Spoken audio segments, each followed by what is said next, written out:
Seeing a text release from Fed's Bowman says, I supported the quarter point cut, but it's important that the Fed now proactively support the jobs market. I'm worried the Fed is behind the curve on labour market weakness. Policy may need to adjust faster if risks materialise. Bowman adds it's important that recent statement included a forward-looking view for further cuts. I expect last week's the first step towards a more neutral rate if the economy evolves as expected. Bowman adds that if demand conditions do not improve, businesses may begin laying off workers. Tariff impact on inflation will fade, and inflation is otherwise near target. The labour market could deteriorate fast in the coming months. It says, I'm concerned that housing weakness could lead to accelerated drop in values.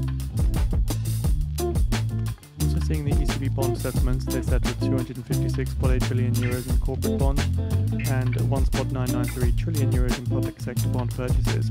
Bond holdings under PEPP for the ECB were at 1.47 trillion euros as of last week.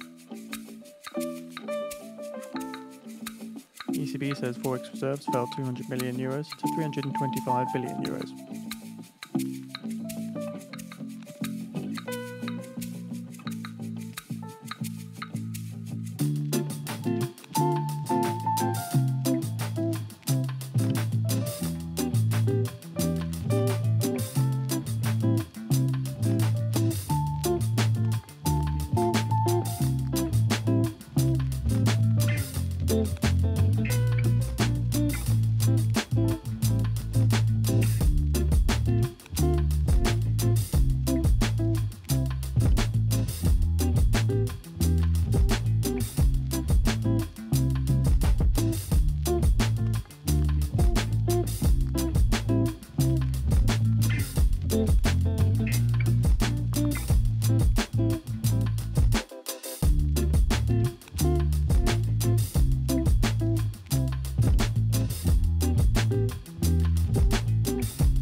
Fed's Bowman's full speech on the feed for those interested.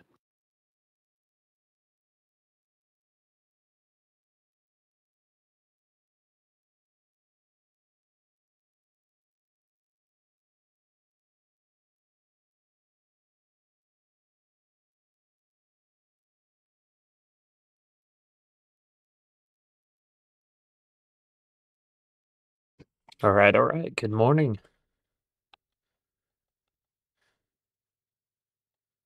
Got a little bit of a early start here. Got about 30 minutes of pre-market to sit through, possibly trade through. Taking a cheeky little short with just one little micro. See if it gets us anything. But I think overall, we're looking for longs. And a bit of consolidation here. I took one little tiny, or I guess a couple trades last night. Had a failed short, and then I had a successful long, but overall it was just choppy overnight. Consolidating. I would think we potentially have a pullback. Maybe to the 930s. 24 930s. If it comes down here, we see some strength. I think we buy here. But I would like to target 25,100 today. Overall, if there's kind of a breakout to the upside, and then pullback, and then it fails to hold these levels, then potentially I'll look for shorting. Yeah, on the short side, maybe we would target 24,800. But overall, like I said yesterday, I think all we really need to do is get 50 points a day. And we'll be fine. Taking a short on just one micro here at this level. because it's, like I said, it's just been consolidating, chopping around.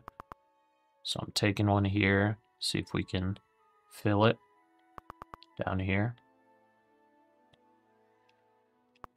Just because it's been the chop. See if we can get it. I mean, we probably can. It's only going to be like $40 trade. But, you know, every little bit helps. Randwolf, Eva, good morning, guys. I thought we would have some volume coming in. Guess we're not. We didn't really have any volume yet. Well, I guess a little bit. A little bit of a rise in volume.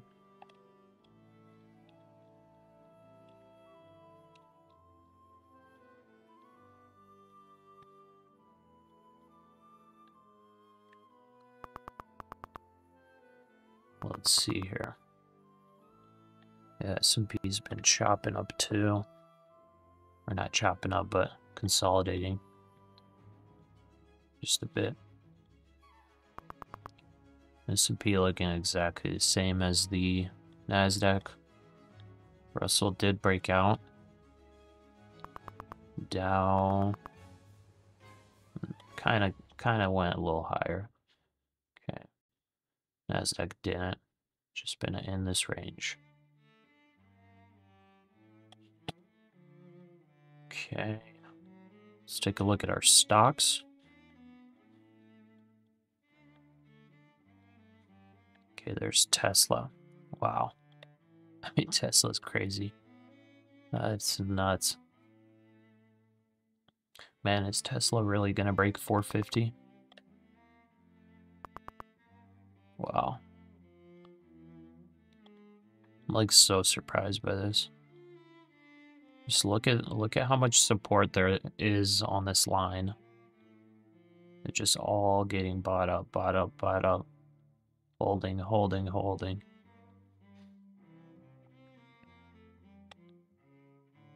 Just keeps going up. And 450s, 450 should be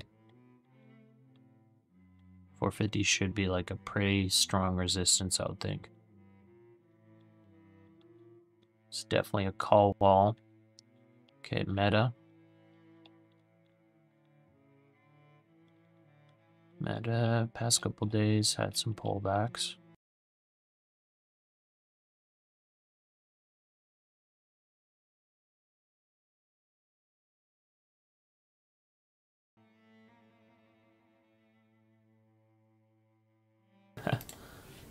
One sec.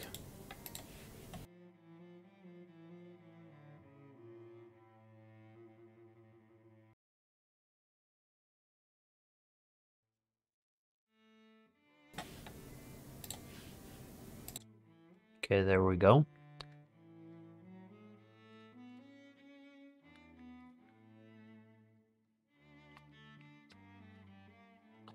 I'll be upgrading my gear, I think, at some point over the next month.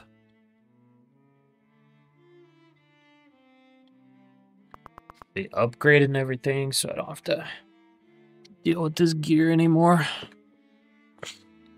I think I might make a stream slash day trading setup before I upgrade my gear, like a video,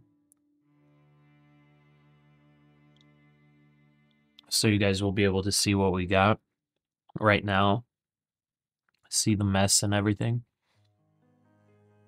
and then yeah, then get some additional gear and then make a video on that.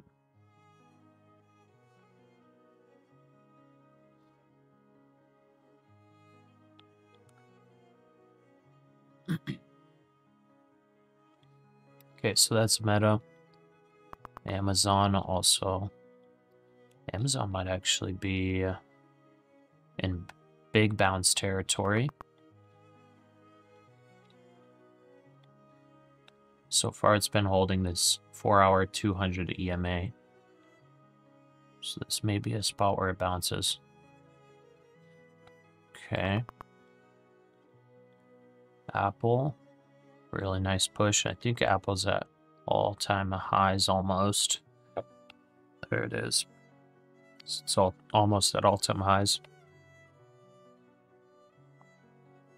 Yeah, it's had a crazy couple days. Okay. Microsoft.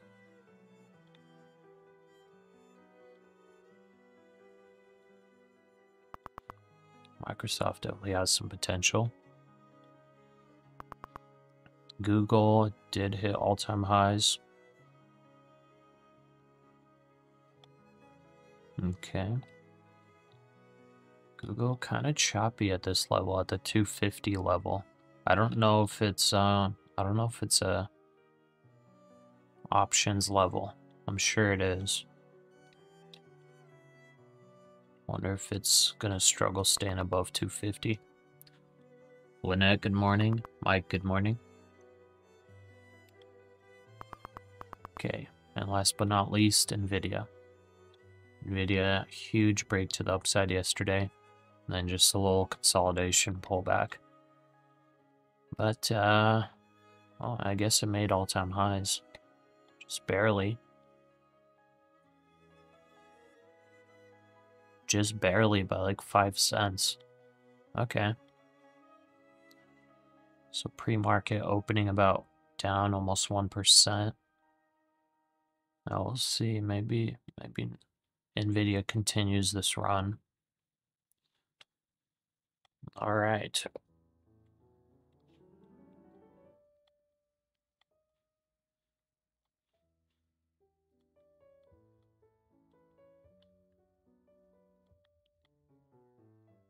Not too bad. Going to be a tough trading day. All charts from 10-minute though through 4-hour are not trending well. Really. It seems they're trending pretty well, in my opinion. Unless you're just talking about the majority of the big tech stocks. I guess there's a case to be made for that, yeah. But after just looking at a couple of them, I think they could have a pullback this morning and continue up, but who knows? I don't believe there's much news today either, so looking at news, and we had, I guess we've been having Euro Central Bank, Fed, I guess there's a Fed speaker right now. Trump's going to be speaking in about 40 minutes. Some more Fed speakers. Trump meetings, a couple of them today. Actually, 3 meetings today with Trump. All throughout the day. But as far as like any type of news or data, nothing.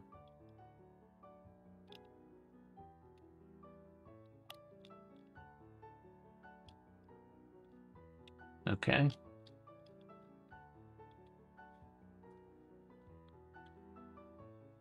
So I think already in the trade, I'm just in 1 micro. I just took a little micro short at like 25,006 approximately, and I'm just trying to cover it at 24,985. Just because, you know, all night we've been going up and down, up and down. So we kind of stayed in a range.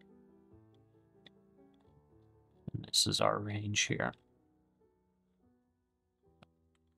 So we didn't break these levels really, right here. From near market close, didn't break that. And then we didn't really break the high here. So it's just been in this range. So that's why I'm just taking a quick short here to this level. Front running the bottom of the range. I think it hits.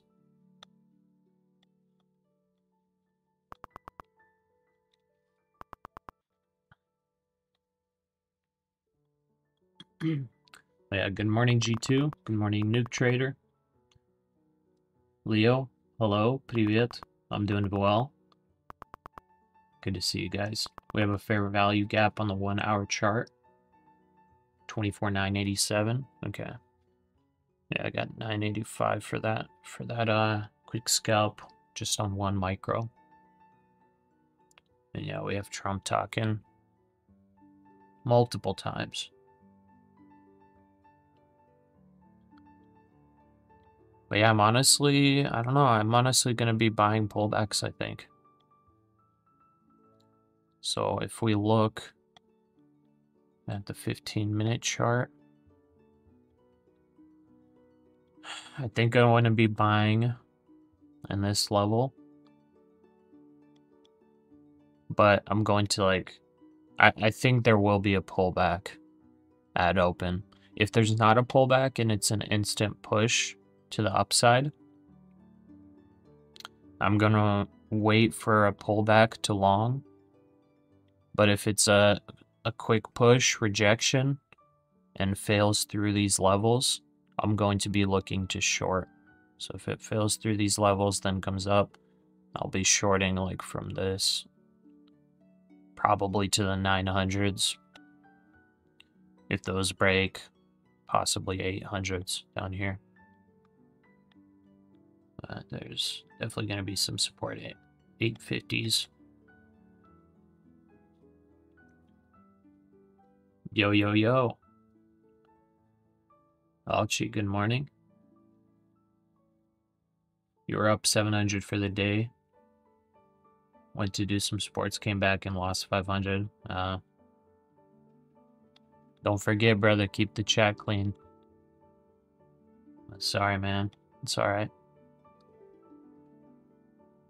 Think today will be a small range. Yeah, it's possible too. It is looking like the 25k level. That psychological level is a little bit choppy. So we'll see. There's definitely potential of 25k just being a magnet and us just ranging up and down. But I would like to see, like I was saying yesterday, I think I'm gonna be happy with locking in 50 points with 5 micros on each account. So that'll be my goal today again. If I do catch basically a bottom, then I'll probably try to hold to see a break of 25.025. So I'm willing to hold for over 50 points, but we'll see.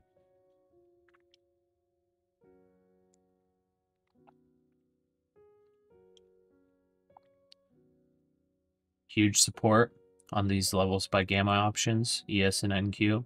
Okay. Yeah, that would make sense. All about fish, dobra utra. Good morning, brother.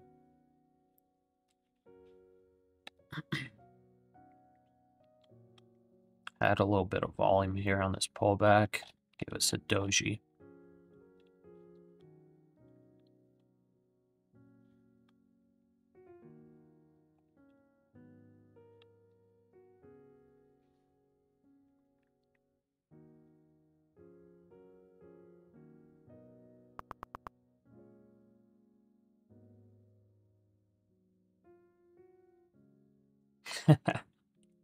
I'm looking at some of the names. By the way, in the Discord, I asked if there are any ideas.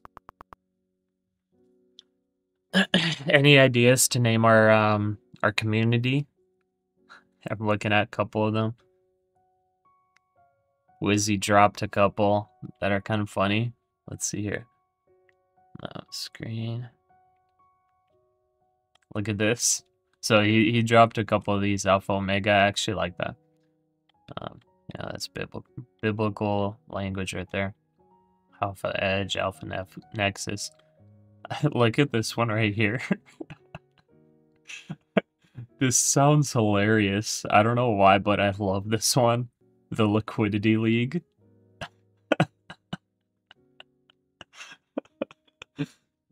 I don't know why, but that gives me bench warmer vibes. It can be like it's a mysterious one because it's like it could be like a good one. It's like we're out there grabbing liquidity. Also, it could be liquidity league. Like we are the liquidity. We're the liquidity league out there getting burnt every single day. Man.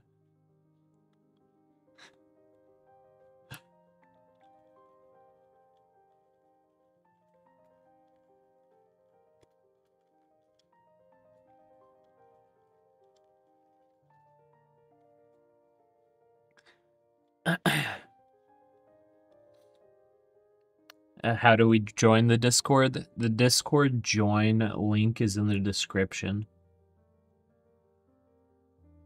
But yeah, good morning, Medavida.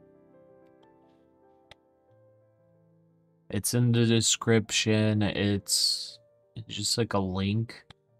And it should say like you're invited to the server called Pasha's house. And yeah, you kind of just join it. But yeah, throw some ideas on the Discord for community names. We can name the Discord that.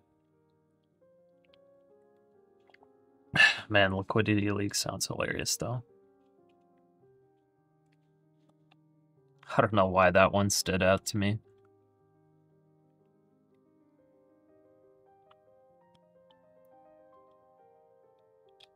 I do like Alpha Omega though.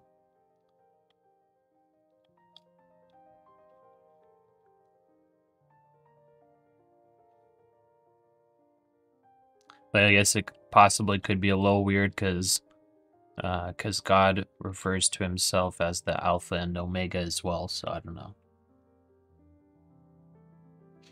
You just joined? Well, finally, Nuke Trader. Come on now. Yeah, just say you joined. Yeah, Discord's got... We got over 200 members in there now. It's kind of awesome. People are constantly throwing out trade ideas. And then if I'm like done for the day, we got some people that that do live streams on the Discord.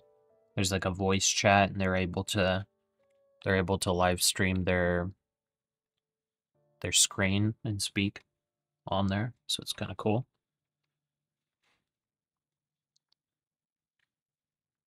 $25,100. Yeah, I think 2,500 would be a very good target. I don't know if we hit that today.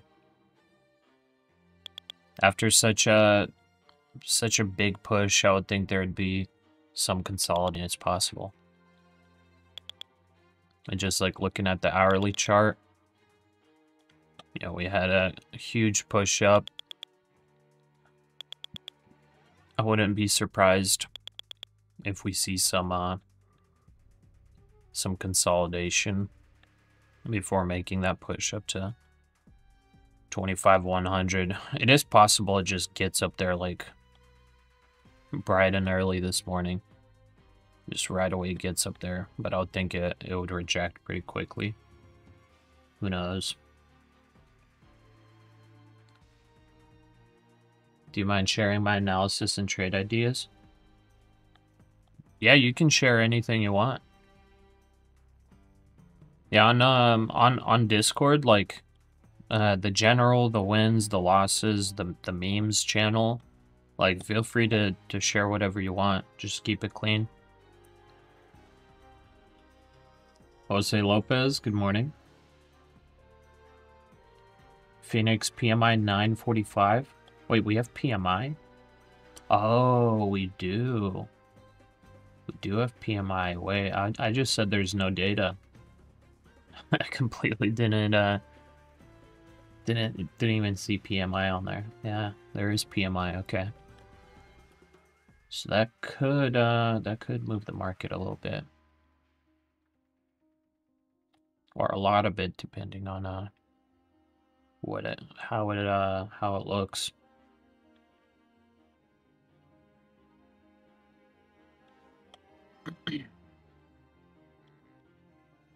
Little pullback, bounce out, feel up.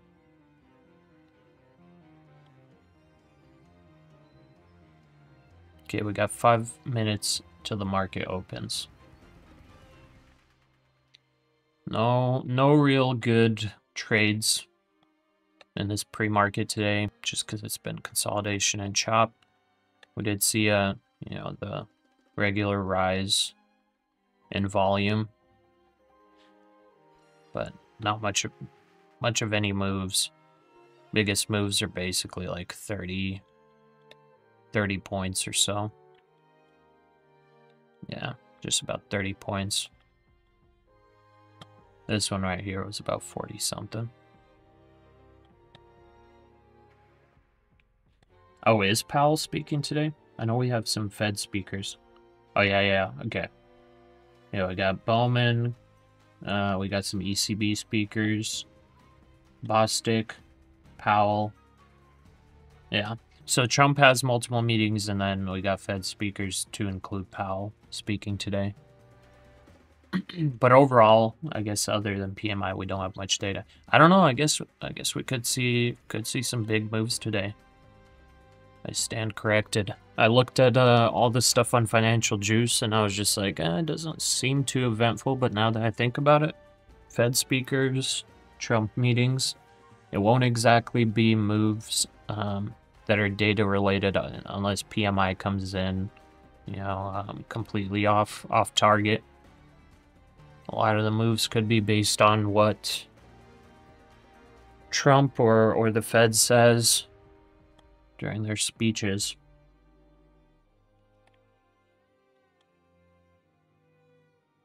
Okay, 3 minutes.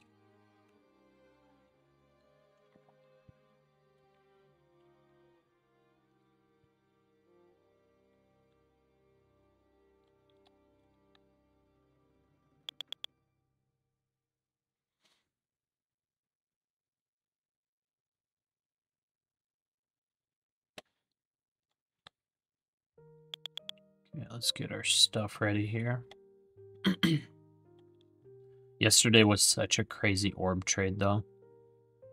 So insane. It actually hit TP8 on the 15-minute orb. So nuts.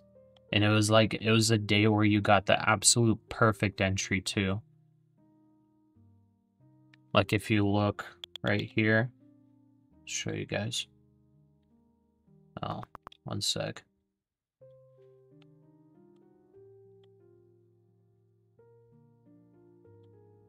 There.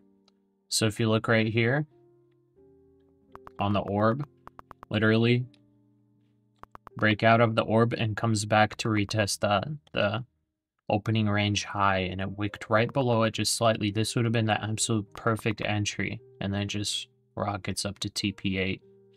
Pretty insane.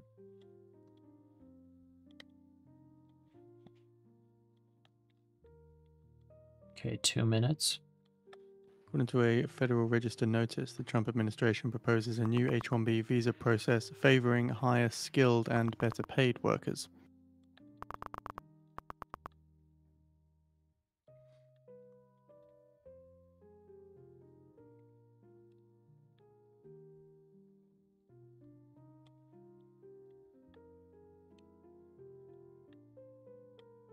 One minute now until we get the market on open imbalance. Okay, we want to be ready to potentially buy the dip here at the 900s if it gets there.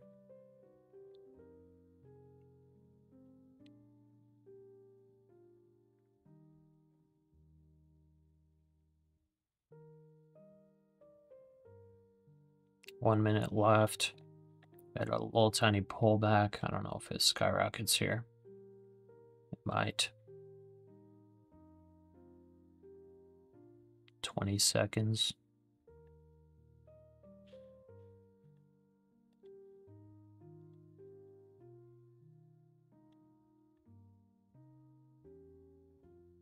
Ten seconds.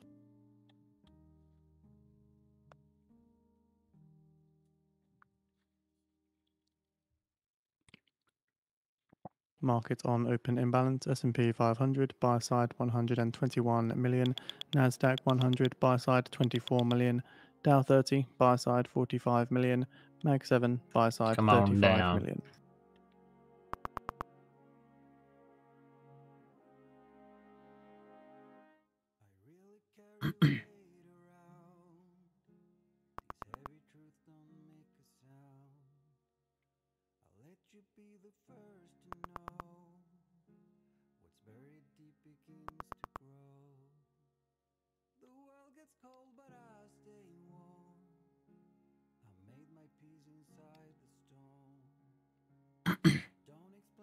Mango, good morning.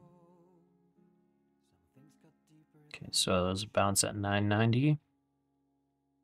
See it go down further. Come on, name. Hit our little tiny baby micro scalp.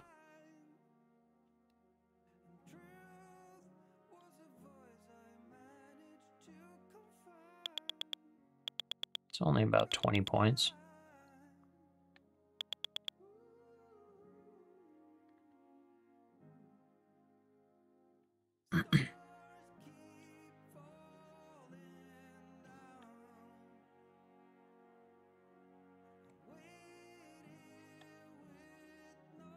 According to Axios, Meta launches a super PAC to fight AI regulations.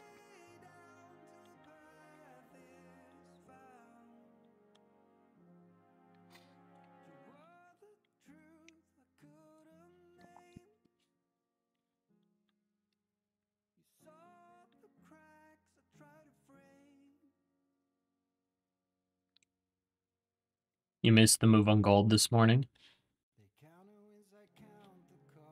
Oh, wow. I didn't even realize gold broke 3,800. It may just be on its way to 4K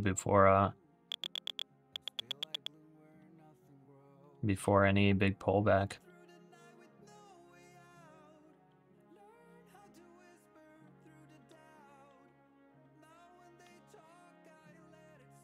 That missed us by 4 ticks. The Dow hits an intraday record. One more last point up to the spot to 3%. the downside, we would have filled.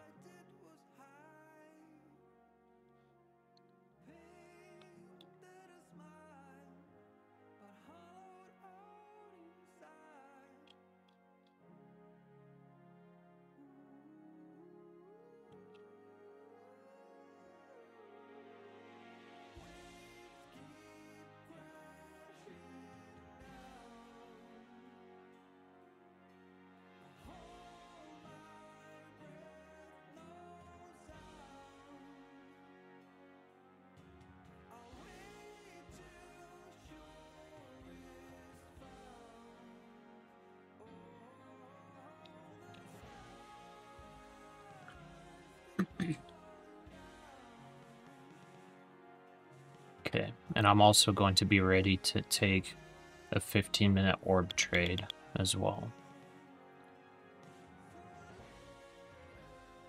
So I've got those levels.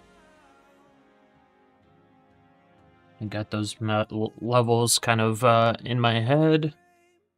About 24,920, 930-ish. Looking for that pullback. If we do get a 15-minute range established, and it does break to the downside, I'll try to short into that almost 900 level. That could get us the 50 points.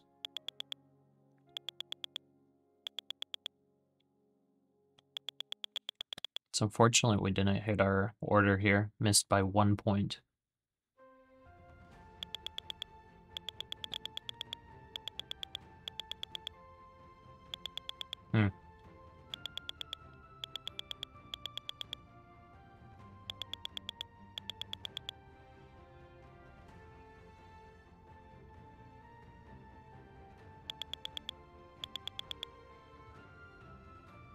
Vorname, hello. Nathan, good morning, King. How you guys doing this morning? Y'all ready to capture some points or what?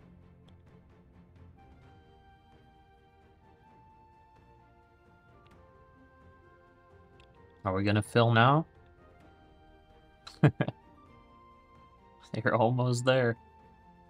In 10 minutes This time is now, one at micro, guys, 9:45 by the a.m. way. Eastern time, we get I'm the not release trying of to the US risk. S&P manufacturing I'm not PMI trying to September risk flash read. much on Forecast this 52.2 on on the this prior open. 53, with a range of 53.2 Pre-market was just to way too choppy 50.9 for me expected. to try to Services take any PMI trades. flash forecast 54 on the prior 54.5, with a range of 55.2 to 53, and the composite There we PMI go. forecast 54 Nice. on the prior 54.6. All right. So now, all we gotta do is wait for the 15-minute range to be established. Once the 15-minute range is established, we take our trade.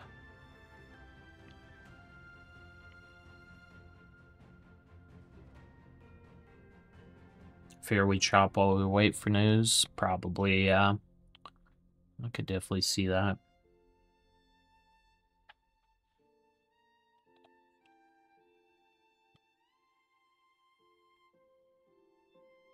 Okay, a little bit of a breakdown signal there, but I don't know how, I think it's a very good one, just because we have been chopping in this range.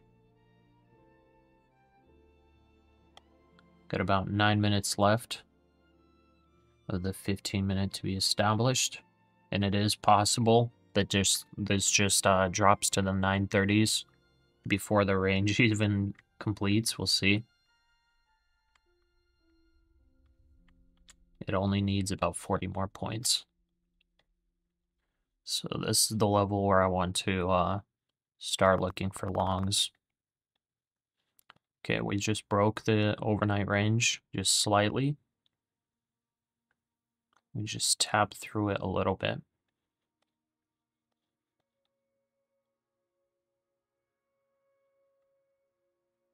Can you explain how you picked up this first trade? It was only one micro, but the reason I picked up this trade is because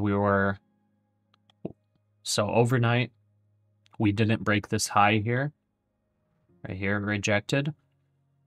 And this low also rejected here. So it didn't break to either side. So when it came up to about here, I just saw that this was a level it chopped around previously, and I just took a short from here and targeted the smaller end of this range. So that was just the thought process. And it was just one micro, very, very small risk.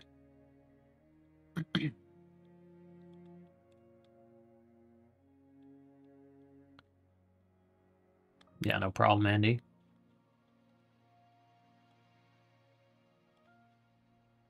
Okay, so far we have about 41 point range. We bounced off about 970 just now.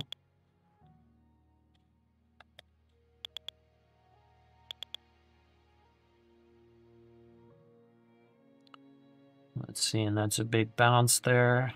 We tapped through the overnight range, so we broke through it. Then big bounce after. I mean, we could try to re-enter short, but maybe just like super small risk. But I don't know. It's probably not very smart. It could be possible we just bounce through this range a little bit, but from here potentially break out to the upside. Just keep in mind, we're shortly expecting comments So it from might not be ECB smart to Pasha try as to well. short this. Like I was saying, I think it would be ideal to see a pullback to the 930s, 920s. You know, to find longs, because this was a really big rally yesterday. So a really huge rally, like no pullbacks at all. So I would like to see a pullback here this morning to this level for longs to enter, but you know, if it doesn't give us that, it doesn't give us it. If this is going to hold here, the bottom of this range, if that's what holds, then possibly we're targeting 25,100. If it does continue coming down, I will try to potentially enter a short. targeting this level, and then maybe when we see some bottoming It's been 5 minutes and time now at 9:45 rally back up, a.m. Eastern Time. potentially We try see to the release catch of the the US long S&P back up into manufacturing this PMI range. September flash read. So Forecast if we 52 spot take 2 trades on the like prior that, that should 53, lock in with a range over of 53 50 spot points 2 to total. 50 spot 9. Services PMI forecast 54 on the prior 54 spot 5, with a Dow range and of Russell 55 really spot 2 moving. to 53 expected. And the Okay. composite PMI forecast 54 on the prior 54 spot 6. The S&P 500 now Russell's hitting an intraday rallying, record Dow's high, rallying. whilst up spot 1%. S&P's holding not too bad. NASDAQ's the one selling off right now. Gold is rallying now. Looks like it's breaking out.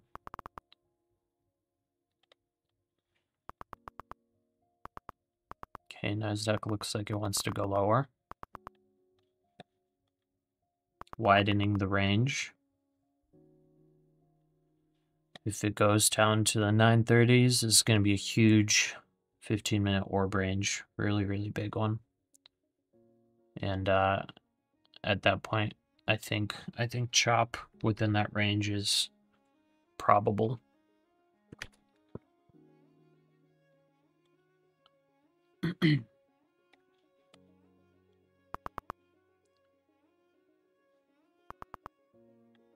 Waiting for 920. Yeah, same here.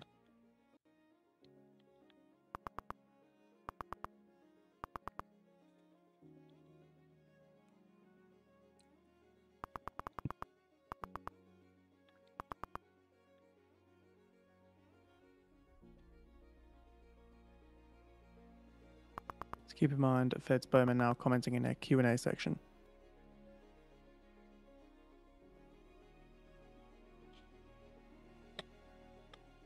Okay.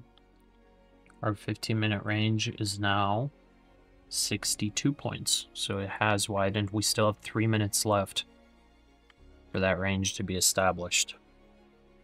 I was hoping we would keep a tight range in here for the first 15 minutes, and then I enter the short targeting the 930s. But yeah, the range is pretty wide now, and it might widen here over the next 3 minutes, making the 15-minute orb short entry not as ideal.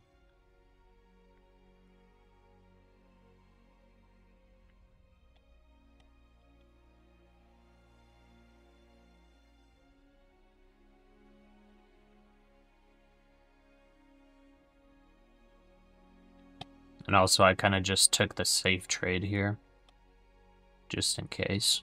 Took it safe, it filled, but yeah, this would have been a bit better. So that was like a $40 trade, $42 of profit. Down here, it'd already be over 100 on one micro. Okay, minute and a half left, and we're widening the range.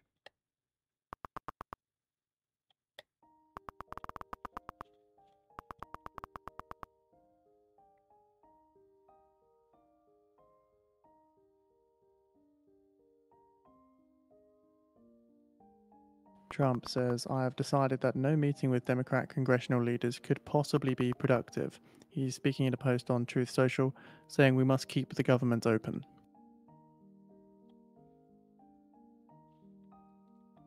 One minute remaining.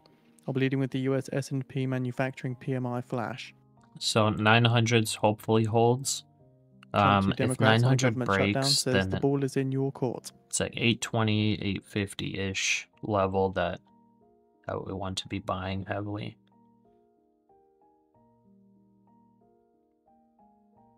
That was a little bounce on 940.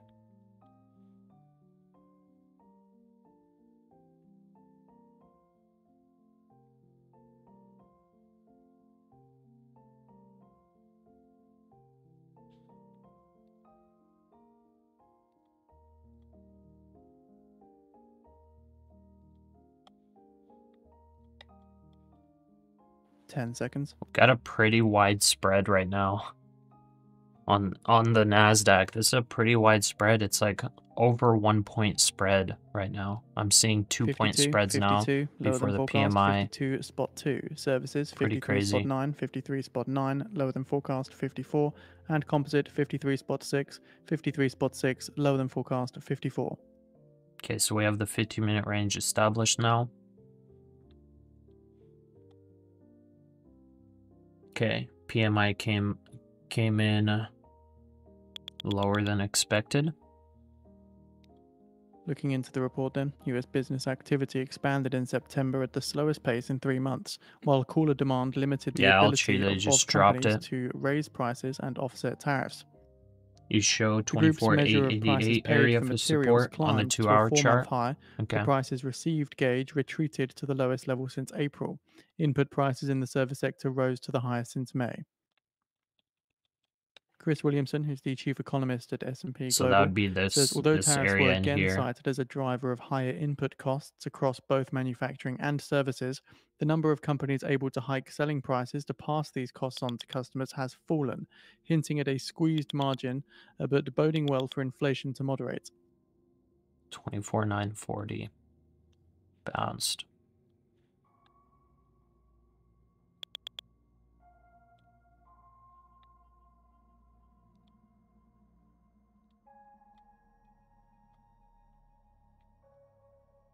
Or players, it's your time to shine. I would be very careful playing to the short side of the orb today, guys.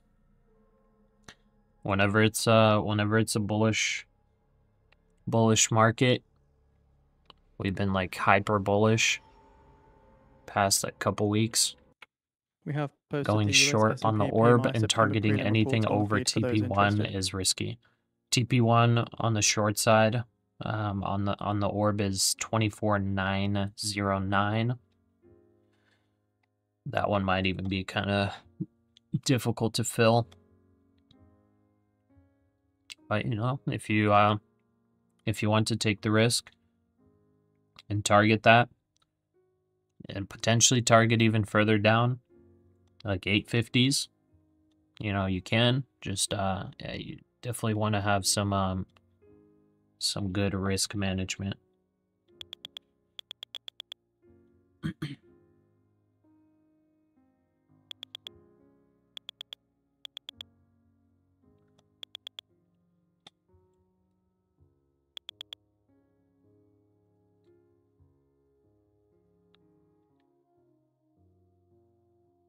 Enter short target 20 points easy. Yeah, I was thinking about it, but I think I'm just gonna wait to take longs. I feel like this is an easy short, but I mean, who knows? It could be possible to just front run and we don't even hit this level.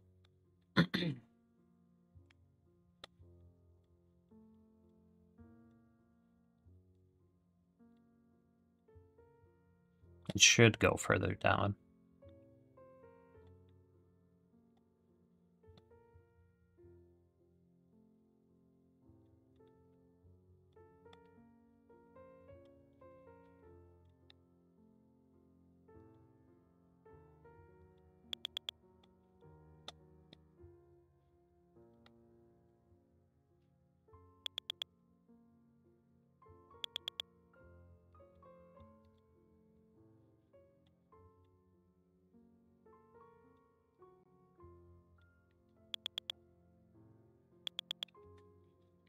Let's keep in mind we're shortly expecting comments from Trump speaking at the UN General Assembly. We have got the live video for this on the calendar. We'll get it out on the feed again for those interested.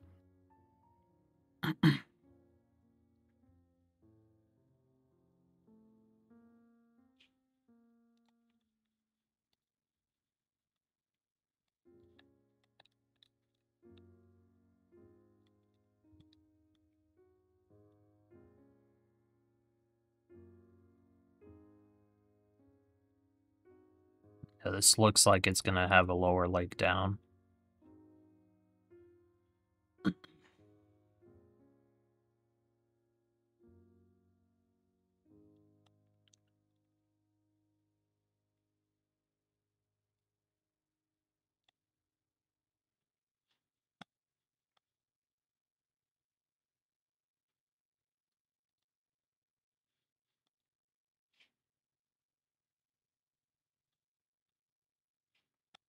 Pretty wide too. If you would have shorted here, you would have gotten 15 points at least. Just on this move.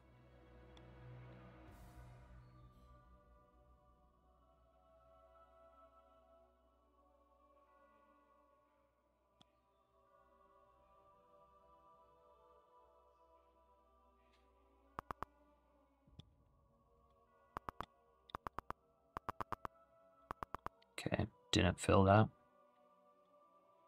Looks like it's failing, wants to go lower. So seeing some strength come through in the dollar here. Dixie up around 0.1%.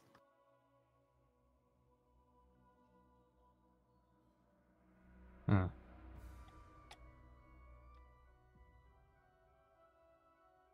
$9.50 still holding.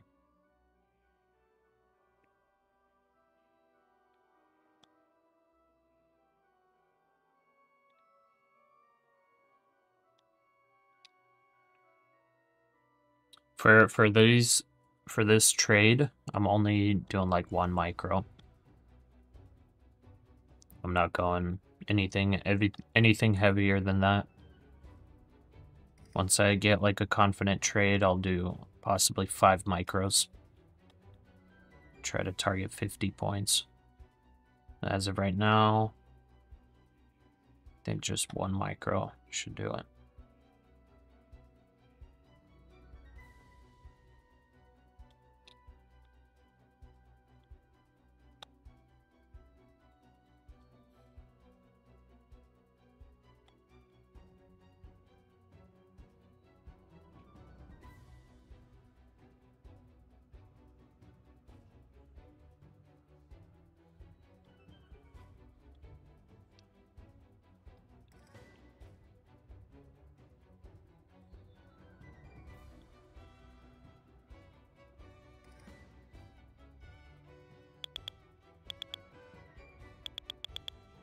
Order filled. Okay, I'm trying a short here. Could fail. Very, very small risk.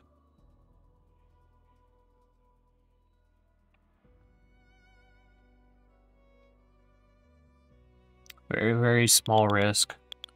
I want to see if we can make a lower leg down.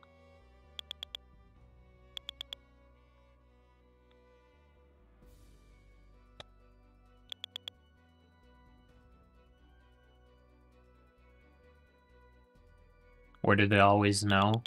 My stop loss range. Watching you wait is refreshing. Patience is rare.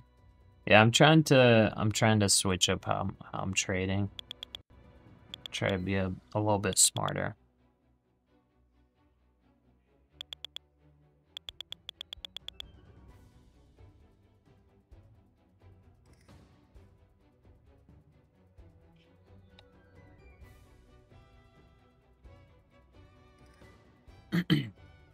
And I'm like not going, you know, full position size or anything either. Just trying to capture points on small position size.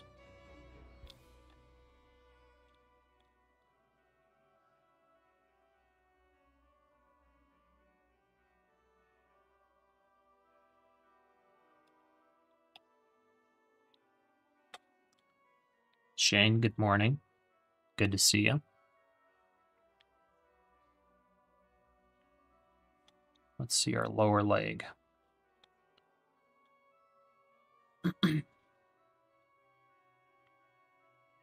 Like I was saying, if you're playing the 15-minute orb, just be very careful if you're targeting the downside target. Be very careful because there is probably going to be quite a bit of support starting at 930s. It could obviously fail, but the trend we've been in, it's been pretty good support on all pullbacks. So just be careful. And trading waiting is the real flex. Heck yeah.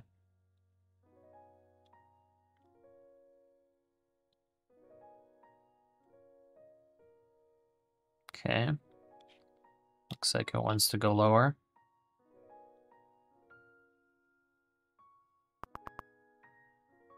There it goes. Stopped out some longs.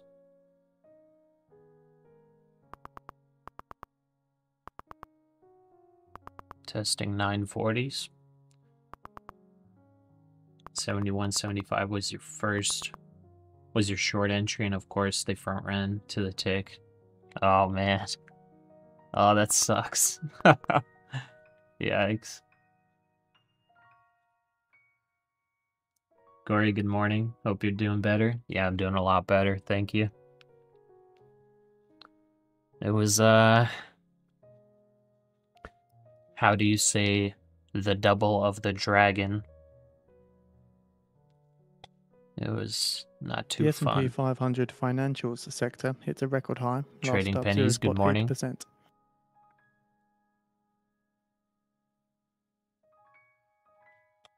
Okay, a little tiny sweep there. Didn't break by much.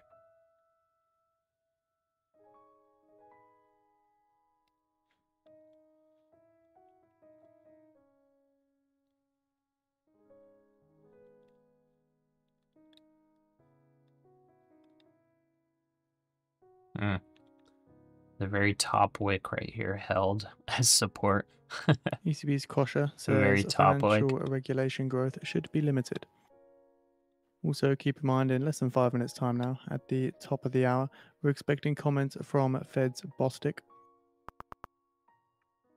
Bostic is due to be participating in a live podcast interview speaking on the economic outlook and macro musings. We're also expecting the Richmond Fed Composite Index forecast -5 on the prior -7. That top wick trapped a few bulls.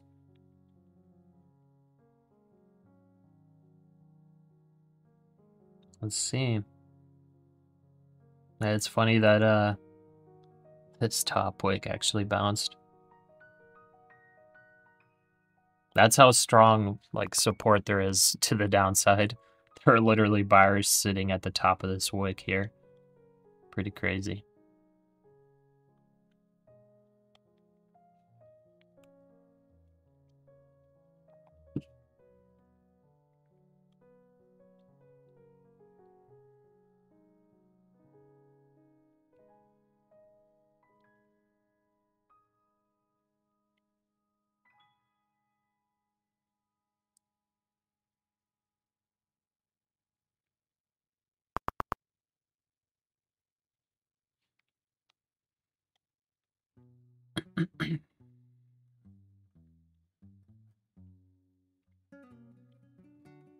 If we fill this here, that basically gives us 50 points that we locked in, but that's only with 1 micro. 50 points with 1 micro that we locked in early morning. Man, this is what I was saying. I think I'm just going to like trade the first couple hours in the morning and then sit out the rest of the day. 'Cause it's just like in the morning, you're getting the volatility, you're getting the moves. It's like a lot more predictable most of the time.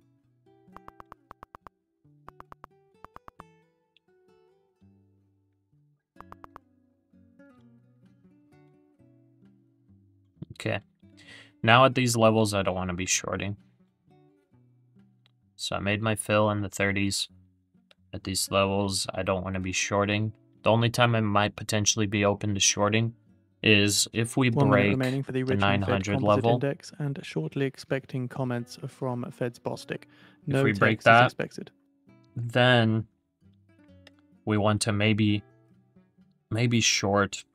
So if it breaks 900, goes to like 880, bounces, and then rejects 900, that's maybe where I enter short and target maybe 850.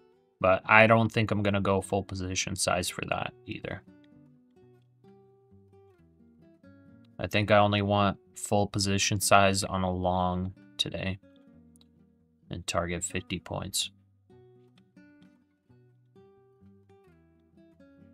Jacob, hope you're and your fam doing well. Will you be trading when Trump and Powell are speaking today? Let's see. So Powell, well, Trump is apparently speaking right now, so he's already speaking. Powell is speaking in 2.5 hours. We got Trump has a meeting in an hour and 10 minutes. So let me give it to you like this. Fed composite numbers. If I lock in the points that I want to lock in, i.e., you know, I get over $500 per account profit in the morning on some good moves, I'm probably not. I'll keep the stream up for you guys. I'll throw up the chart and everything.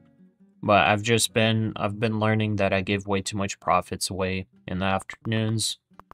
And I think I just need to trade like the first 2 hours and stop for the day. A lot of you guys do like to trade through, and some of you guys like having the financial juice. You know, you don't want to pay $30 a month or whatever. So like I'll keep it up and keep up Frick's indicator and basically be done for the day myself.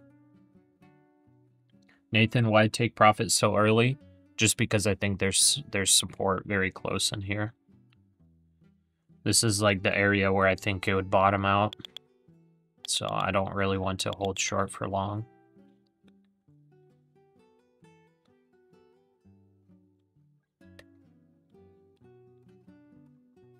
So it looks like 930 held.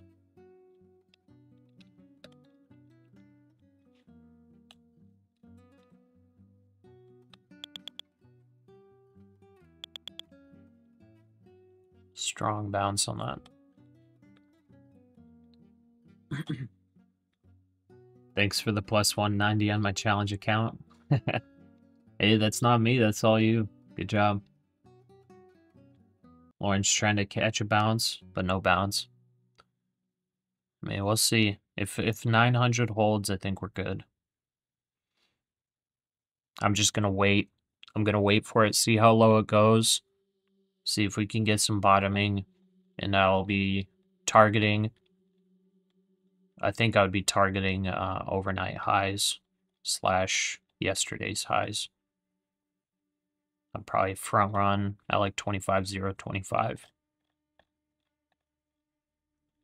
And I only need 50 points. So if this ends up bottoming, you know, I can literally enter at 24,975, and that would get me 50 points. I just need to see some actual strength.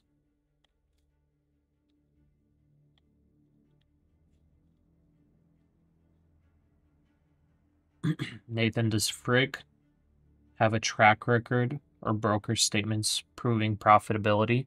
I don't think he shared them, no. I mean, I don't really use his indicator. Like I don't sit here making trades only based on his indicator. His indicator is nice when it's a trending market, and it's nice for people that, like, if they absolutely have no clue what they're doing, it's like, I don't know, it's nice to just see some confirmation. He's got a bunch of different like indicators and whatnot that I don't know what calculations he runs in here and everything, but he's got a bunch of stuff running there, and it gives you the buy and sell signals and the weakness and strength signals, all of that. So it's like, it's nice to look at just to either get confirmation on your trade, or it's just like kind of like a feel-good type thing, you know? It makes it feel good when you're on the right side of the trade, and then you see his signal say, oh, this is a buy signal, and then the market trends in that direction, and then you're like, wow, awesome, this is a great indicator. You know? As far as it working all the time, it doesn't work all the time. I haven't back tested it either. He asked if he can share it with me. He gave me access to it, and he asked if he can share it on the Discord, so I said, yeah, feel free.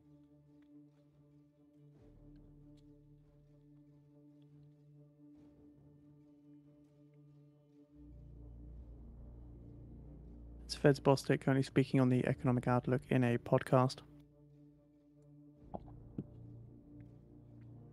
Can't hate a guy trying to make some passive income.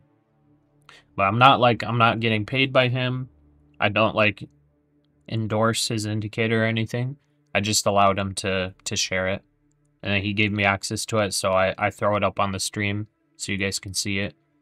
But I'm not like advertising it or anything. I don't get paid by him or anything like that. It just he made an indicator. I think it's cool. So I share it with you guys. But I'm not like recommending it like you should buy this indicator. Forecast -5. That was a late release of the Richmond. You're up on your evals. You have 2 more 50K ones, but you're still good on your funded. Very nice. Haven't taken a trade on your funded yet. Yeah, that's probably smart. Real traders use price, not pacifiers.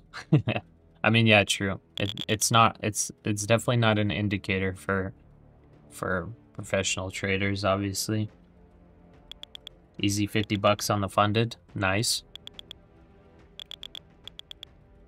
Yeah, I was just like, I was doing some reflecting, you know, while I was sick. And I was just like, man, sometimes and I'm sure like a lot of us have this same thing, but it's just like, man, whenever I'm trading, it's like, I'm just looking at the numbers like pixels, you know? I see like up $4,500 and I'm like, oh, that's not bad. That's okay. But then it's like, wait, hold up. Like, this is actual like cash money, you know? It's like, if you're on the fundeds and this is like actual cash money, like this is huge, you know, to make that much in one day. That's huge. It's like, why would I be playing risky as heck to, you know, you kind of get in this mindset of like, oh, it's pixels and you're trying to like get the huge numbers and whatnot. But it's like, dude, it's not very smart, because if you blow the accounts, or if you end up having multiple bad trades, you're like losing big amounts. It's like, why not just be consistent, make smaller amounts, quote unquote, which smaller amounts, like even $1,500 in a day, you know, like yesterday, for example, 3 accounts up 500 each. It's like, if that's a cash account, like that's good.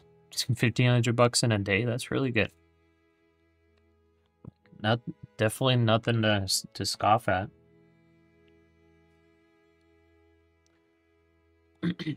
So I'm just like kind of switching it up. I gotta be smarter if I'm gonna be like streaming and like trying to, I don't know, set an example. I guess I probably shouldn't be like taking all these stupid risky trades. Like, there are some of the bigger day trader streamers, and they take some stupid trades. But like, sometimes those trades work out, and then when they don't work out, they're like hiding it or something. Like, they don't even show their P&L. Like, obviously their whole goal is to, I don't even know if they're just playing on simulators and just running it and then I guess you'd call it clip farming. I'm like, I don't know if I want to do that. Like, why not just be 100% real? So Trump is now to be actually taking play the podium safe next at the UN General and Assembly. Again, we do have not the be live doing video all on the this feed like for those interested. specifically for prop firm commissions for people buying accounts. You know, it's like, maybe you should actually like be smart about it. Trump now approaching the podium. Okay, so Trump's about to do some speaking now. 9:30 did bounce pretty well. See what happens here. Who do you think is real, though?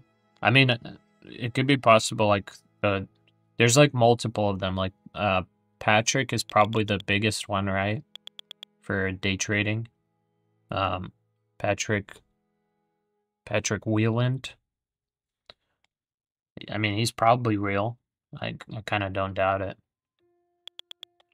And he makes, like, apparently huge amounts of money trading. But then, like, I look at some of the trades and I'm like, God, it was kind of dumb trade, to be honest. Like, way over leveraged and everything. It's like people watching his stream definitely should not be taking those kinds of trades.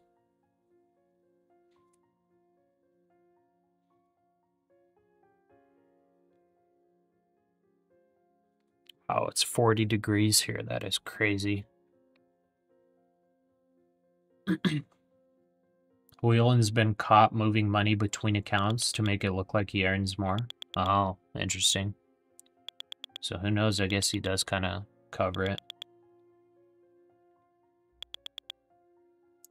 Even with 500 a day, you'll be over the buffer in a week or less. Yeah, like that's what I was thinking. Like it's like no, there's no reason for me to go huge. Like I don't need to like do stupid stuff to try to become a multimillionaire, you know, within a year. That's dumb. T-minus 50 minutes, go long, trust me.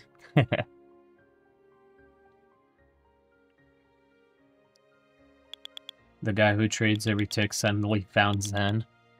I mean, yeah, because I was kind of trading like that because it's like, because of the stream. I'm like, I was kind of feeling like I have to be in as many trades as possible, like calling out as many good trades as possible, you know, and I was just reflected on it while I was sick, and I'm like, man, that's kind of stupid.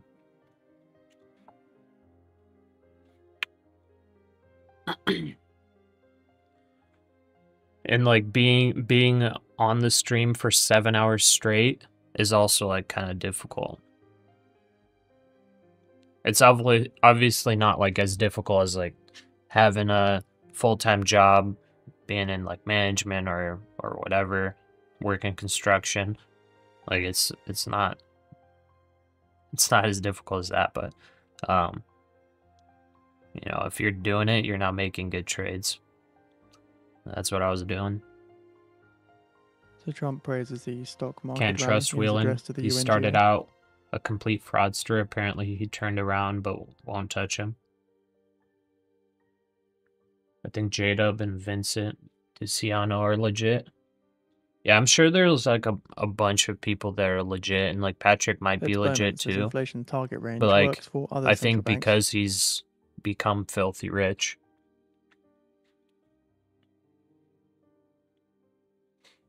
Because now he can just make huge trades and he doesn't really care if he loses them. And he obviously has like connections on the inside of a lot of prop firms because he's bringing them crazy business. Every day it's getting a turn on 1700.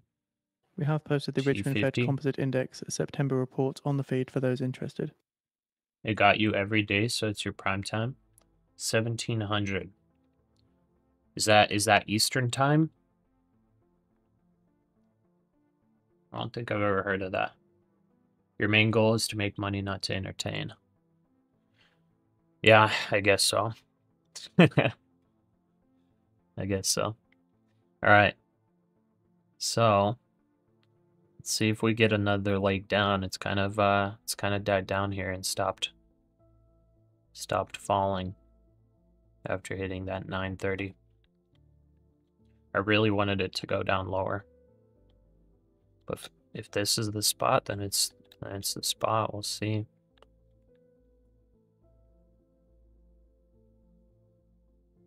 That 930 bounce.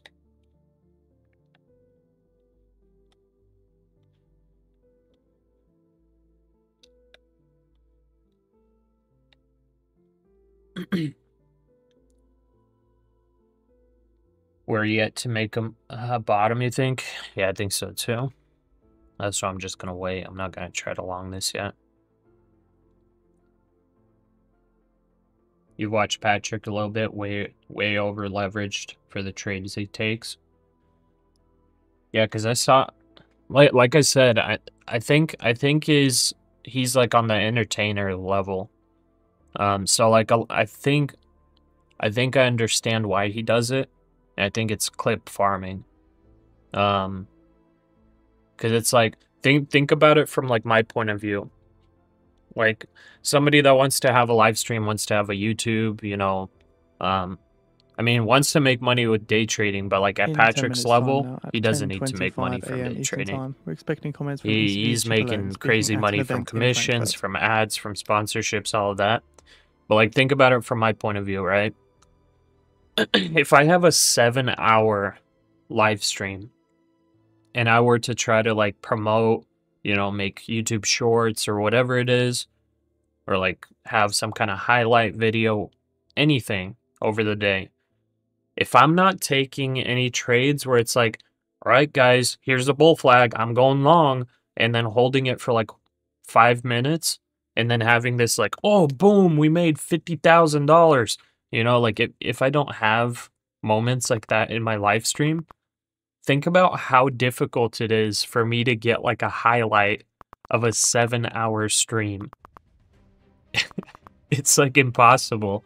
Plus, I'm sitting here like all monotone, like, all right, I guess we'll try to take along here. Okay, gonna add a couple more contracts on here. All right, gonna be targeting up here, and we wait like 3 hours, and it gets to that level, and it's like, okay, cool, nice, we made $1,500.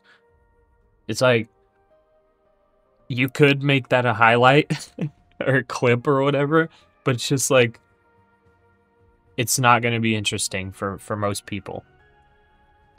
So I think why Patrick does what he does is not for the day trading like profits. I think it's basically just, you know, very, very easy clip material. You know, you're in and you're out in 5 minutes, crazy over leveraged, huge numbers popping up in the green. And it's like, boom, let's go. We just made $50,000 in 2 minutes off a bull flag. This is why you gotta take bull flags, or whatever he says. I saw a couple clips. So like, I kind of understand him. I can't really, I guess, hate him. I can't hate him. Like, I see what he's doing. You know, he's running a business. That's he's growing his channel. He's running a business. It's working for him. That's the whole thing. He knows it works, and that's what he's gonna do. Service Vorname, Australian brother.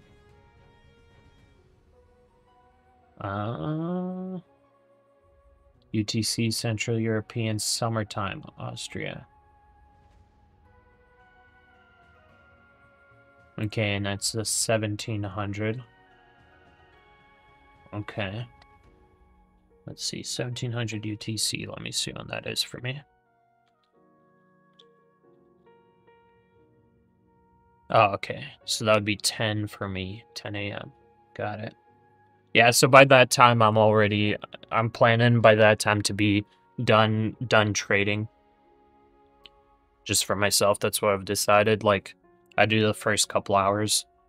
If I get the moves, boom, done. If the moves aren't there, then like end it. And then if the market's just like running non-stop, then like I might stay on, you know, longer, letting positions run.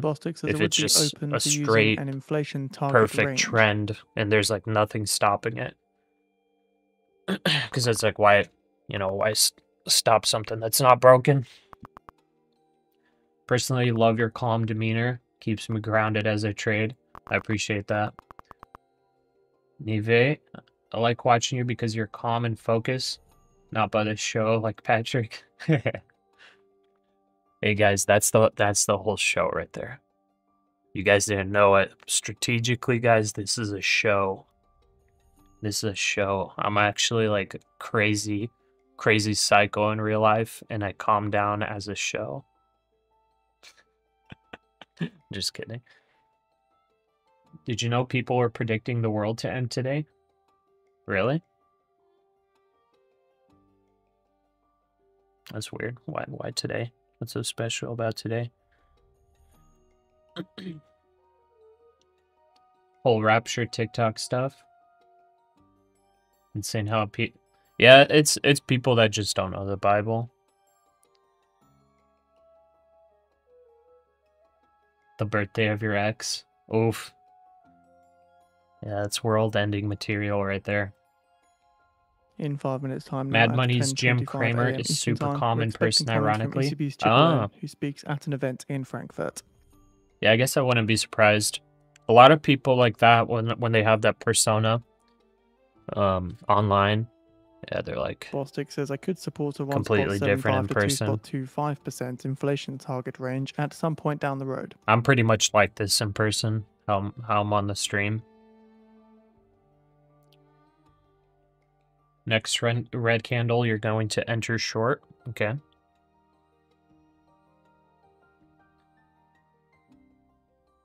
Joins the other billions of predictions. Okay, 960.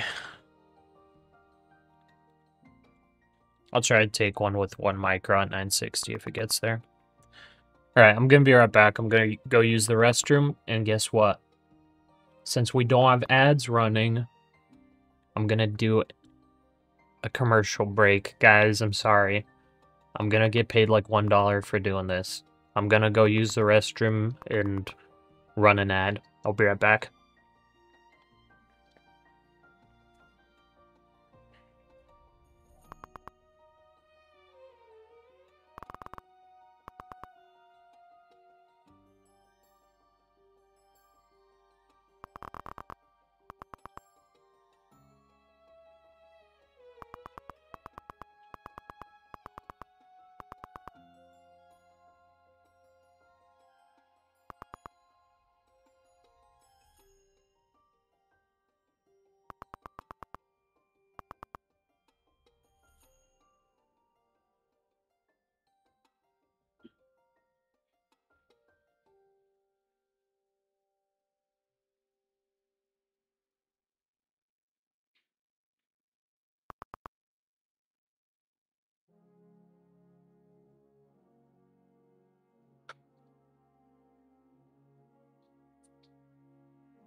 All right. How fast that was. Look at that. Very nice short gambler trader. Pasha, you need to do what Megyn Kelly does with her banner at the bottom of the page. Yeah, whenever I was asking about the layout, you know, some people said to throw the banner at the bottom of the page. I don't think I want to do it. I don't think I want to do it. I want to just throw up the banner whenever I'm done for the day. So once I'm done for the day, I'll throw up Frick's indicator and then just have the banner there. I would rather just have it nice and simple. I mean, I already have, like you guys just saw, Nightbot posts all the prop firm discounts, and then, like, I got the description. I'm not trying to sell out full on.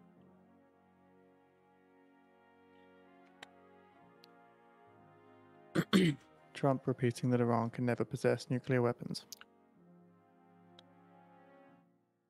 Gambler, you're holding the short for the rest of the day.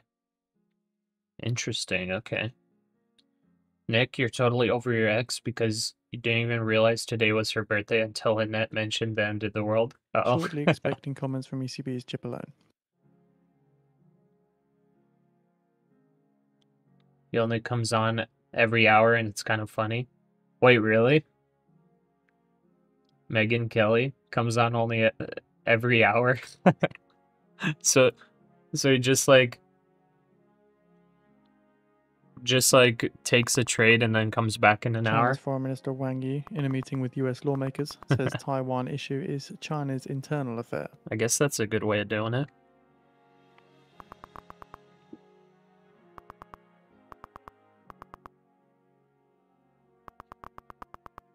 Good short, gambler trader.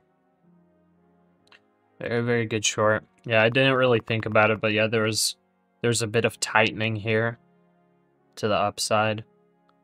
Super tightening, and then he took the short on the first rejection. I mean, that was good. Let's see if it gets a lower leg here.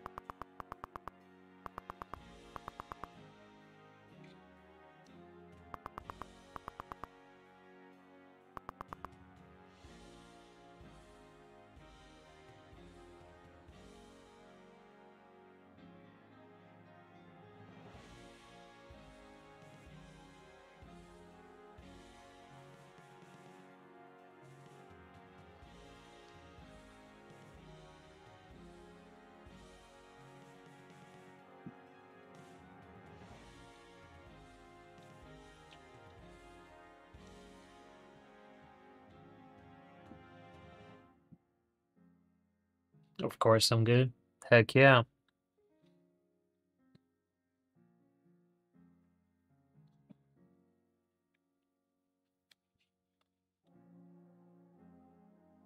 Oh, she's a news commentator with a podcast. Okay. And she only comes on every hour?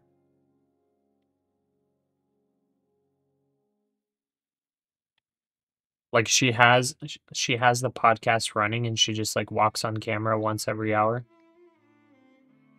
I'll have to check her out.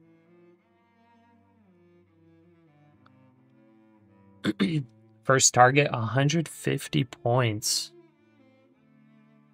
Fed's Bostic says it should be concerned about 150, inflation really? given how long it's been above target.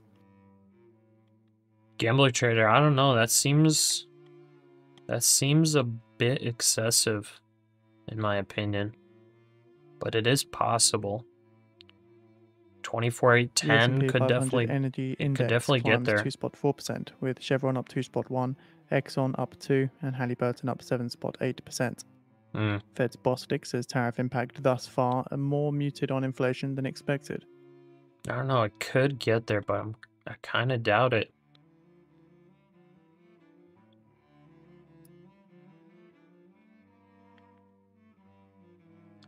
She only shows her banner to hit the like and subscribe. I thought that was your ad on the whiteboard. Oh, I gotcha. Okay. Bostic says, I think there is more Yeah, inflation to come. I don't really I haven't really done anything on Says the whiteboard businesses yet. are Just feeling says cost like, pressures comment, and limits to sub. not passing them on. That's just all I got on there. Okay, I'm entering short late to the party. 1 micro. Just got it at 960.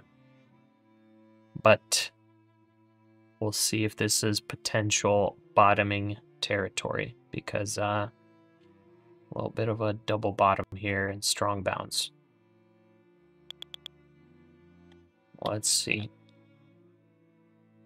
Yeah, I'm literally just playing with 1 micro at a time right now.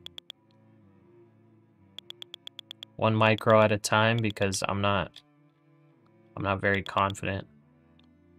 Not very confident here at these levels.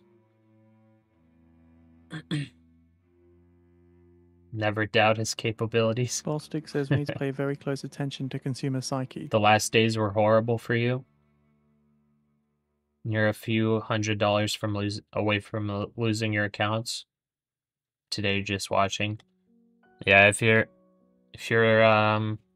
willing to, yeah, taking the 1 micro at a time and grinding that drawdown back up, I guess, is your best bet. Sorry to hear that, Infinity. Looking for pattern projection. About the 24,875 for bounce. Okay. Yeah, because that's about the 900 level is where I want to see this thing go. I want to see it go to the Trump 900 China level, and then, China and India, probably a little below, and then see how it acts China at and that India level. are a primary funder That's of where I Russian want to war by actually buying take Russian oil. along.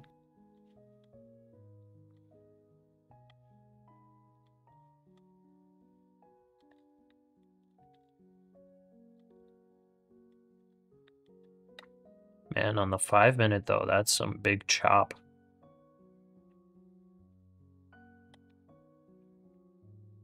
China's Foreign Minister Wang Yi says China-US relations are showing some signs of stabilization. And Trump says the US are prepared to impose a strong round of tariffs. So U.S.-China relations are doing better, Trump currently calling but on Trump the UN is to doing join some the US heavy, in anti-Russian oil heavy measures. tariffs on them, apparently. Okay.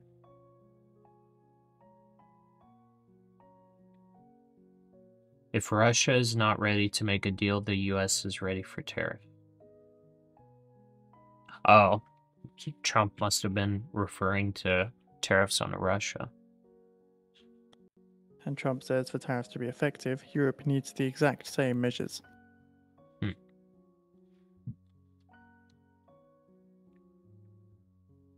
China's Foreign Minister Wang Yi says China welcomes more visits by US lawmakers. Trump says we'll discuss today with the EU energy purchases from Russia. Man, it seems like Trump's doing a bunch of stuff. I mean,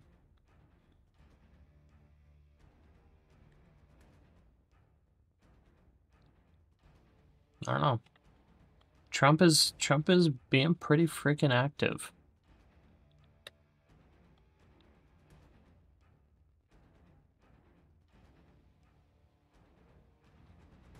Yeah, chop Trump equals says we want a smaller cessation size. of nuclear weapon development. Smaller size, and don't let it chop you up. Okay, I'll try to take 50 points on this micro. That'd be down there. Bring us up to 220.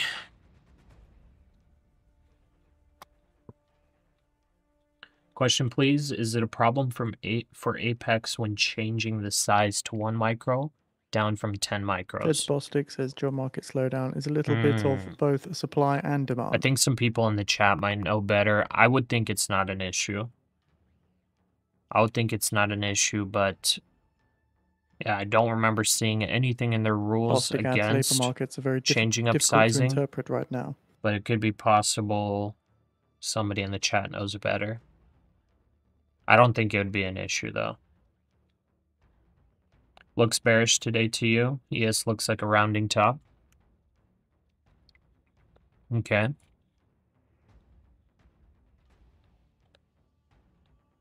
Trump says the US will use AI to combat biological weapons.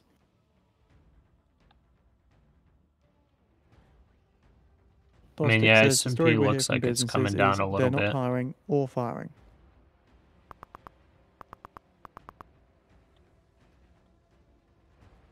Yeah, I mean, right now, yeah, it looks bearish until it's not. So I think we just try to enter shorts and write them down. But overall, you know, looking at some key levels, potential bottoms.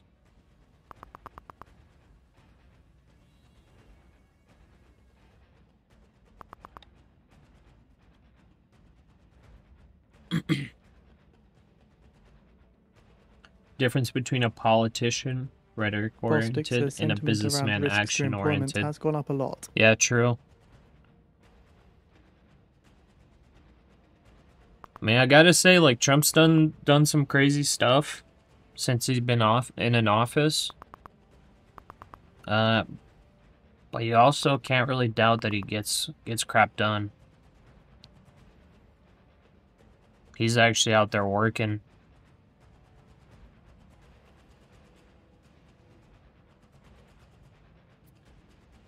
He's out there working and getting stuff done.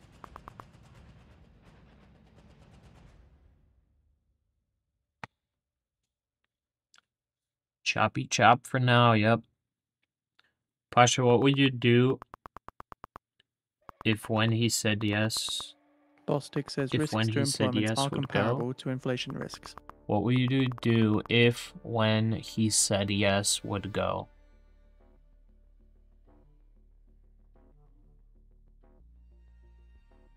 I think you might have mistyped something. I'm not sure what you're asking, Nathan.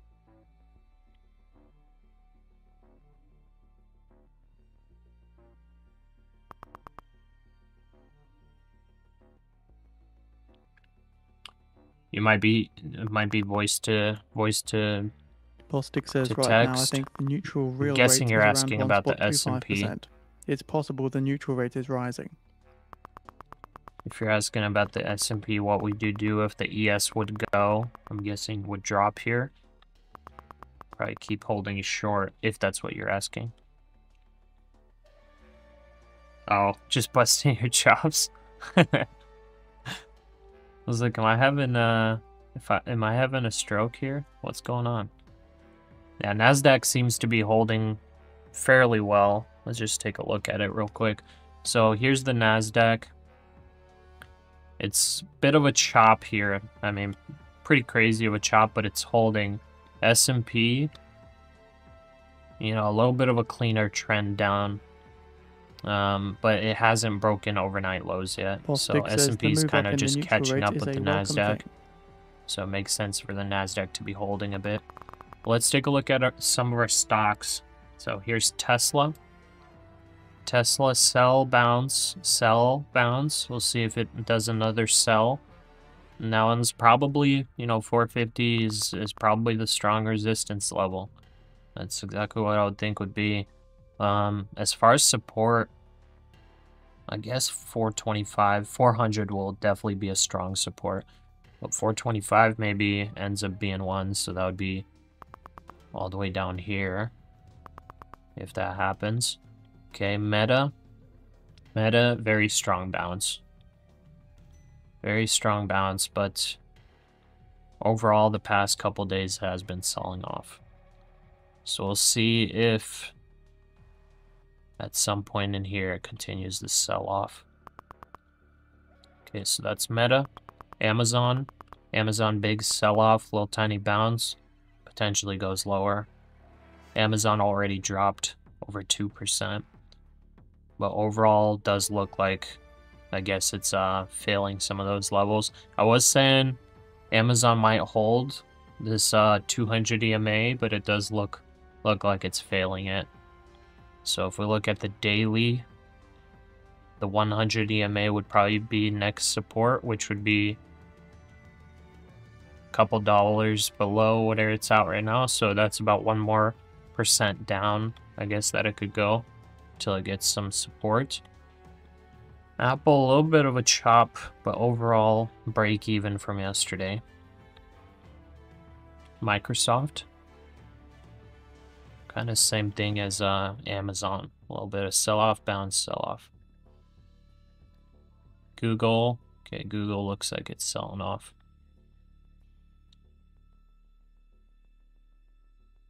But Google probably finds support here easily, or easier. It's been higher lows for over a week. We'll see.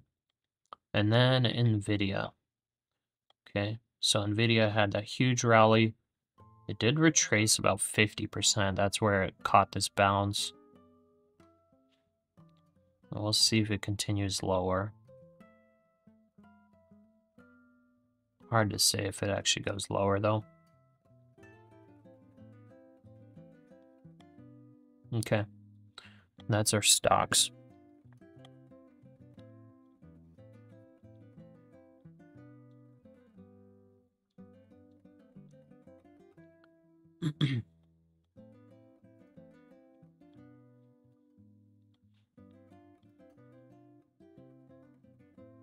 Okay, S&P looks like it wants to make a lower leg.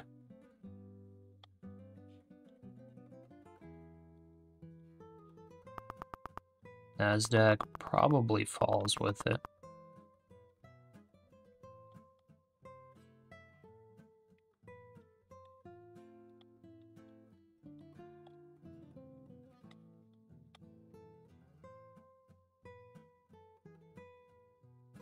Okay. Market's been open for 1 hour now. I would say I've got 1 more hour of active trading. After that, I think I'm gonna end it. I finally hit the gym, guys, for the first time in like months. Ever since my wife had the baby, I just was not hitting the gym at all. So it's gonna be It's going to be a little difficult to get back into it, but it's something I want to do. I want to get back into the gym. It's just so good for your mental health. When I'm not working out, I just feel so tired all the time, so like lazy. It's just terrible. But when you're working out consistently and all that, you just have so much energy, you feel good, you know, you look better, all that stuff. So that's another reason why I can't be just trading 7 hours straight. Then I'm like dead. And if you guys think about it from my perspective, I've got the 2 monitors here, right? So it's like you're already kind of nerding out and your eyes hurt from looking at screens. But I also have like bright lights in my face for like 7 hours, so it's hard.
All right.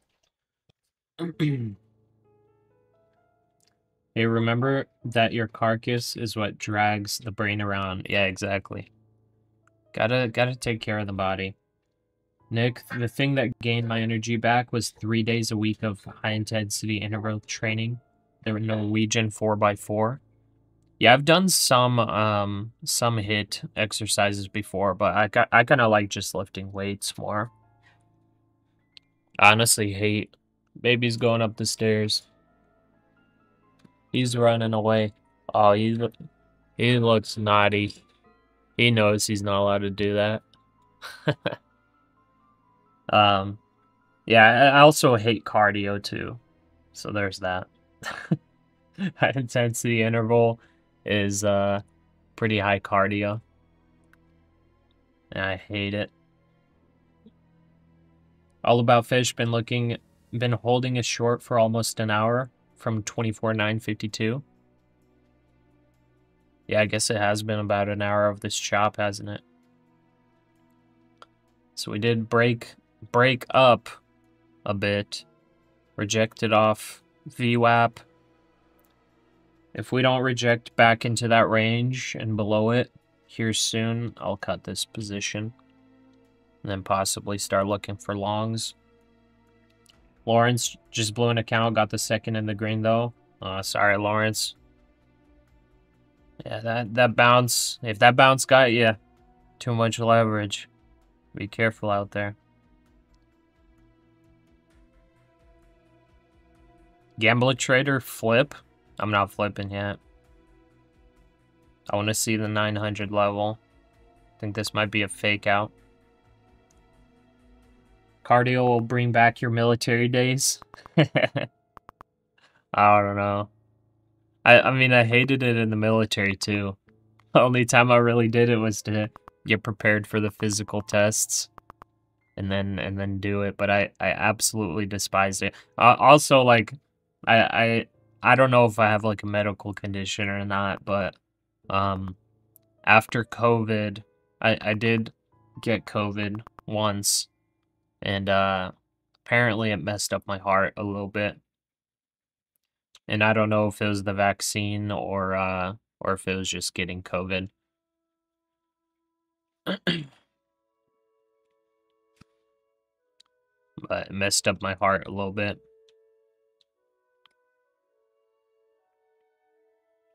Okay, we popped out. We got back into the range. I want to see it go down further.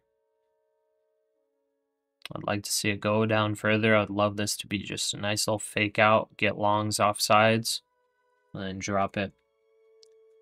Yeah, I mean it possibly is the vaccine. I try to stay anti-politics, anti all that stuff in a public panel. But I was not trying to take the vaccine. I thought it was you know, technology that was not sufficiently researched. I did not want to take it, and I ended up being forced to take the Pfizer one. So it was a little bit unfortunate. It was kind of, yeah.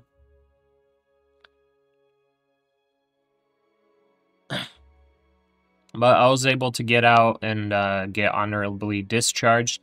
If I would have gotten kicked out, which it was getting to that point, because I was like, I do not want to take this. It seems sketchy.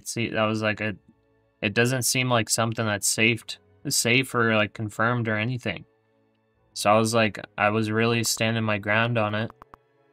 If I would have gotten kicked out for that, crazy thing is Trump was offering back pay and full reinstatement for everybody that did get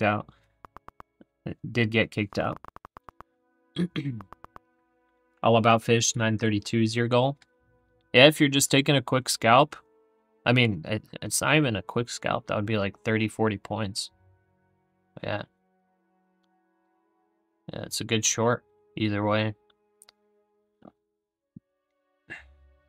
I want to see this break these levels. And Ragnar, I am short. So if you look up here, see position right here. That's first of all, see this blue line? This blue line is where I entered the position. So if you see here, I'm in the profit. That means, I'm below it. That means I'm shorting. Also, if you see up here the position, it's red. That means that I'm shorting. If the position number is green, that means I'm long. But I'm currently short. This chart looks like a barcode. Just ridiculous chop.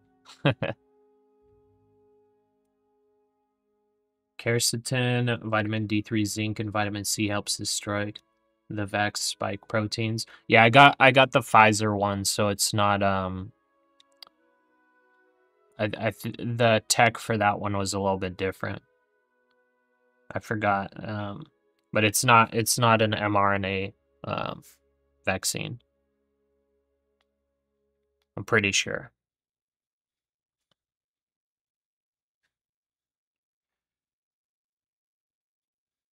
Nice, you took 6 micros on that. Good stuff.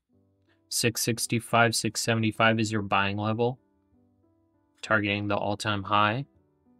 Is that 665? Are you still on the September contract?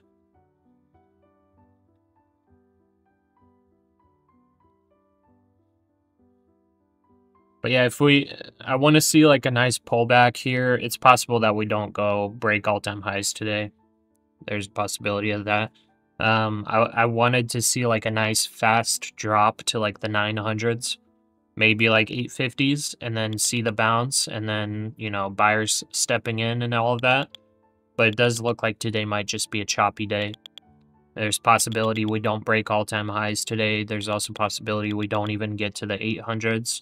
It could just chop around between, 25K and 24,900.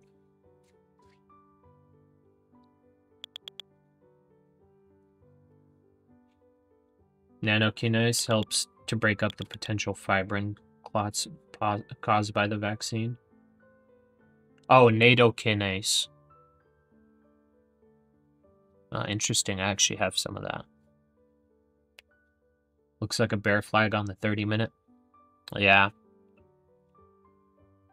Yeah, this is probably just a really big bear flag on the higher time frames. That's why I'm I'm fine with holding this short, but like I said, I'm doing very, very low risk. I'm doing only 1 micro.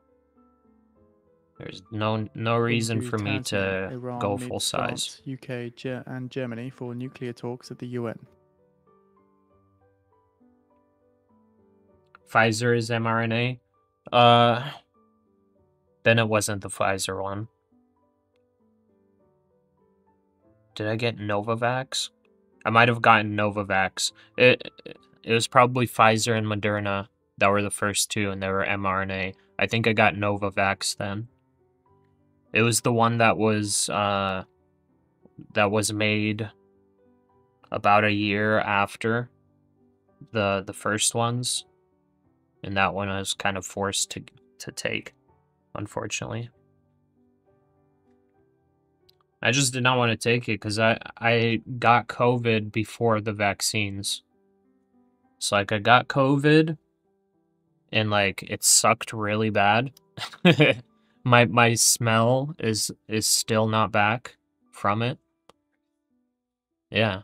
You didn't know that? Yeah, my smell's not back. Like a lot of the things that I smell, they smell differently from how I remember them smelling. And I don't have like a strong sense of smell anymore. But anyways, yeah, I got COVID already. I went through it and it sucked really bad. I remember the fever being insane. It was getting to levels where I was like, it was actually my wife and I, we both had COVID together. It sucked really bad. But I remember the fever getting to such high levels that I remember like we're just Googling it, like making sure that we keep our fever down. I don't remember if it was getting closer to 110 or not, but it was high. I just remember Googling it and I was like, oh, we're like right on the line of, you know, brain damage, fever levels. So we're like, okay, we gotta make sure we're taking, whatever reduces fever is aspirin or Tylenol or whatever it was. But because I had it, I was like, I really don't want to take the vaccine. I think it's unsafe. And I already had COVID. I know there are other strains of it, but I was like, there's really no reason for me to take this. It's extremely dangerous, it seems. To be, you know, taking a vaccine where it's very minimal research and testing. So, anyways, enough of politics. Do you take shorts? Yeah, I'm sitting in a short right now. It's just 1 micro. I took it at 24,960 on the dot.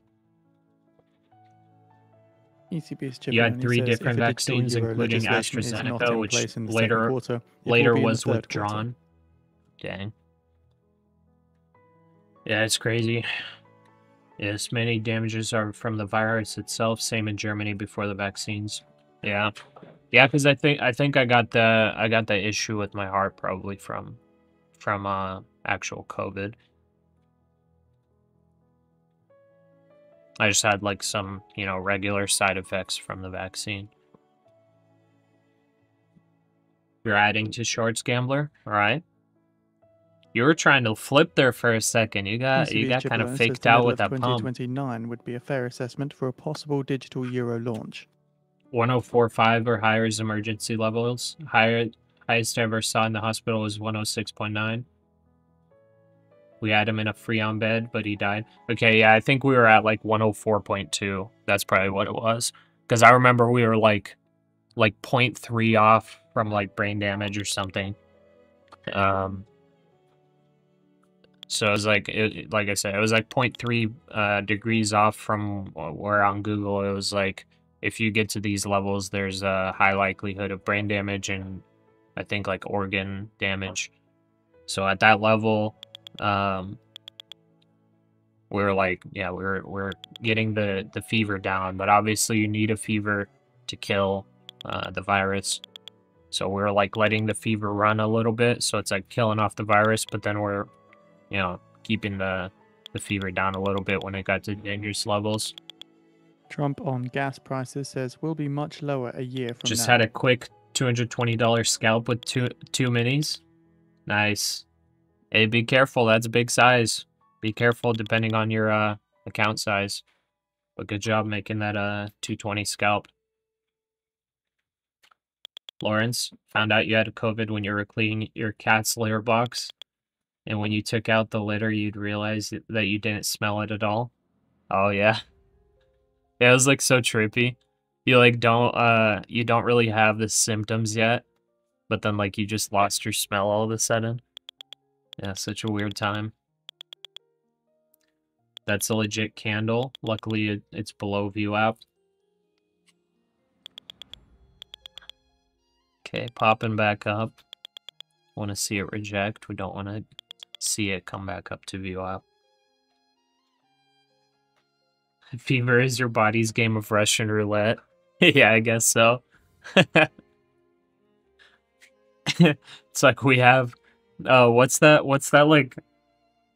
That game... There's like a game that I remember was popular among probably kids mostly. I never played it. But it's like these little cute characters and you have to find like the bad guy or something. Is it called Among Us or something like that? Anyways, it's like that. It's like that game. And your body is just like, right, someone in here is a bad guy. Let's just start killing everybody off until we figure it out.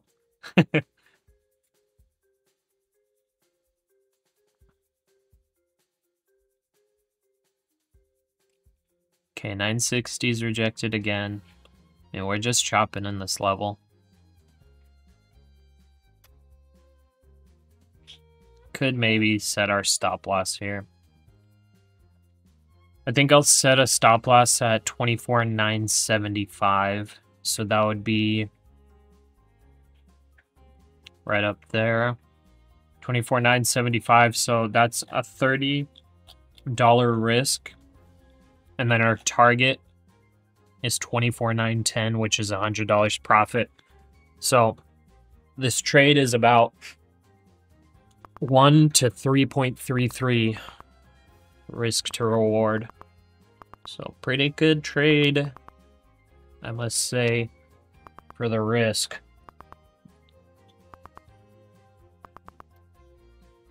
Okay, I think it's about to be a commercial break time. I'm gonna go use the restroom real quick because we're just chopping. So I'll be right back. And cue commercial. Right now. Trump on Trade says... And if you got YouTube Premium, you're probably still sitting here without a commercial. Good job.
All right. Stop loss to break even? No. No, it's too choppy to go stop loss to break even. I'm just going to get stopped out. Use the Brave browser, no commercials. Given the price action, you'll be greedy with the target. Okay. Yeah, you're getting around the ads, gambler trader. No, I have ad block myself.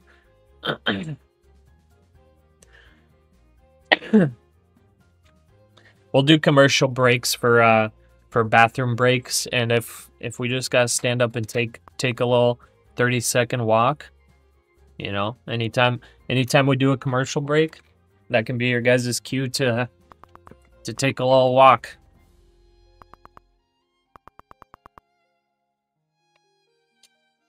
The US had sold $100 billion in 4-week bills on September 25th, settling on September 30th.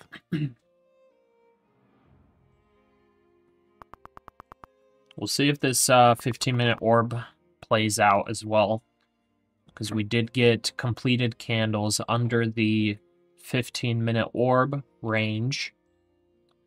So we got those completed candles, but it's struggling to really stay under and break lower here for, yeah, about an hour. Well, over an hour even. See if we can do it here.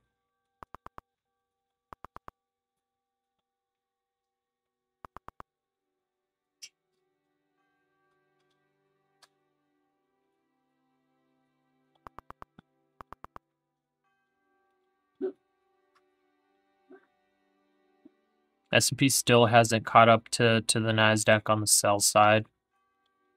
So, I mean, the NASDAQ could hold here, even if the S&P fails. If the S&P starts bouncing here, find support, NASDAQ could rally.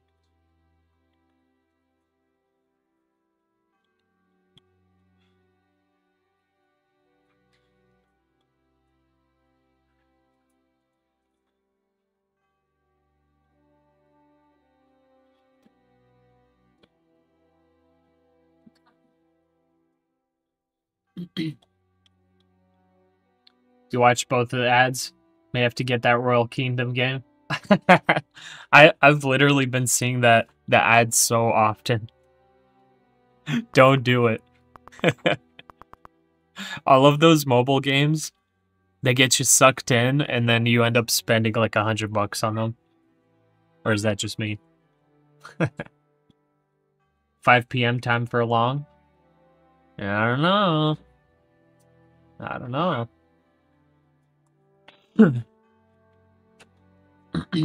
Still below VWAP. Still just a bit of chop right now. No reason for me to go long here. So I'm still very, very low low size on my position. So I've not gone full size at all.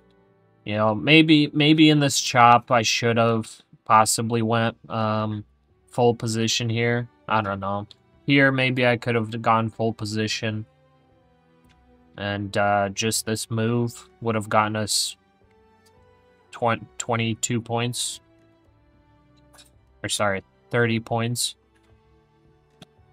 with full position, so that would be good. But just because I'm not that confident in what's going on here right now, where, you know, we haven't gotten that fast move down to those levels that I wanted to see, there's just good chance it could chop a lot today.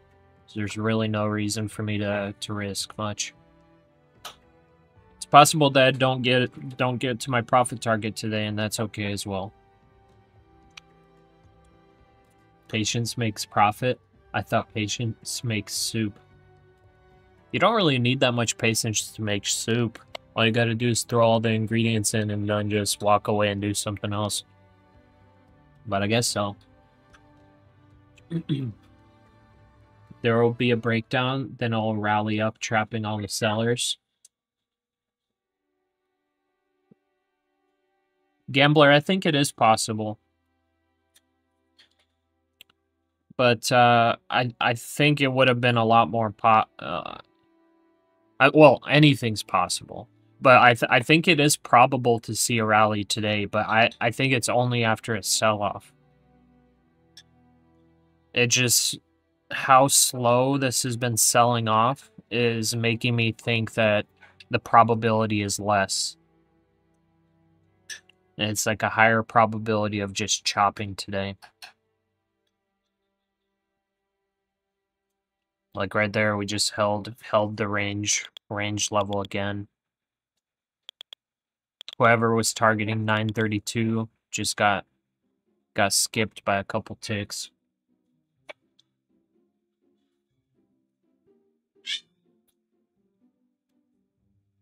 Pashungus, you're about to take a fat long. 24,927. I mean, be careful. Be careful. You'd be finding the Trump has trend. concluded his remarks at the UN General Assembly. Oh, immediate rally up, yeah. I mean, So just keep in I mind, don't Trump think is that scheduled to we have a would few get an bilateral immediate closed-door rally. meetings as well as a multilateral meeting while he's at the UN General Assembly. We might get some statements released after these meetings, but until Order then, block he's not due sitting to 30 speak points again at the below. UN until later this evening at Okay. 7:20 p.m. Eastern Time. Yeah, I want to take this contract off at 24,910. That's where my order is here. That would also be TP1 on the 15-minute orb. 15-minute orb is still holding over a 70% win rate. So that would all kind of line up. Also, that would line up as a support level. So I don't know that we would see more than, you know, TP1 today on the 15-minute orb. But like, we do want to see it come down to this level here. I'm just surprised we're getting so much chop here.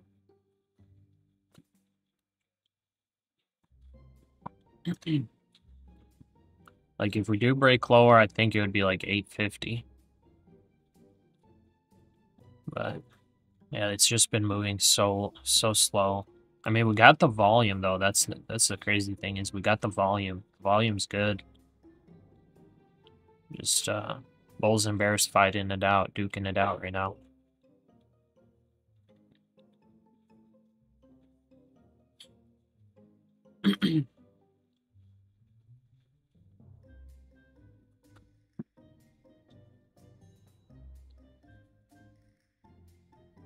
You're already down 800. Am I tilting? You're about 600 away from passing the count. Yeah, Pashungus, take a break, brother. It's very choppy right now. Today might not be your day. Yeah, try not to tilt, brother. Use price action plus 15-minute orb. That's what I'm talking about. That level looks very good for longs. Yeah, that's what I think too. The 900 level, 850 I think would be crazy good level if it gets there. But I mean, I don't really trade off just the 15-minute orb. Like I have it back tested, and I have the video on my YouTube, specifically for people that like legitimately don't know what to do. They have no strategy. They like completely don't know anything. I shared that strategy. I share that strategy and backtest basically for those people that completely have no idea what to do. Because if they just play that strategy strictly and like mathematically do it all very strictly, they should be profitable. But I myself, I don't really only purely trade that.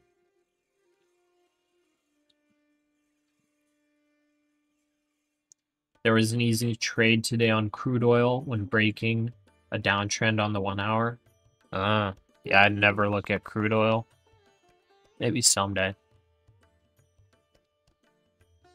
Depends on your capital size, Pashungus. What's your opinion on the fixed range volume profile? Are VAL and VAH good entries, especially in choppy markets like right now? I've never used them, so I'm not 100% sure. Yeah, I've never used the fixed range volume profile. I might have seen it somewhere, but I think VAL and VAH sound familiar. Because that's value area low, value area high, right? That's what those stand for. But yeah, I myself don't use those.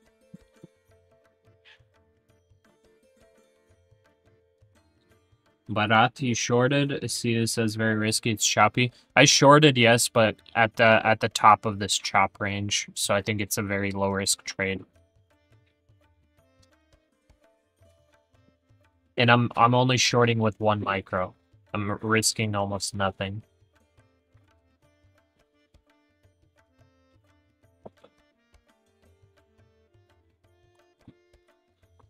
Good morning, Bridges. Which video were you talking about? It's my most recent video. And I say recent, but it's just the last video I posted, but it's probably like a month old. It's just called "This NQ strategy is winning" or something like that.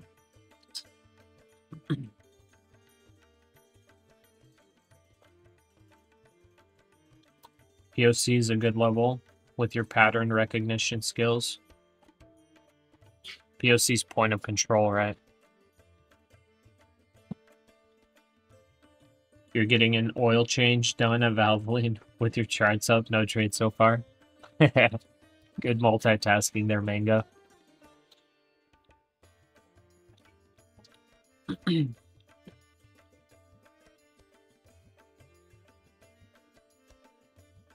I guess I could have taken the 50 or 60 bucks here on this push down here to just do it in range.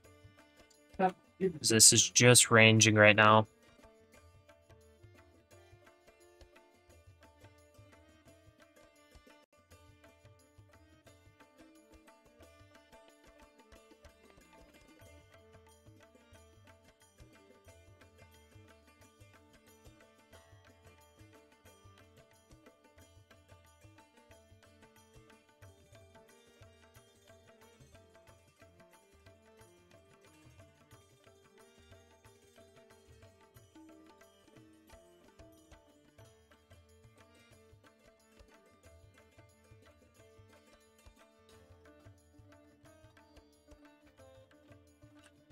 Why is it so choppy? I don't have a good answer for you.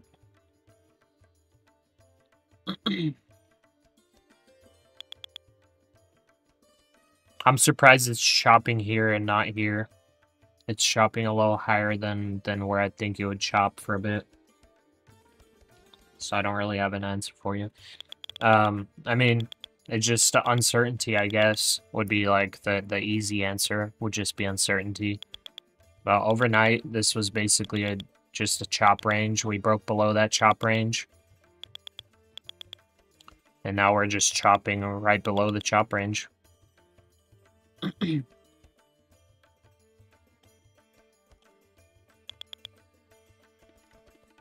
I should have taken profits right here when we came down. I should have just played the range instead of waiting for the breakdown. Because then I could have re-entered short here again.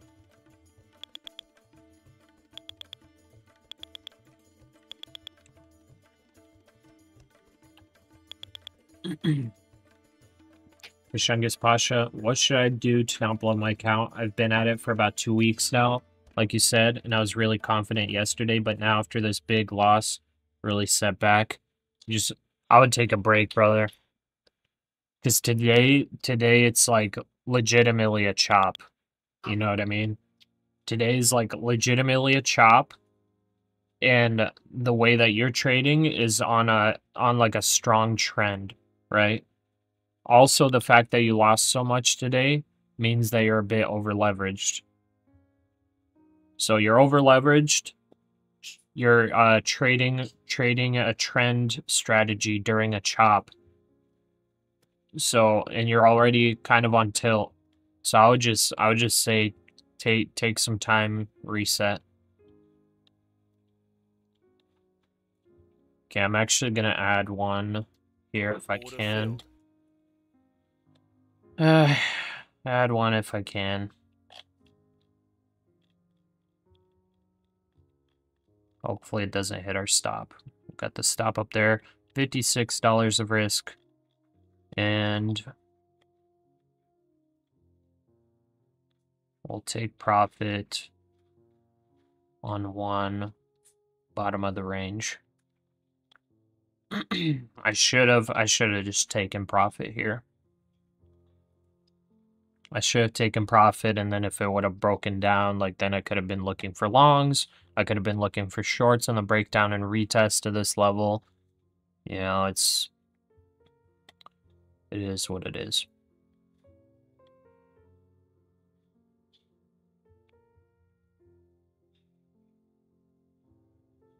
Could have taken profit here too, and then re-entered here. It's like I missed a lot of opportunities here. Bit unfortunate.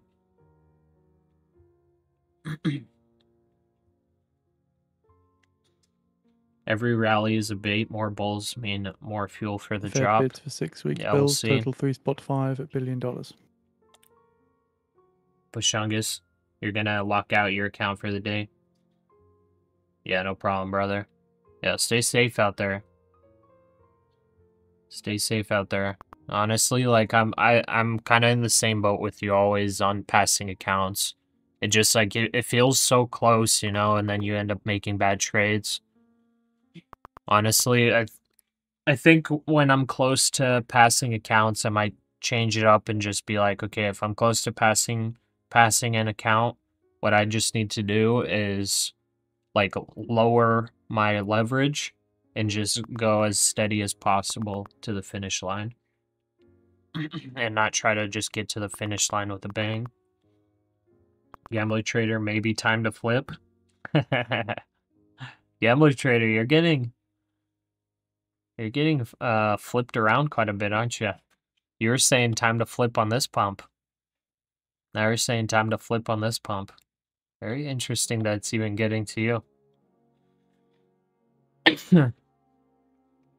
I think it hasn't gotten low enough. I think they might be creating some liquidity here, so they can bring it down low enough so they can maybe long at the 900s or 850s.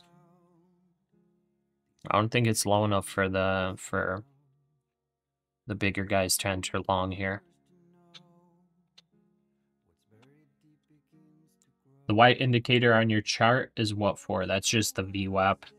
And it's a little bit different. It's calculated a little bit differently from... Actually, never mind. It looks like it's lining up with Webull.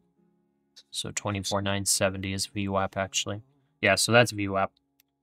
Volume weighted average price.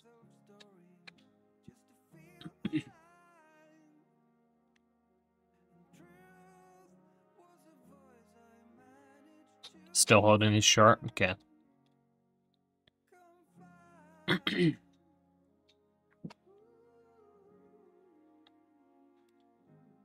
let's take a look at our stocks again. So here's NASDAQ, big chop. S&P, not as big of a chop, but it did start chopping a little bit. Hopefully it hasn't found a bottom here. Could also rally a bit before dropping more. Don't want to see that though, but it's possible. That would really mess up a lot of shorts that are waiting. Okay, Tesla, 430 bounced. Okay. Could go lower. Meta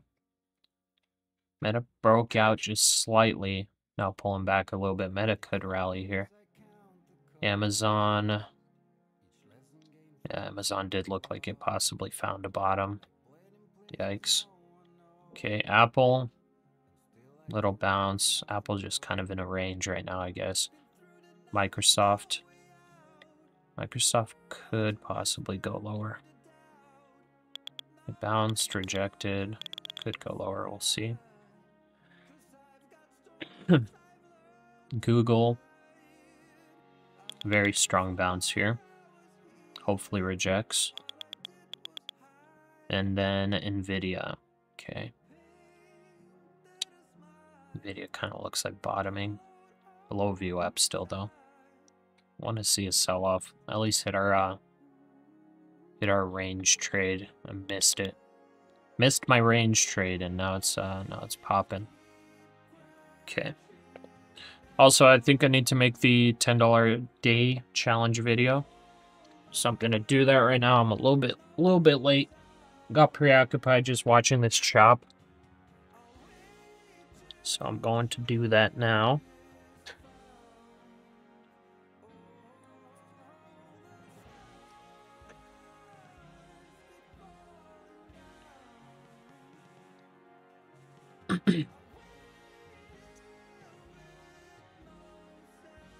Portfolio's probably green. Okay, nice. Portfolio's up 0.5%, while the market is down.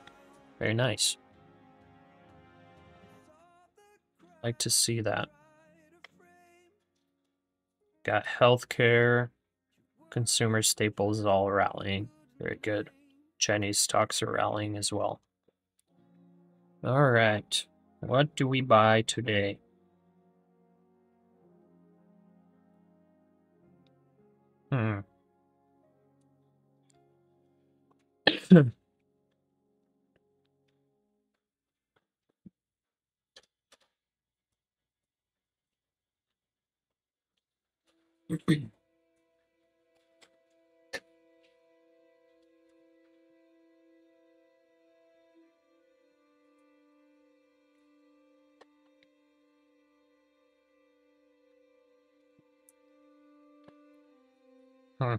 Up 60% on the Google position, the second largest holding in the portfolio.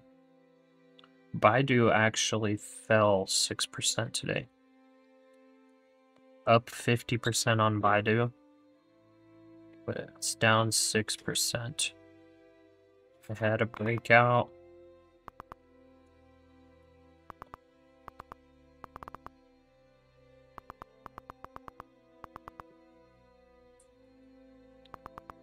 I'm gonna have to refer to my stock buying spreadsheet. Buy QBTS. I don't know enough about it to buy it. I would have to do more research on it. Run the fundamental analysis. I have like a list of stocks that I already ran fundamental analysis on. And I'm like comfortable with buying them. Okay, so Baidu. Looking pretty good actually still. Even with the big rally.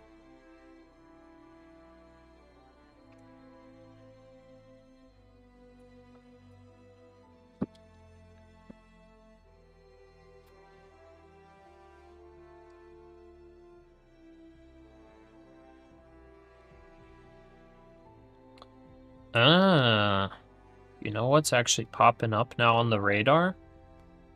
General Mills. Let's see it. General Mills is popping up on my radar now. Wow, it's fallen 32% over the past year. Past 5 years, down 12%. Actually quite oversold. 9.48 price to earnings ratio, 4.81% dividend yield. Interesting. Let me see if fundamentally it's still good.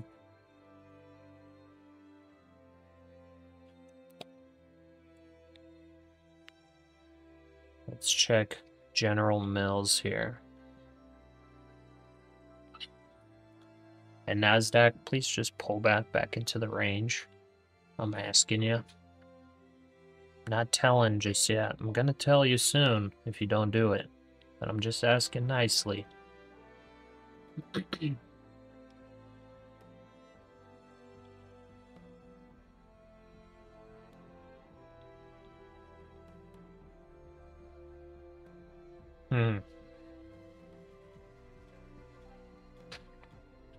Okay, EPS doesn't look that good actually.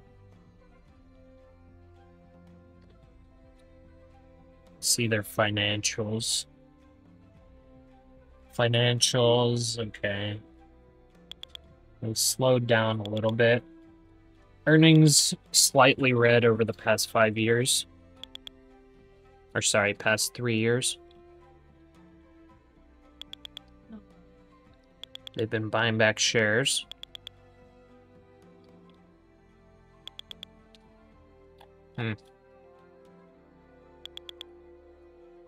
Balance sheet. Okay, they're pretty low debt.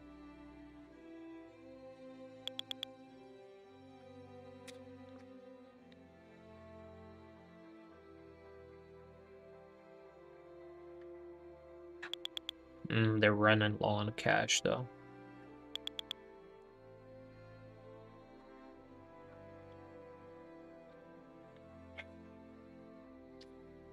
Okay, maybe not as good as I thought. Their financials don't look too good. Okay, no General Mills. General Mills was on my radar, but for the price, I don't think it's good enough just yet. All right, I think I'm doing more Baidu, even though it's rallied 53% in the past 3 months. I'm gonna add on to that, add to the winner on the pullback.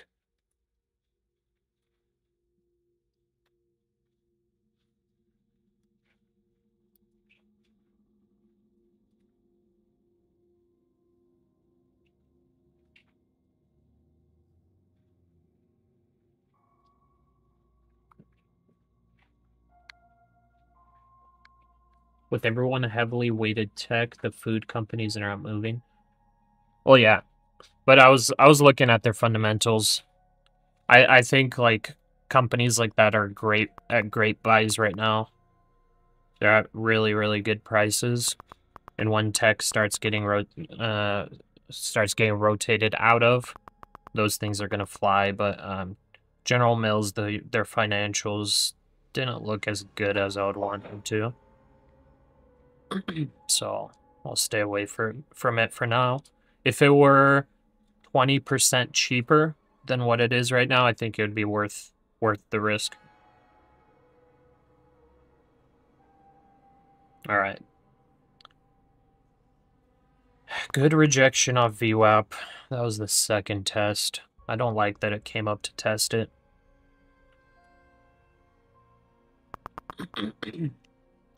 See it go back to the bottom of the range. All right, so it's day 728 today. Gonna make this quick video. Day 728.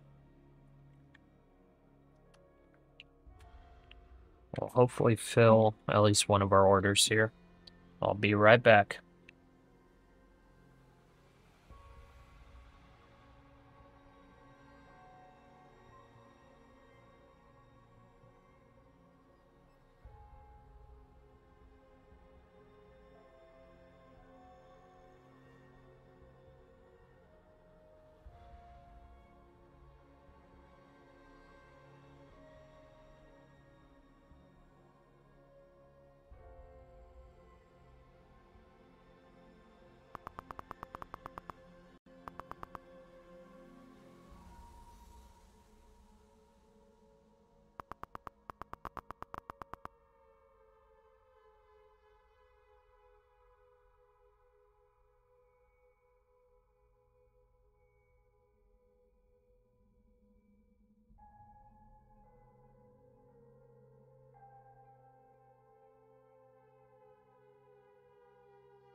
Okay.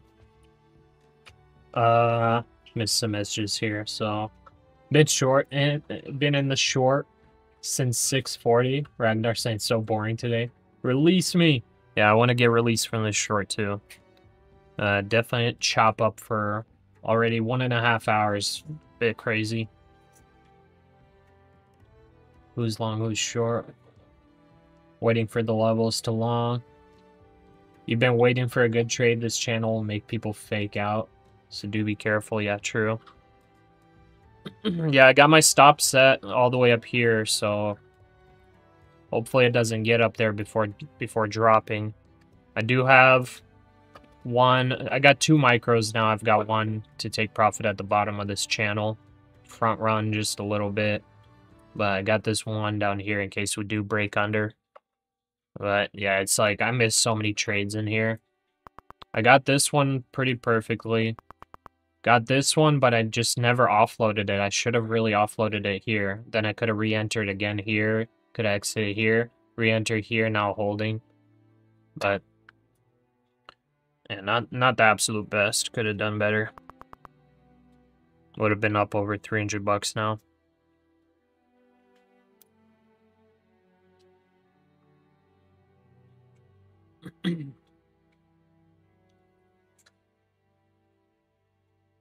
What are market makers smoking? You're short, but you're eager to flip. Yeah, I mean, I'm hoping it goes lower, but who knows? You'd rather get your stop loss hit than to watch this.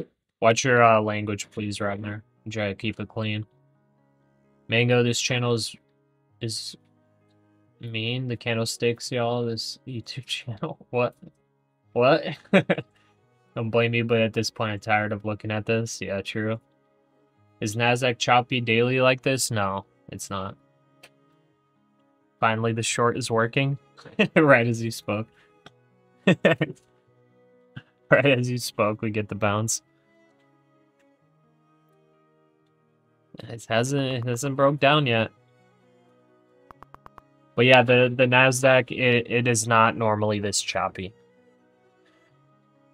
It usually is a trending market, just like, well, I mean the NASDAQ is a little bit volatile compared to the other indices.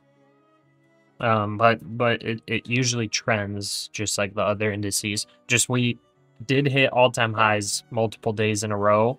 As far, I think, right? Well, I mean, we hit all-time highs, but we've been hitting all-time highs consistently again and again for the past couple weeks. So, like, for there to be a chop after another all-time high break, also with the 25K psychological level on futures, all that, it's just like, you know, it makes sense. Makes sense for there to be some chop. Like, I was expecting a drop a little bit quicker. We're not getting it, it's just chopping. So we are just holding it short, but yeah, I mean, it's kind of just like a waste of time sitting there watching it. So I think I'd like to lock in some of this if we can. And then if it does get down here, we try to long it. But overall, like, we might just have to cut it at an ideal profit and try again tomorrow. Important thing is that we stay green today.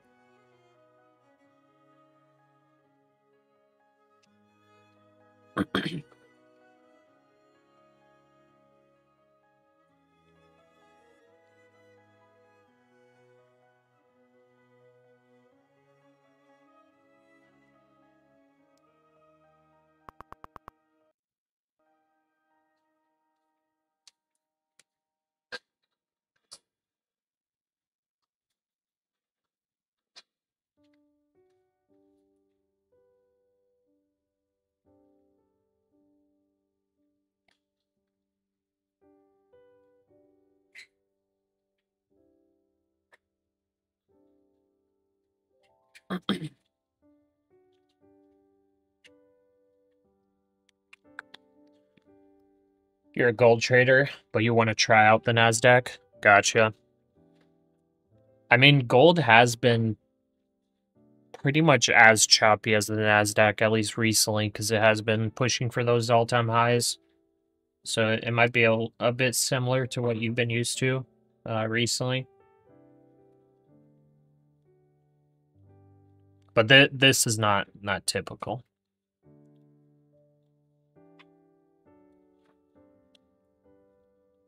This is pretty hard chop.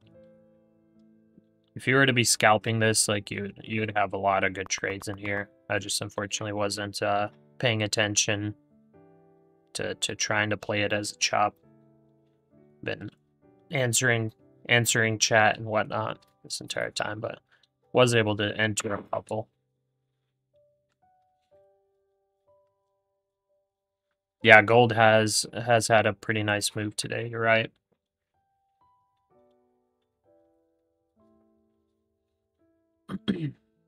Yeah, whenever I was watching gold, technically this on the December contract now, but like looking at the December contract at that 3670 level ish, I remember I was calling out that that's a really good long.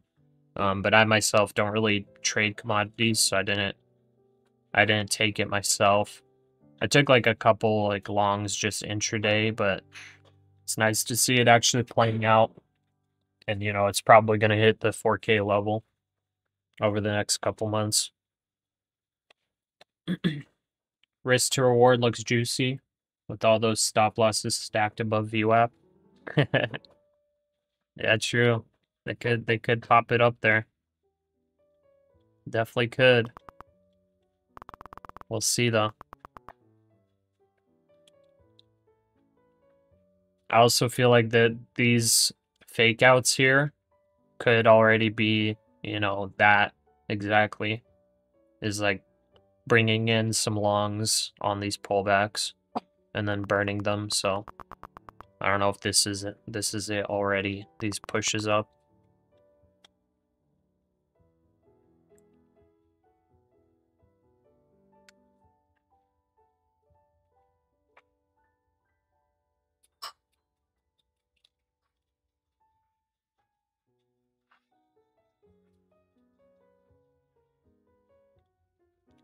Yeah, I think I'll bring down the stop loss, honestly. Right there. Pretty much at break even for the stop loss. I want to see this move down to the bottom of the range. If it pops back up here, I don't want to be in it anymore. And I think I'll just end for the day. Even though probably today there will be a good move at some point. It's just I don't want to sit here wasting my time waiting for it.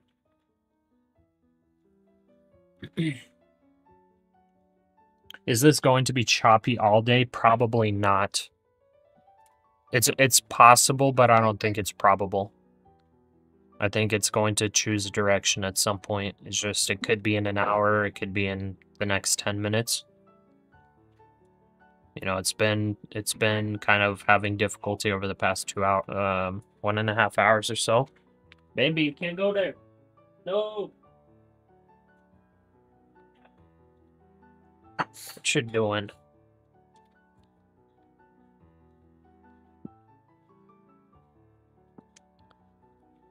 Okay, go, go, go.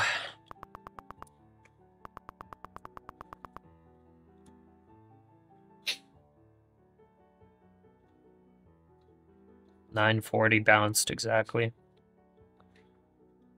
Ay, ay, ay. Such a boring day. Such a boring day where I just did not want to go full position size.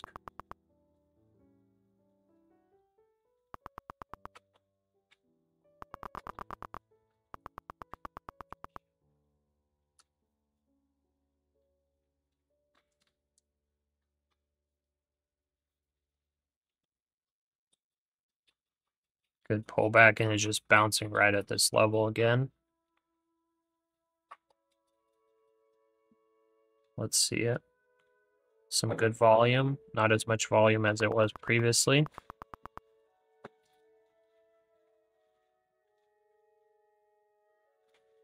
That was about 2 ticks off from our partial. Okay, there we go. We filled it. Beautiful. And I think I'm going to bring this stop loss to right there. So either it actually breaks down here and we target the lower level, or it comes right back up into this range and I just at least capture half of the move as the stop loss. We're just getting about 20 bucks.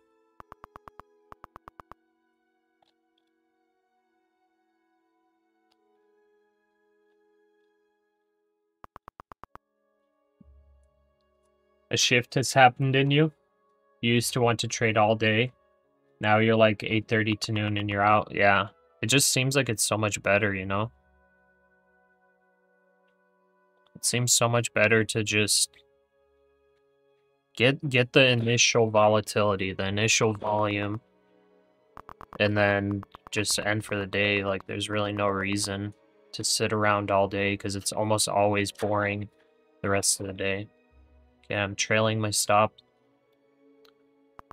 It looks like it did break below. Actually, never mind. It just bounced on this tick right here. It might have went like one tick lower.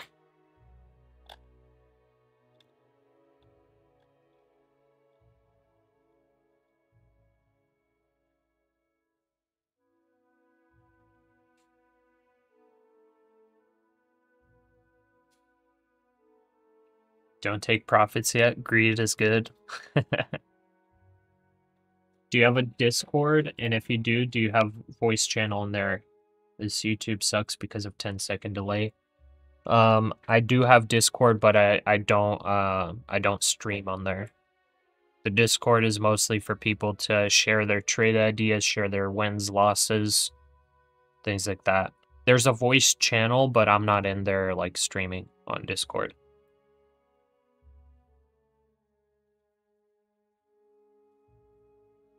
Ragnar, I booked one micro, and it looks like our stop might get hit here. To book our second one. Stop Okay. filled. There we go. So it's deciding to stay in the range.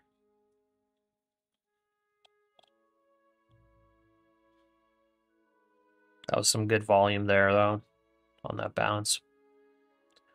So buyers are just stepping in at the bottom of this range. It's a little unfortunate, but that is the 930s. I was saying 930s is probably going to be, you know, the beginning of support. I was hoping it would drop below, but yeah, it does look like 930s is just going to be the support level, I guess. Strong wicks from the bottom side on the 5-minute chart.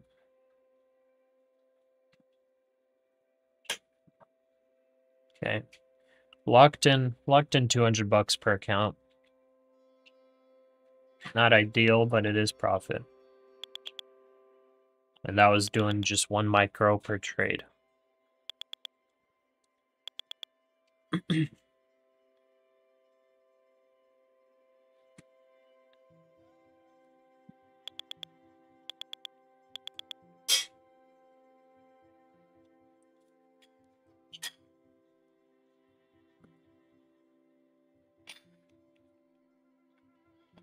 Thanks.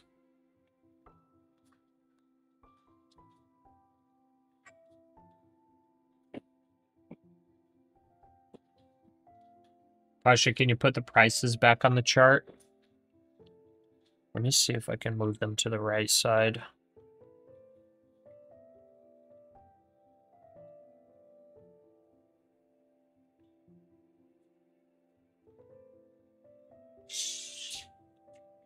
Okay,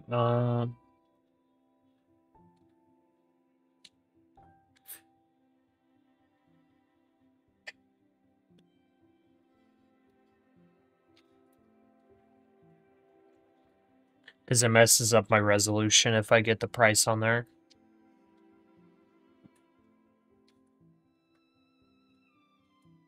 How do I make it so that my price levels go from the right side of the chart to the left side? You're able to do it in TradingView. Am I able to do that on Tradeovate?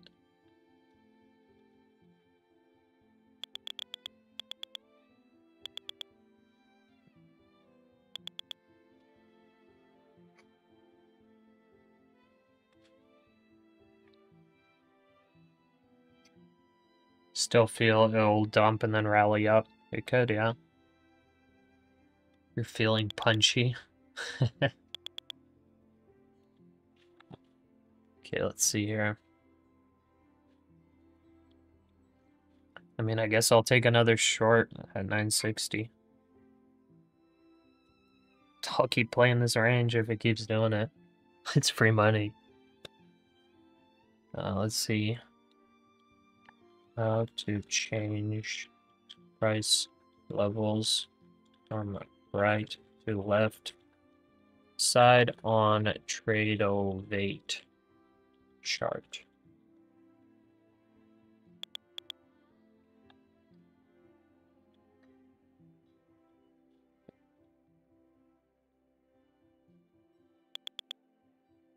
Order filled.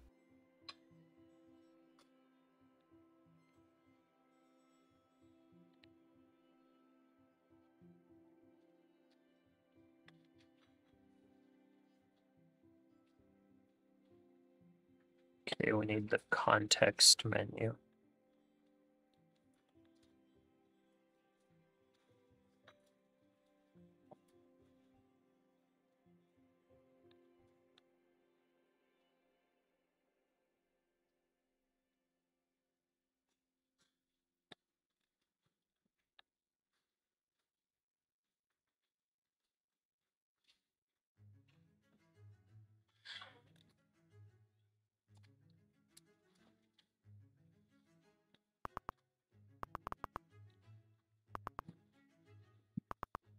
I mean, look at that. It's like it's literally playing this range for hours. I guess we take it.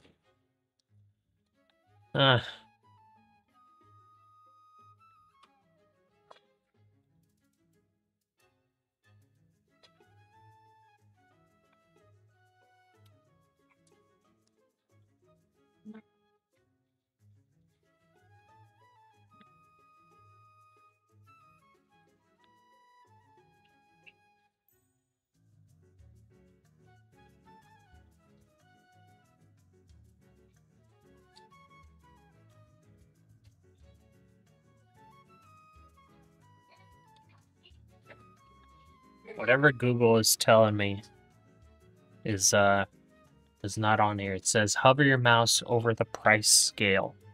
Okay. And then it says right click. Right click doesn't do anything.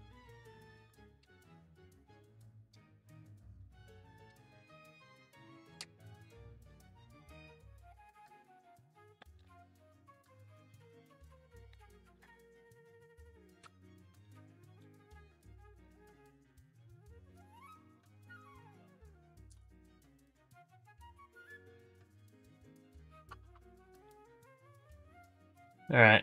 Well, I don't know how to get it over to the left side. Sorry, Lynette. But I guess the only price you can see is right up here. So that's current price level.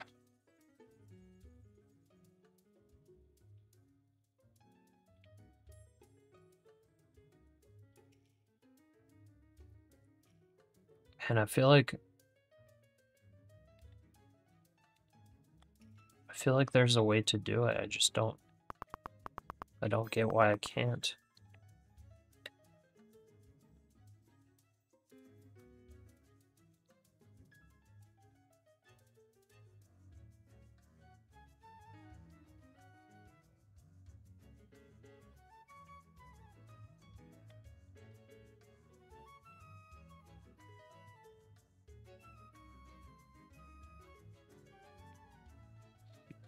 So weird.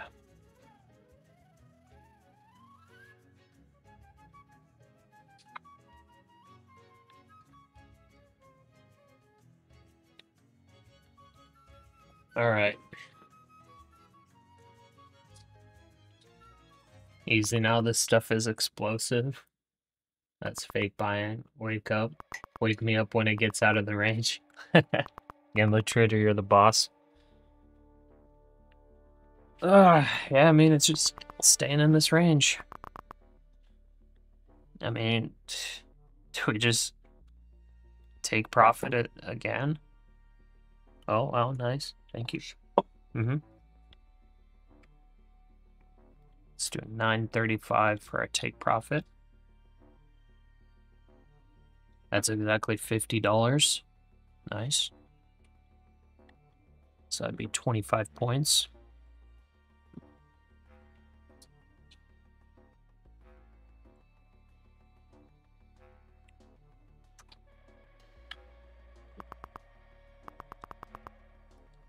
Failure is just another kind of success, the wrong kind. Oh, you're funny. Okay, so we're doing $50 potential profit. Let's do $25 of risk. That'd be up there. So 1 for 2 risk to reward on this trade. But to be green on today is good. Yeah, I got lucky. Got lucky to be in the green. It's literally just because I'm trying to switch up how I'm trading, trying to be safer. Yeah, it's helping me out today. If I were to be trading my regular strategy, I would not be in the green today probably. I would be getting chopped up really bad right now. There goes Nathan Bacon.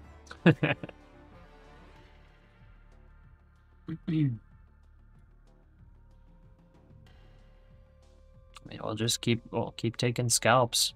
I prefer the short side, so that's why I'm trying to only scalp from the top. I don't really want to long the bottoms because I think it's overall weaker, and I think it goes down to the lower 900 levels. So that's why I'm preferring the scalps short.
When is Jay Powell's speech? Maybe that's what everyone's waiting for. Yeah, it's possible. Jerome Powell is going to be speaking in 40 minutes exactly. So 12:35 Eastern time is when Chair Powell is going to be speaking. So it is possible this chop is just awaiting that. Trump's also having a meeting right now, and he did speak earlier this morning.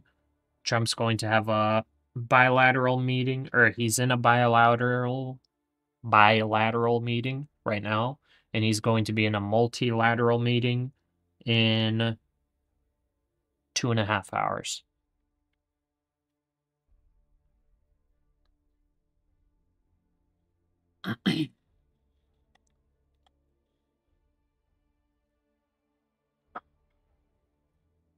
Not trading today. This is tiresome. All the best to you. Goodbye.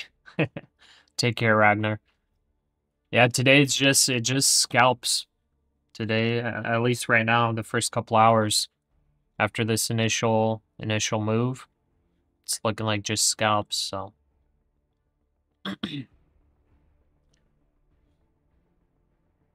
Pasha's versatility is getting better and better, hopefully. Just gotta keep the ego in check, because it's like, anytime you think you got the market figured out, it humbles you pretty quick. So right now, I'm not 100% confident, but I'm seeing what's happening so far. I'm taking the trades on it, but I'm keeping size small. I'm not gonna just size up to full size, be like, oh yeah, we're ranging. We're ranging 100%. Look at this. We got 3 for 1 so far. About to be 4 for 1. We'll size up on the next one. Like, yeah, no. Not confident just yet. So just gonna, if it keeps working, just gonna let it keep working. Take the small trades, let the balance grind up. But as far as like going in full confidence that this is gonna continue doing this, no. The next bounce could be a breakout above VWAP.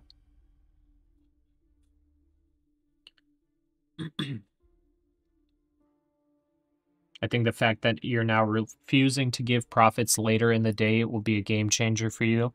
Yeah, 100%. It's just I kept looking at those stats, and I'm just like, man, it's like literally the win rate, everything looks so good in the first couple hours, and then it's just all downhill like every time. It was like maybe 30% of the days I'm like making a little more in the afternoon, you know? But the majority I was just giving it back. It was not good.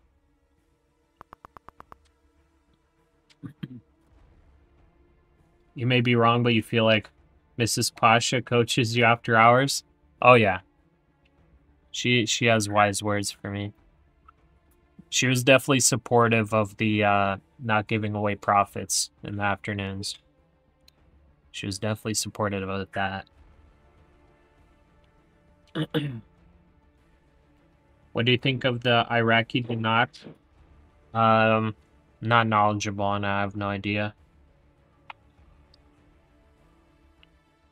I don't trade currencies either, so I have no idea. All I know is the dollar has been incredibly weak this year, which is like a big reason why, you know, equities have been rocketing. You know, why bonds haven't really been going up much, even with interest rates getting cut. So they say it's getting reevaluated. Like reevaluated? Reevaluated. Dinar is a scam? No, man, I had a family pulled into it. It's been a scam since the 90s. Like, you're talking about currency, right? You say it's getting reevaluated.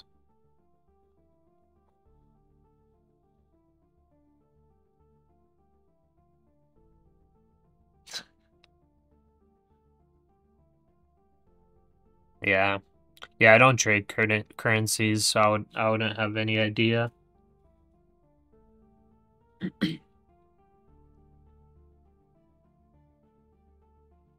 The only thing that, just with my very limited knowledge, I know nothing about currencies other than that they are currencies and that they fluctuate. But one thing, probably the only thing that I did notice was, I think it was about a year ago, maybe a couple years ago. It seemed that with the Japanese yen, there was some insane arbitrage opportunities. So, Japanese banks were lending yen at negative interest rates, I believe. And I was like, What if you were to go to Japan and have a business or whatever and take a loan of a bunch of Japanese yen and then come back with that yen to, well, exchange it for USD and buy a bunch of long-term treasuries in the US at 5% interest. I think it was at like 5.1% at the time I was looking. And I was like, huh, if you'd get 0% on the yen and then 5% interest on USD, it was like just the long-term yen versus USD looked really, really good. I was like, this seems like a crazy arbitrage opportunity. But who knows? Maybe I'm just kind of dumb. It seemed like an arbitrage opportunity because I was just like, man, imagine taking like $10 million worth of yen as a loan, and he would be basically zero interest with it, and then taking it to the US and collecting risk-free interest on it, and with that interest slowly paying off the loan in Japan, and then over 20 years with an interest over 20 years, those interest payments would actually pay off the yen as long as the yen wouldn't rise against the USD crazily. Anyways, enough of that. Oh, he's talking about buying actual physical paper and hoping Iraq's economy completely changes. Oh, I gotcha. Yeah, I don't know about that. I would rather go gold. If I were to go currency, I would rather go gold. Like for physical currency. I don't trust like any physical currency, even Bitcoin. Like if I were to be leaning for currency, it would be gold. 5th August 2024, if I'm not wrong. Yeah, I was probably around there. It's just very weird. I saw that they're lending at negative interest rates. I don't remember how I stumbled upon it. I think I was just looking at Japan's data and their banking and all of that, and they released their interest rates and it was negative, and I was like, what the heck? And I was like, wait, US interest rates are over 5%. I was like, am I kind of dumb, or is this like actually an arbitrage opportunity? Like, are there going to be people taking advantage of this? Probably there were. Half an hour till Powell's speech? Yep. 30 minutes. We're waiting for the scalp to hit. If USD weakens against Japanese yen, when you convert back to repay the loan, you could lose money despite... Well, yeah, I know that, gambler. But I was like, looking at the long-term trend of yen versus USD, it looks really good. So it would have to be like a legitimate trend change. And then like if you would be slowly paying off that loan with the interest from the treasuries, you'd be paying back, if exchange rates stay exactly the same, you'd be paying back 5% of the loan per year. Also, if interest rates fall in the US, then that means treasuries go up in price, which means that you could sell treasuries to pay off that loan faster. But yeah, it would all depend on the exchange rates. But I feel like it would only be really a risk if Japanese yen like doubles against the USD over the next 20 years. Then it would make it like a break-even trade. 30 minutes time. It wouldn't even be a loss. It would be a break-even trade. Because you would collect, over 20 years, you would collect 100% of your investment back. At the Greater Province Chamber of Commerce. So I don't know. It seemed like a no-brainer to me, but who knows? Maybe there are some risks that I just don't know about. I'm obviously not like a economics major or professor or anything. You can buy $1 million for 1K, and they say it will go up to 2 to 1. I don't know. That sounds like it might just be toilet paper. Foreign exchange moves can easily wipe out the carry trade profit. Large-scale loan trades are monitored by central banks and regulators. Not every investor can freely borrow unlimited yen at 0% invest broadly. Converting huge sums between currencies and buying bonds has spreads, fees, and market impact. Yeah, but I feel like the spread and fees would be less than 5%. So it'd be like the first year, or maybe like 5%. So it'd be like the first year would be just, the first year would just have to pay for the fees. And it wouldn't even be a huge sum. I was thinking like $10 million USD. Like wide scale, that's a small sum. 10 million USD. Ideally, you would completely finish off the loan in Japan over 20 years. And then after that, you have $10 million worth of, well, not $10 million worth of bonds, but 10 million, 5% yield. If you bought them at 5% yield, you would have 10 years of $500,000 payments per year for 10 years, and then you would have the bonds paid back. So that'd be $5 million paid in interest over 10 years, and then the $10 million back. So $15 million profit in USD over 30 years. Feels like pretty cool, no? Sudden policy changes, yeah, I guess so. Yeah, it would be political risks, 100%. Regulatory risks.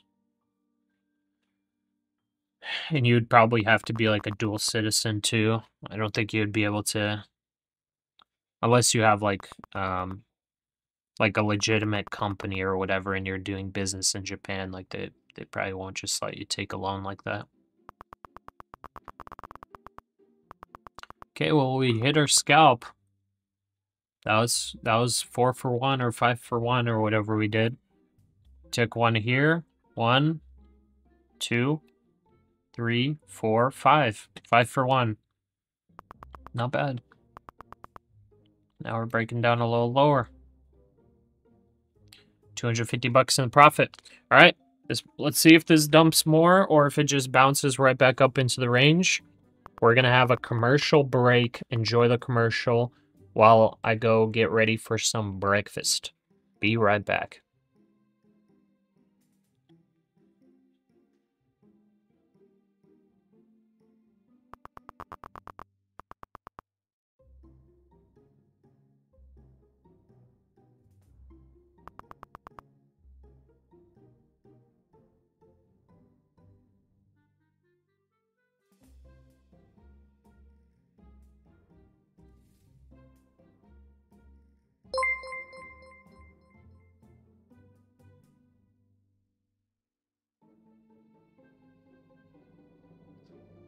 All right, now I'm just going to wait for this to get back into the range or wait for it to dump.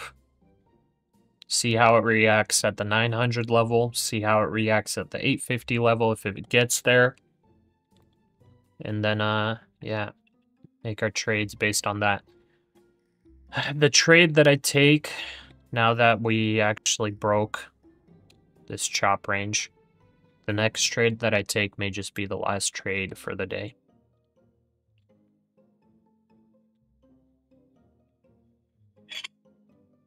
TP1 coming up. Yep. 909. So it's almost there. Needs about 10 more points.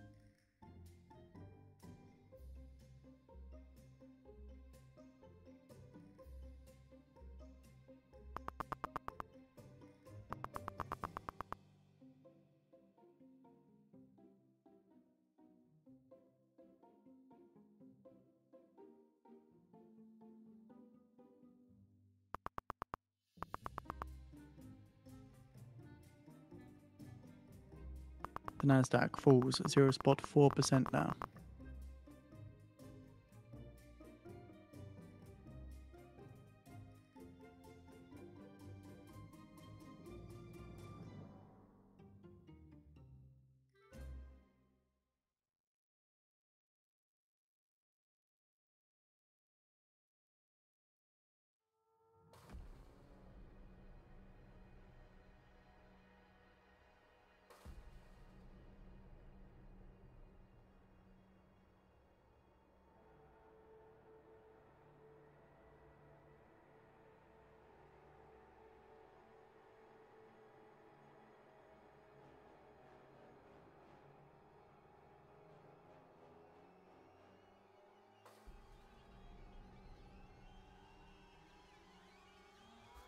Also, if this does break the 24,900 level, I may be looking to short, by the way.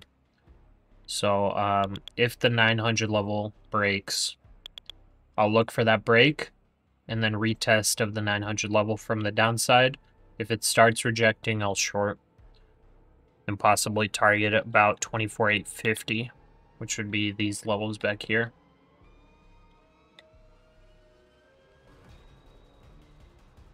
As of right now, just sitting and watching.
Dow opened skyrocketing, gave everything back.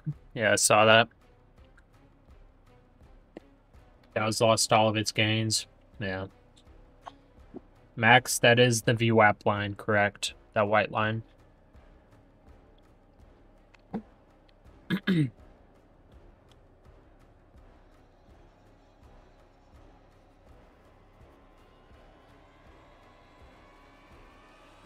It's on its way to TP1 of the 15-minute orb after struggling so much to get out of that range, with a couple fake outs to the upside as well. Very, very interesting stuff.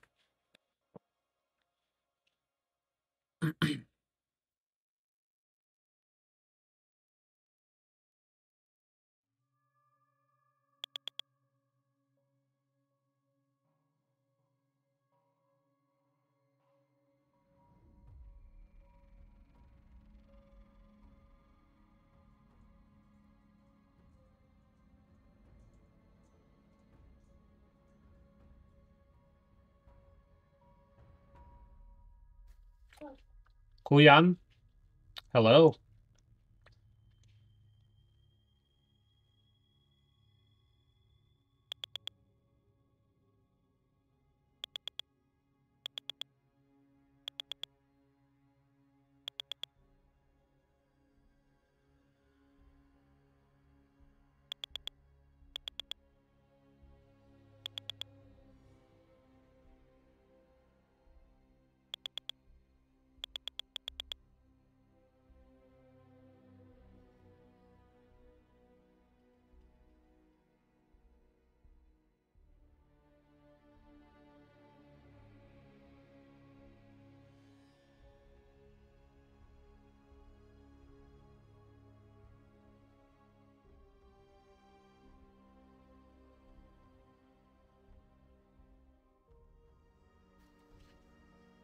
You're still in the short if you hit the TP.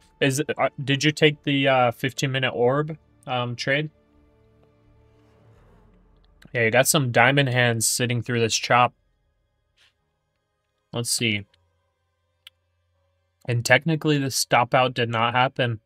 The stop level on the 15-minute orb is 24,976. And this wick right here got up to 975.25, something like that. Pretty crazy. Super close to a stop out there on the 15-minute orb trade if you were to take it 1-to-1 risk to reward. Ragnar, you entered long. All right, good luck. See if it goes lower. Entered off your own strat criteria. Okay, nice. Are you targeting the 800, Nathan?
You personally would wait for Powell before entering anything right now?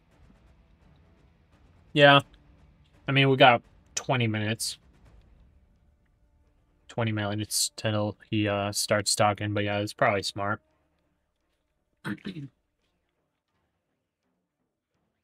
Amazon shares fall 2.3%. Targeting That's shares of 900 on the Amazon dot. down Okay. 2.3%.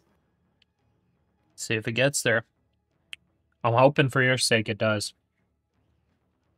More broadly, the S&P 500 And Ragnar down took around the long, 0.2% so hopefully as he's well. locking in some profits here. I think it's a little bit risky holding too long on the long side. Got right at the bottom. Already moved to break even. Very nice. Good trade, man. Good trade. So you must add 24,915 set as your buy.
So, Balin entering long as well, but just scalping, that's probably smart. Ragnar, you're targeting the all-time high. It's risk-free and minor quality, so... I don't know. We'll see if it makes a lower low. But I guess it could go. We'll see. Technically, it broke out of the range here a couple times. And then failed. This time it broke down below the range. Kind of failed. And now it's right back in the chop range, so we'll see. I feel like the trades are a little risky. Just chopping.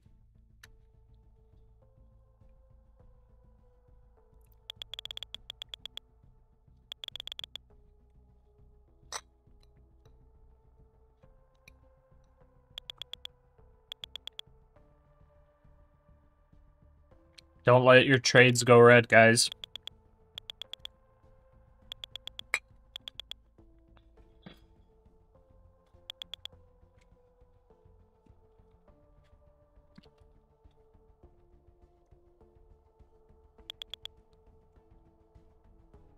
Quite a big bounce there.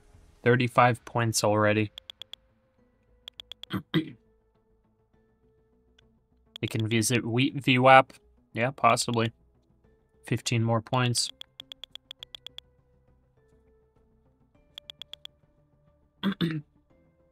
Nathan stopped out for 40-point profit.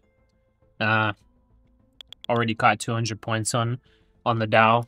Okay. Yeah, it's just a bit choppy.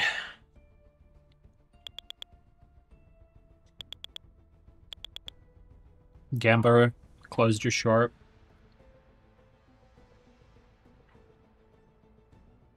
Just got back. Did anything drive the drop to 917? No. No news.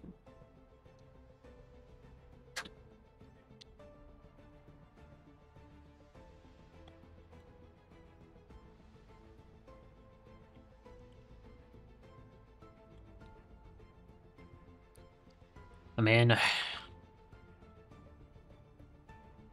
let's see if it continues ranging.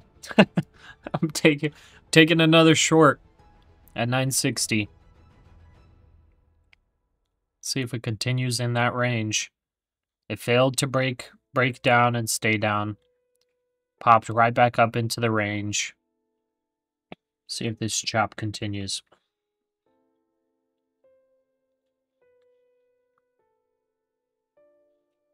What's Powell speaking about? No idea. Let's see here. I guess economic outlook. Powell's economic outlook. Speaking in Rhode Island.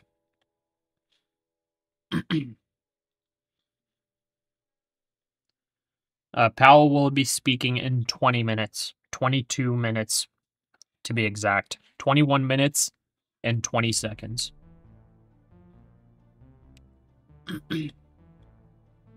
Don't go for a short. There's going to be big buying. I'm just scalping. Juan, thank you for the sub. Welcome. It's a symposium, not a Fed talk. Okay. Yeah, all I know is there's several Fed speakers that will be talking. Bostic was speaking 2 hours ago. We're gonna have Powell speaking in 21 minutes. Well, I guess that's about it. And then we had a Fed speaker about 3.5 hours ago as well.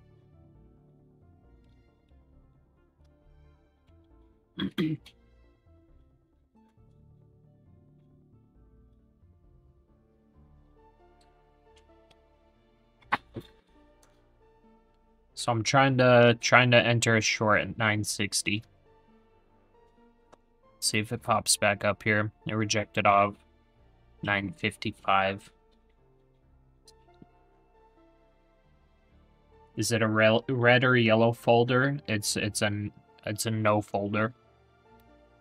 Blue folder. In 10 minutes time now, at 12:35 p.m. Eastern Time, we're expecting comments from Fed's Powell, who speaks on the economic outlook. So that's Fed Chair Powell speaking on the economic outlook at the Greater Province Chamber of Commerce. A text is expected as well as a Q&A. We have a live video and we'll get it out on the feed soon. Pasha, you still on evals? I'm doing 2 fundeds and 1 eval. I'm building up to 5 fundeds.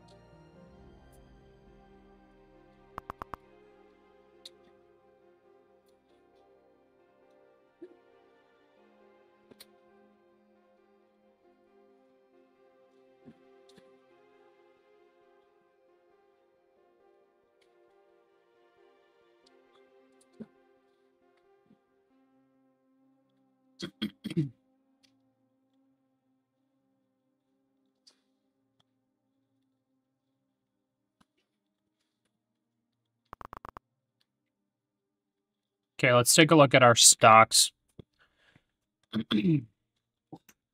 Let's see here. So Tesla.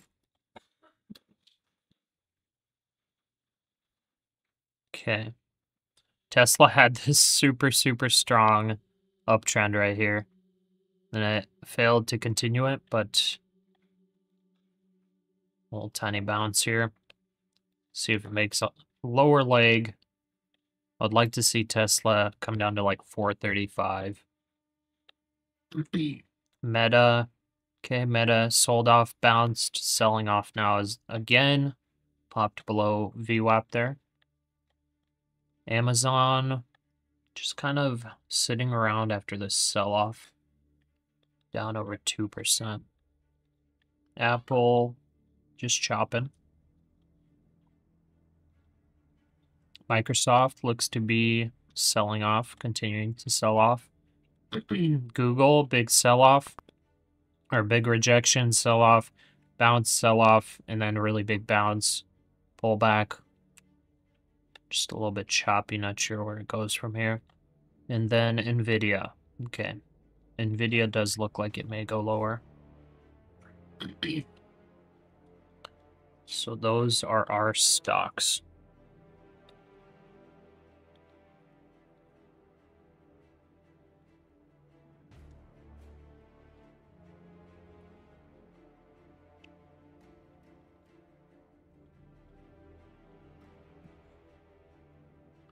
All right. Yeah, Powell's coming on here soon. Piotr, 12:35, yeah. I'm hearing your stream for the first time, and I really love it. Are you live every day? Yeah, I am. I appreciate it, man. But yeah, I'm live every day. Market open to market close. Unless I get sick, basically. I was sick last week for about 3 days, so I wasn't streaming. Ayub, blown like 6 evals this week. Just can't anymore. You got any strategies that work? Oh, this month. I've just got the I've got the one that's the most recent YouTube video. It's the 15-minute orb with just one more indicator added onto it for potentially earlier entries and additional trades throughout the day. So 15-minute orb is really the only one I like share as like one that I got the back test for it. It seems to work very well. Yeah. But it's a boring strategy.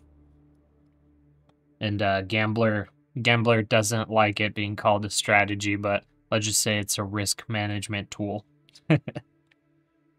Gambler, long now on this pullback. Okay.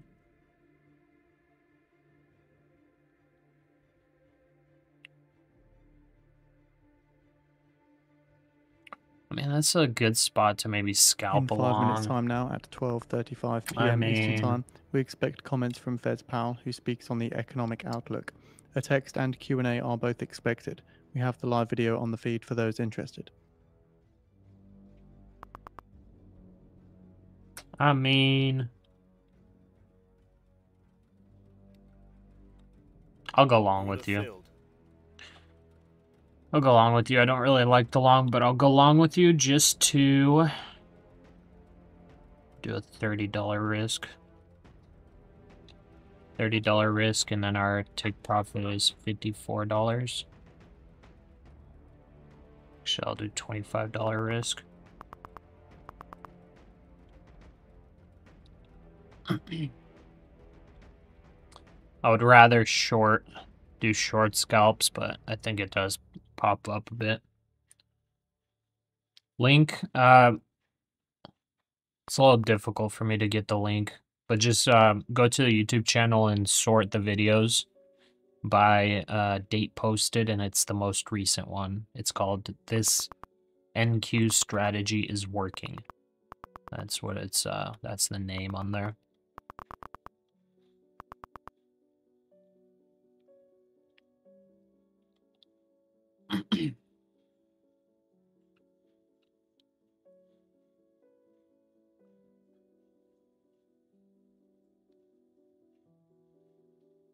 All strategies work. It's the risk management that makes you profitable. Lothbrok wrong.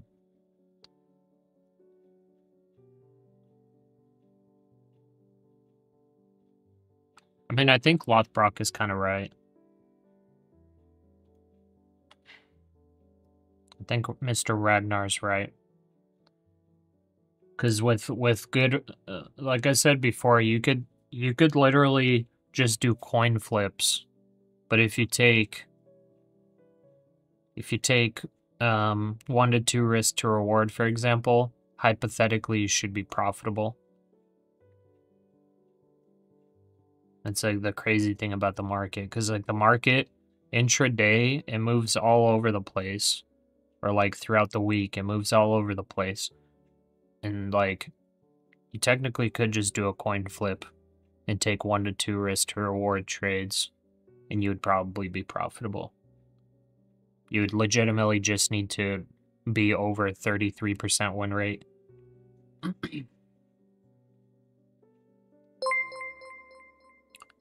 Nifty Stinky. Thank you for the sub, welcome. Are we allowed news trading on funded accounts? If you're talking about Take Profit Trader, you are. Just go on the top right of the website when you're logged in, or I don't think you need to be logged in, but go to the top right of the website and there click on your name and then scroll down or go down on that drop down menu and hit calendar. Okay, on Take Profit Trader, you hit your name, drop down menu opens, you hit calendar. When you go on calendar, there are listed all of the events you are not allowed to trade through on funded accounts. On evals, you can trade through any of them. But those are the ones listed on there that you can't trade on funded accounts. There are very 1 minute little now until we expect the events. text release from Fed's This Powell. entire month of September, there have only been 3 events that you could not trade through. And it's technically 1 minute before and 1 minute after. So technically only 2 minutes times 3 days this entire month. So about 6 minutes of trading time that you were just not allowed to have positions in. It's pretty dang good. Let's Take Profit Trader. Just make sure you know those events because they allow you to trade through a lot of news. They just specifically those red folder events that they put on their calendar.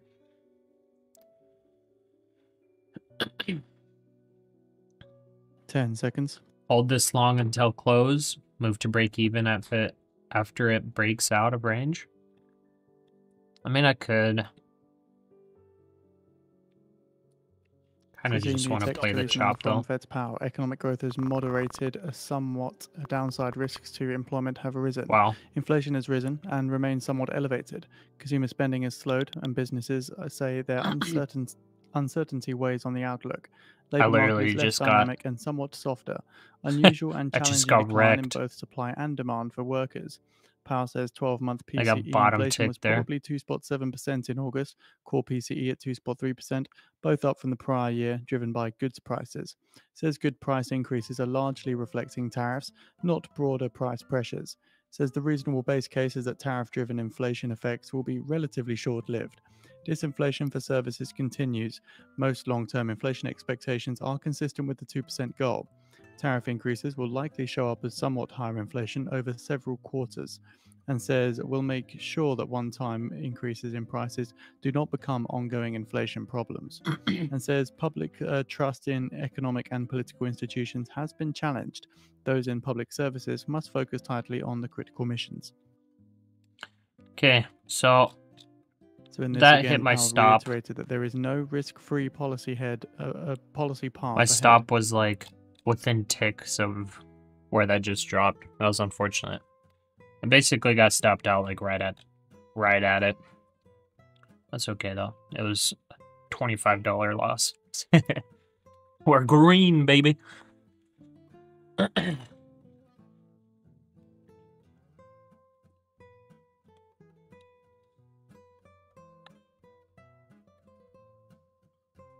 Guess it's going lower.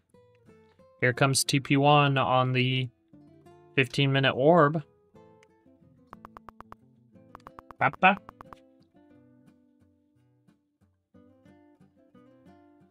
Ugh.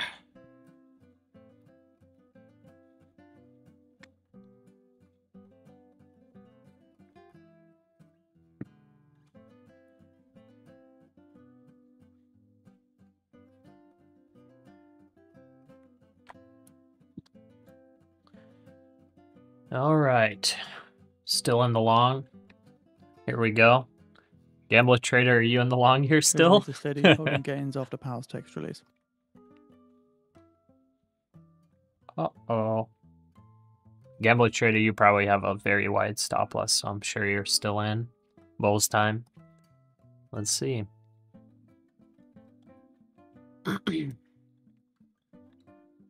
I don't like that we didn't get to the 900 level. I don't really like it. I would want to see this go lower before wanting to go long. It just did not give it to us. What are you doing?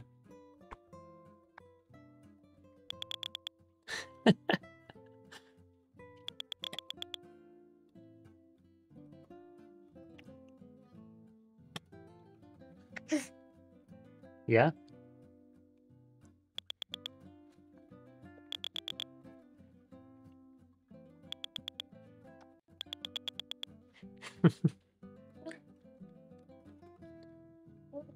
You had a $3 stop loss, didn't get stopped out.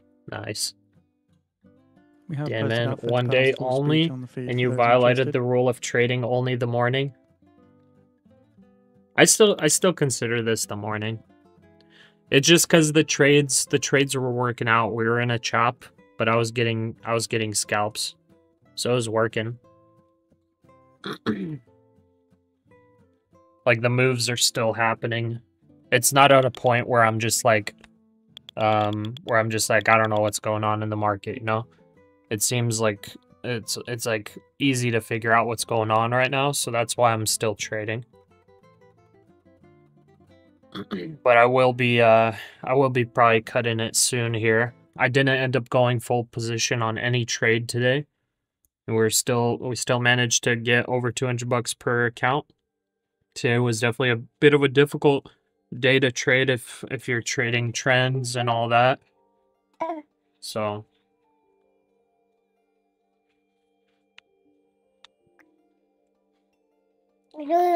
Gold slightly pairs gains as Powell speaks. Last up, spot 5%.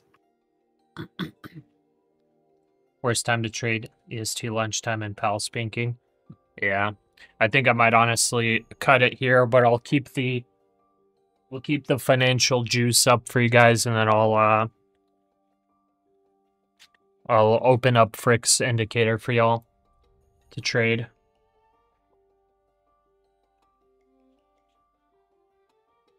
Yeah? He's about to knock over my light. Alright. Yeah, I think we can end it here. Fed's Powell is now approaching the podium. I think there's a lot more move potential. Posted on the feed. A lot more stuff But can again, Keep in happen. mind, after this, there will be a Q&A with But Powell. it could also just chop the rest of the day. So we got 1, 2, 3, 4, 5 trades successful in a row, and then we just lost one trade. And it was honestly not even like a bad trade. It was just I just got stopped out on a quick wick down. Where you going? Where you going?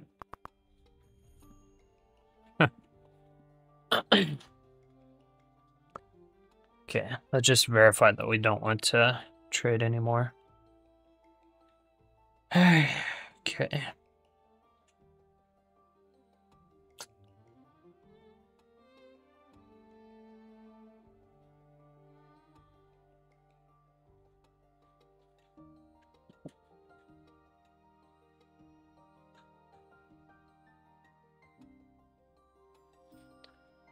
Okay. Let's try to do one last long. But like super minimal risk.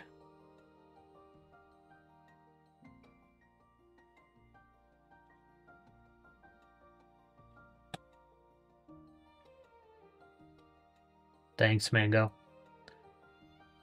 You're sitting at the same profit, avoiding this price action right now, yeah.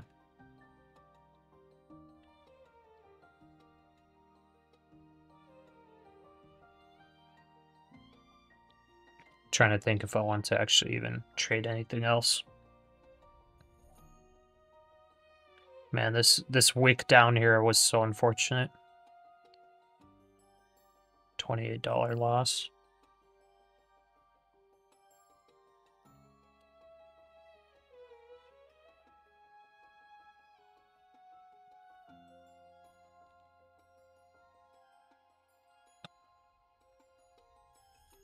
Let's try to do a quick scalp.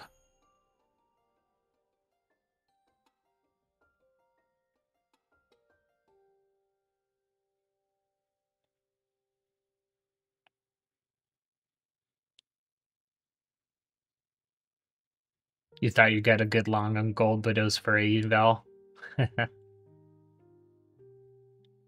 DZZ to the moon. DZZ. Oh, you're shorting gold. Dang. All right. That's risky.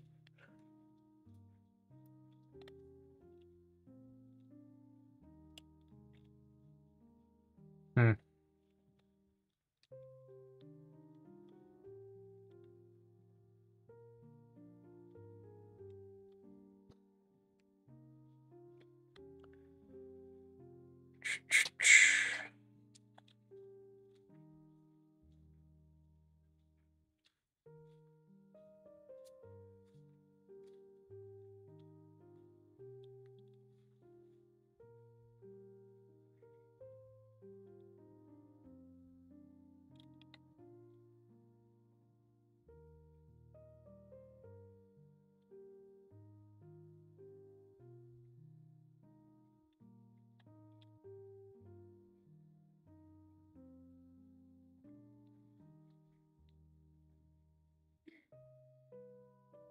Order filled. Okay. We're in a long.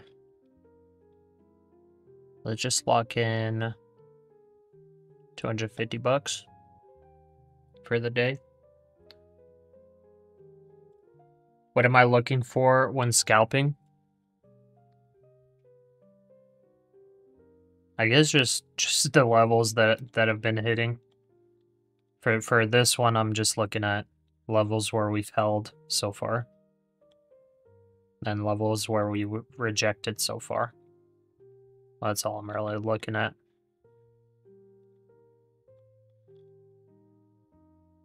Fed bids for 2-year notes total $3.8 billion. You ever hear the one about the tortoise and the hare and the squirrel that shot them both?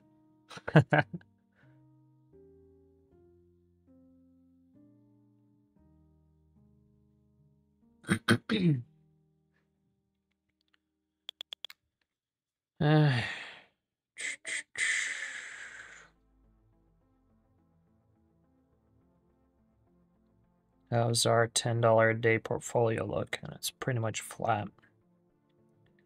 Still up about 0.5%. No real movement.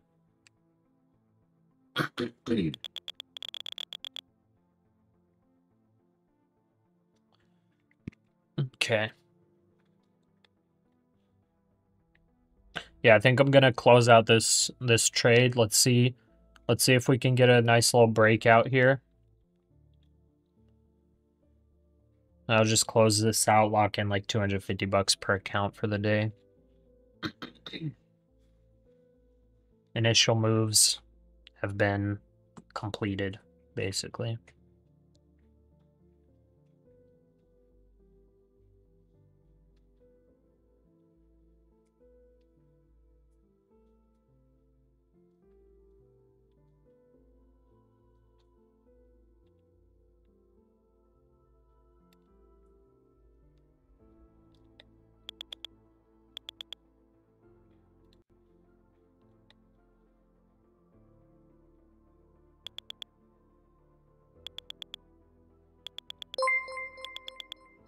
Zappo Zapote.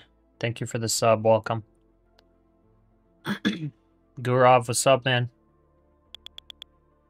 Gambler, more points? Yeah, I think I might try to look in some more. There's this kind of trend line here, though. So 950 might reject.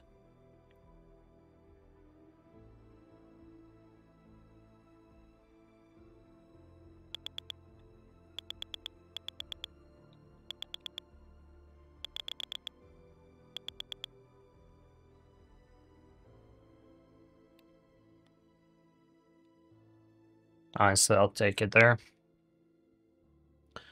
I'll take her right there. Order filled. There we go. All right. That's the last one for the day. We did literally 1 micro per trade. So not too bad. equaling 250 bucks. So, yeah. Everything's a bit of a game if you ask me. Yeah. Gurav, guess where I'm now? Well, you're probably not in Moscow. Probably in India.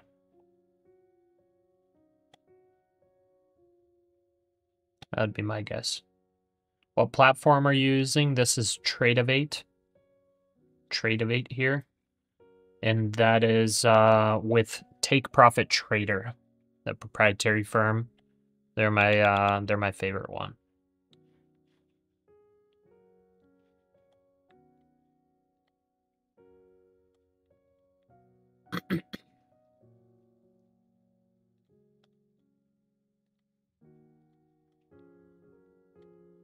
Powell is now answering questions at this event. Again, the live video is on the feed. Oh, you're over in Tokyo? Nice. Yeah, I haven't been to mainland Japan. Heard it's fun over there.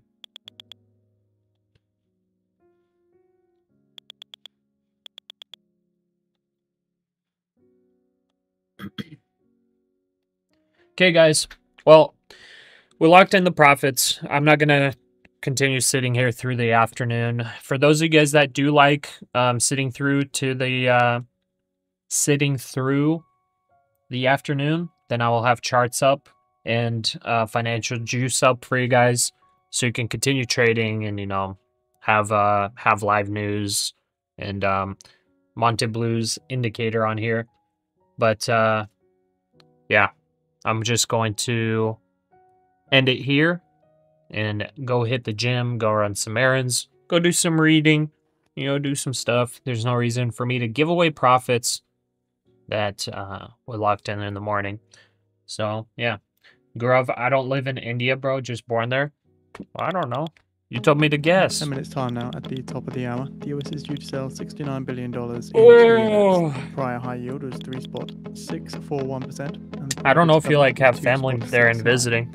So this week's Treasury auction kicks off with the $69 billion Okay. sale today. Today was good. $70 billion Today was good. It was a difficult day probably for a lot of us. But luckily, today's auction could face some complications. luckily we were able to on the economic lock in outlook. and have Iran Supreme Leader Khamenei on the wires says, 80+% win rate today. Do not intend to produce them. So not too bad on So really again, the setup for almost today's auction nothing could happening face some today. complications with Powell speaking at the moment on the economic outlook. So Says if you're earlier, nice and inflation has green, been steady, with congratulations. Treasury broadly underpinned I'm the proud of you. gains seen in You get a high yields. five.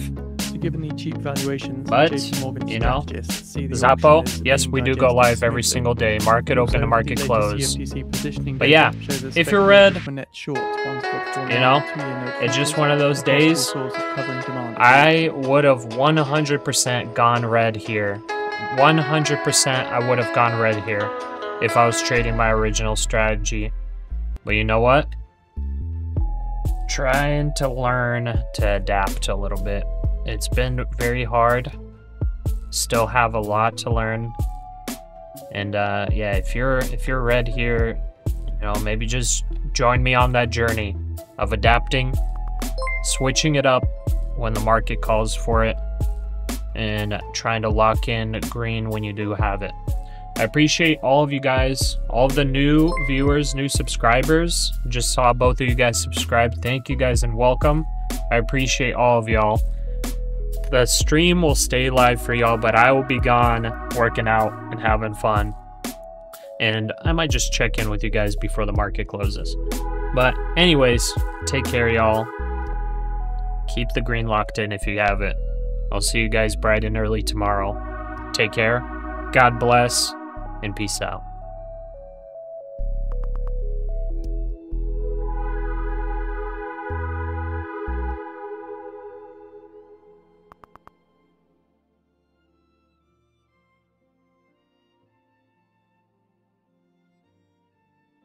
Powell says the beige book showed modest growth and the economy growing but not fast.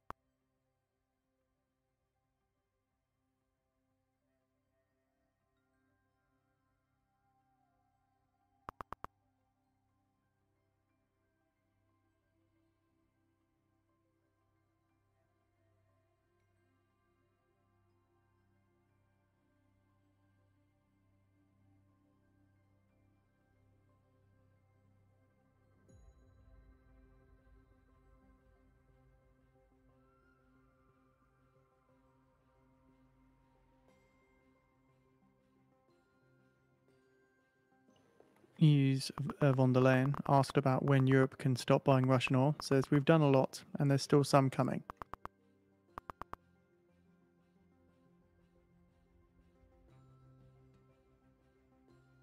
Powell says over the summer the labour market has softened.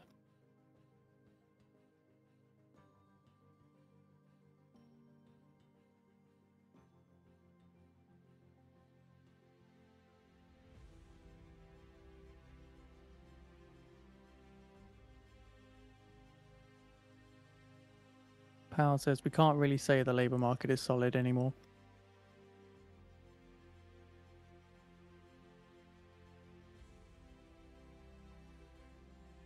And he's von der Leyen on Russian energy, says we want out by the end of the year.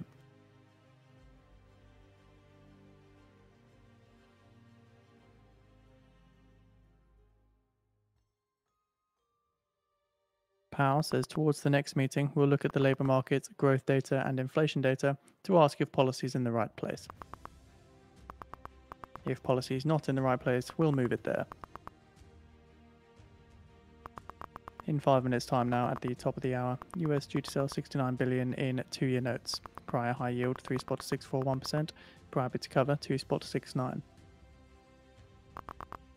Powell says we need to moderate policy toward a more balanced approach.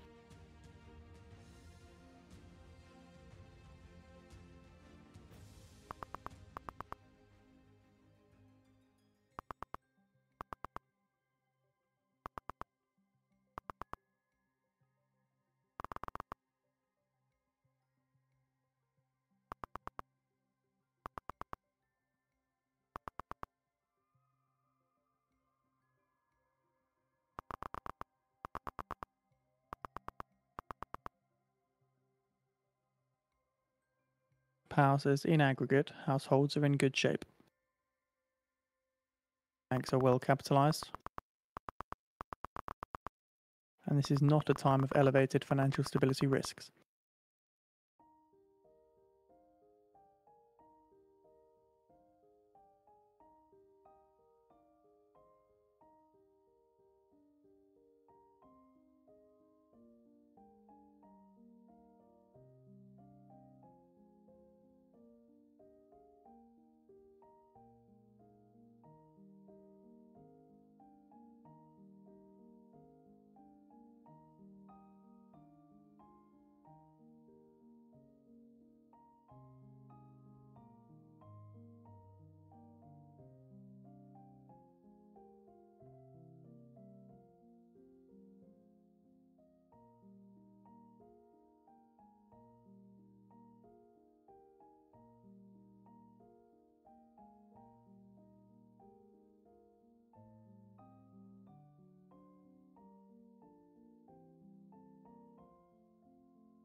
Powell says we're not targeting prices for financial assets.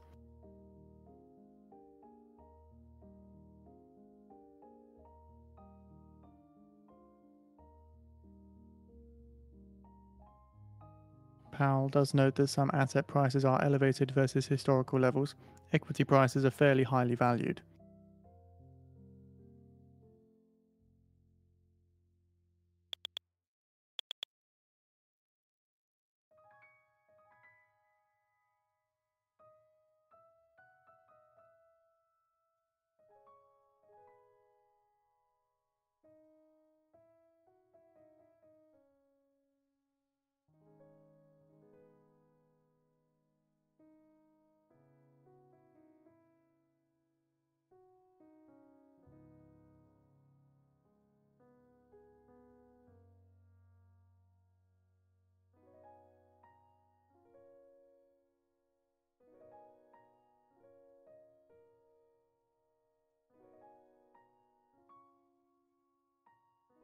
So we're shortly expecting the results from the US 2-year note auction. The pre-sale when issued yield comes at the top of the hour.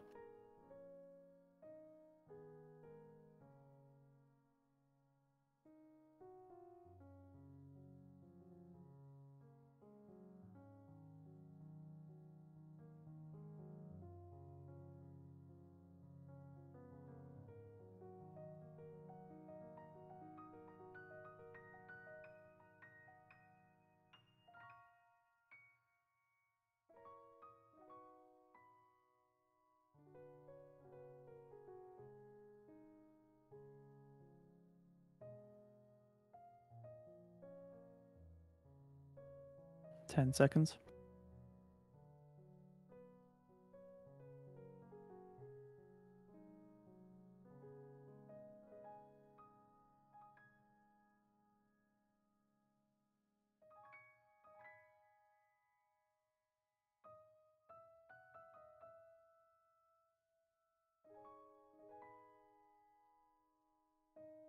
Three spot 572%. That's the when issued 2-year yield. 3.572%.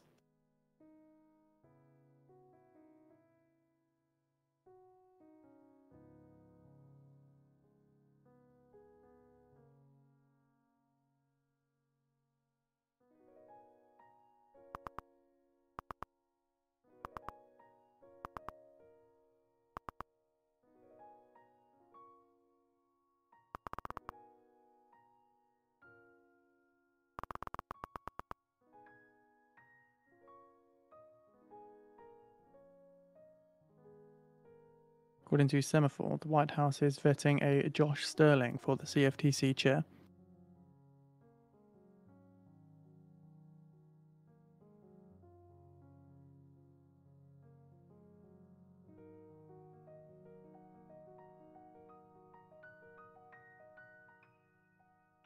So we're now shortly expecting the results from the US 2-year note auction. I'll lead with the high yield.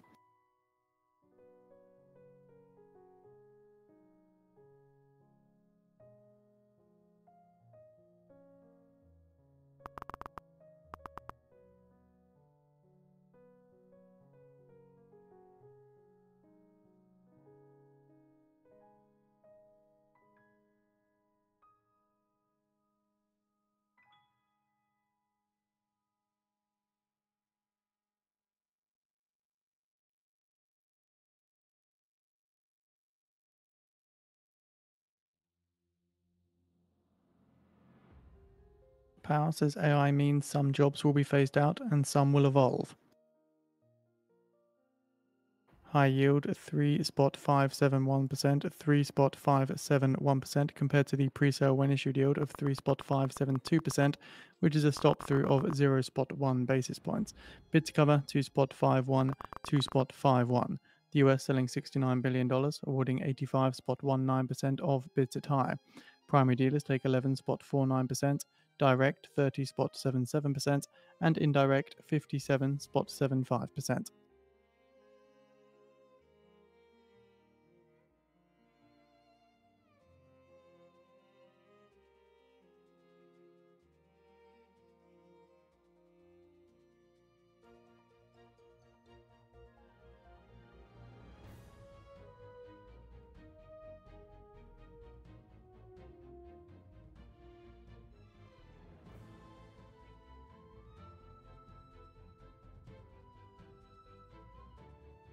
Powell says the hiring rate has really dropped.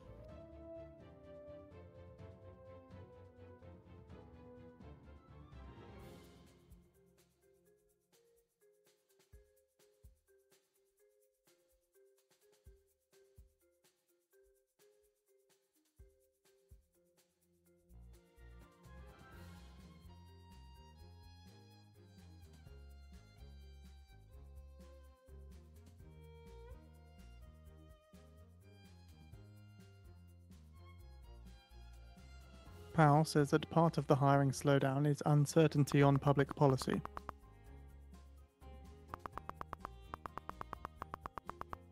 So that's Powell saying not hiring may be one of the passing on tariff costs.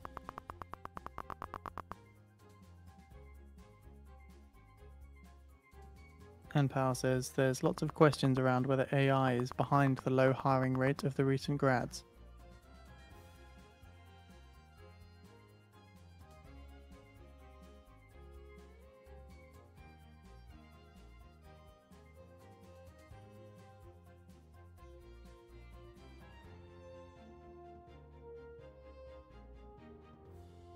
Powell adds that I can't say that AI is the main reason.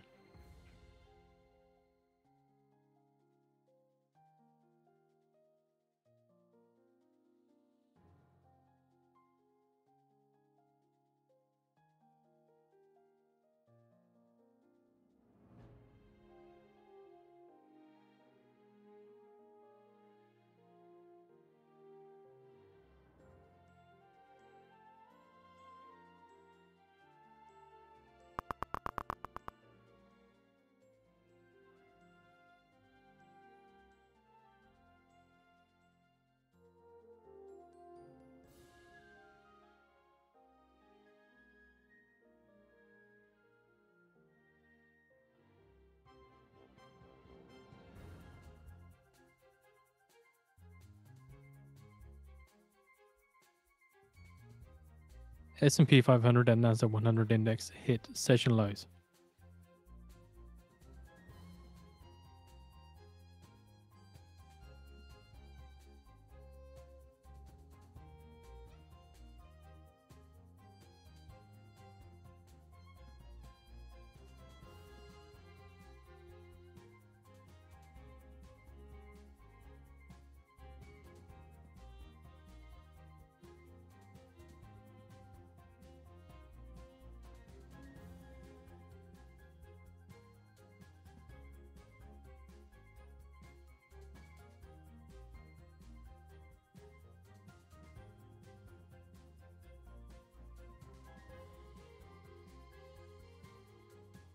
Powell says aggregate national hiring rate is at a low level.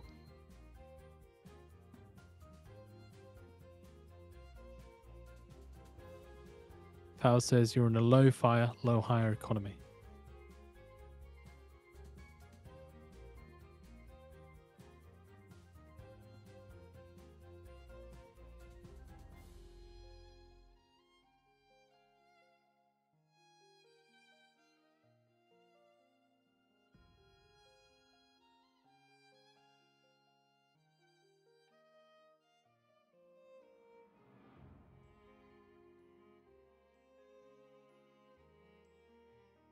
Powell says companies have slowed hiring to see how policies shake out.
Powell says the US is now collecting a good bit of revenue from tariffs.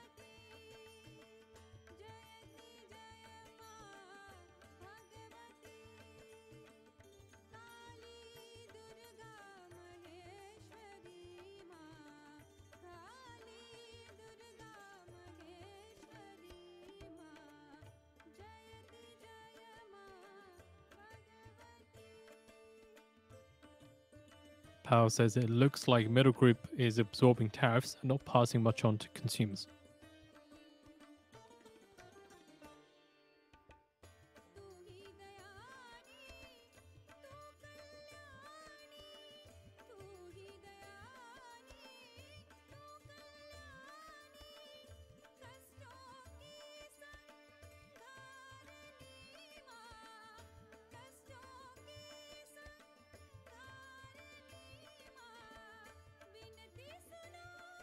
Powell says it doesn't look like exporters are paying bulk of tariffs.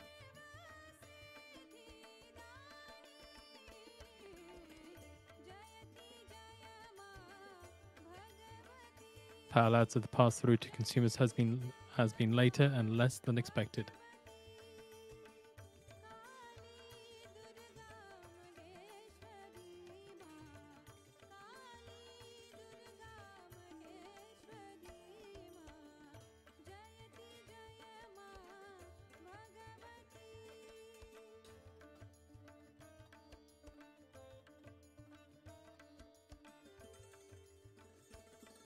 Powell adds that tariffs are not a big inflationary factor.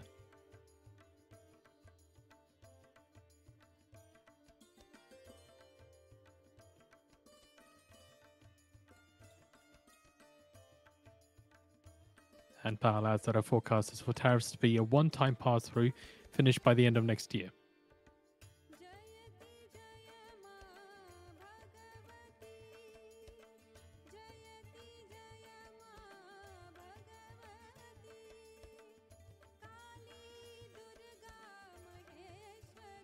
Powell has a reasonable base case his pass-through from tariffs will be done by the end of next year.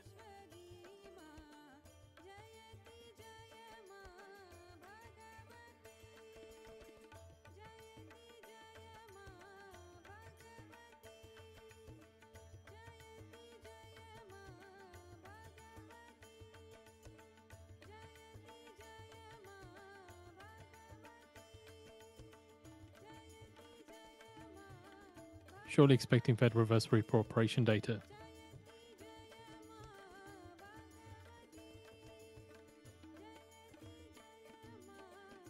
Powell says that policy path right now is difficult.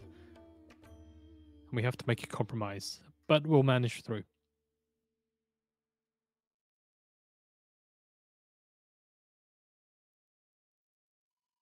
Powell says we must look at both goals equally, and risks are coming into closer balance, adding that labor and inflation are coming into better balance.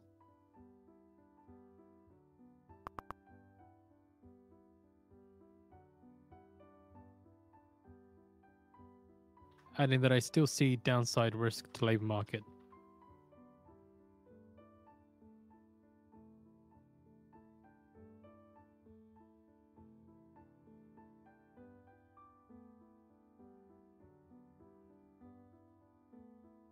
$16 counterparties take $14.402 billion at Fed reverse repo operation.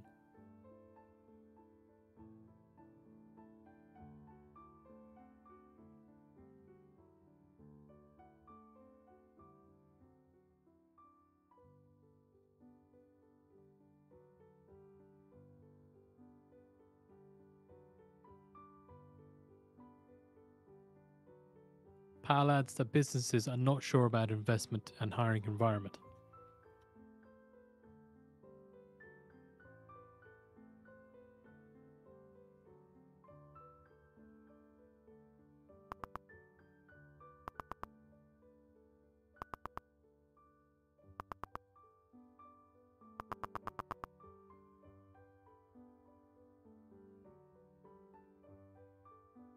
Powell adds that supply side changes to job market have a lot to do with immigration.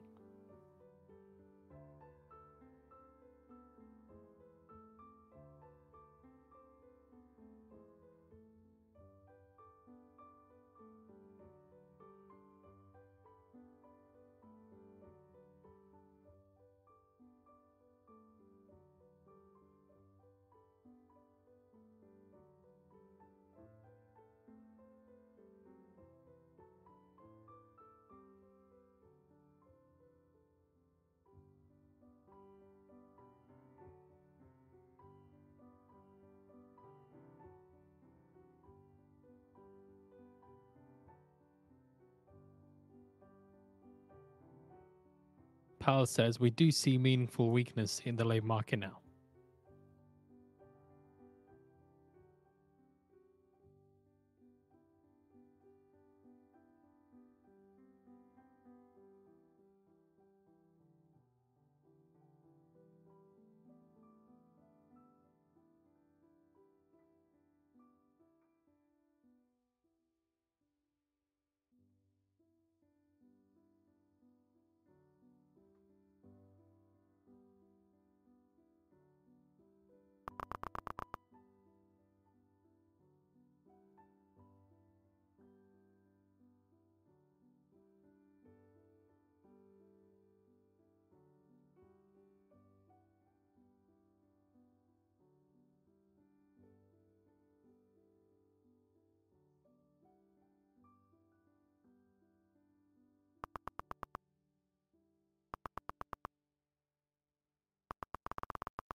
Powell says we need a policy that covers a range of plausible outcomes.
Powell concludes his comments at the Rhode Island event.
Just keep an eye on the markets here. The S&P 500 just seeing a little bit of downside movement, as is the Dixie. Just a tiny bit of movement towards the downside on the Dixie. No other news headlines to back on the movement. We'll keep an eye.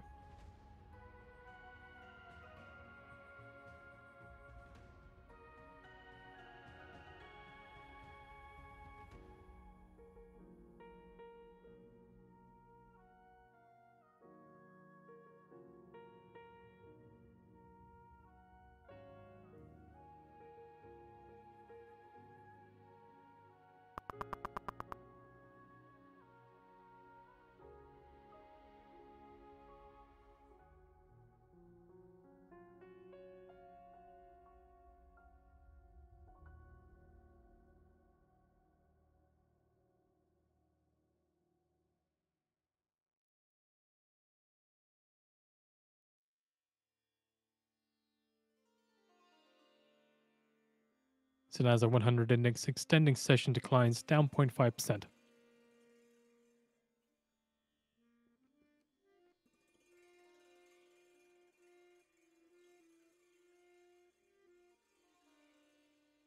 So it's to summarize then from Powell. So Wall Street traders drove stocks lower as bonds paired gains, with Fed's Powell offering no hints on whether he might support a rate cut at the central bank October meeting.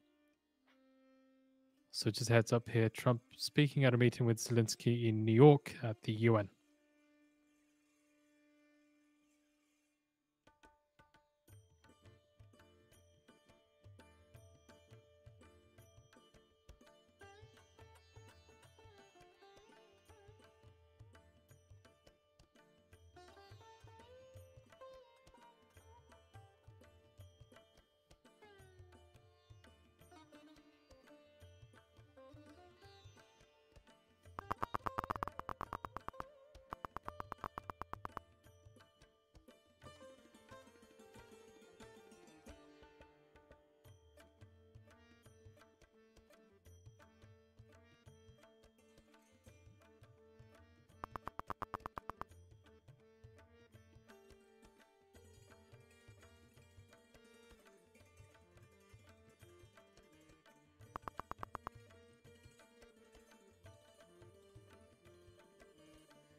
US stock index moved lower, S&P 500 down 0.5%, NASDAQ down 0.7%, the Dow down 0.2%.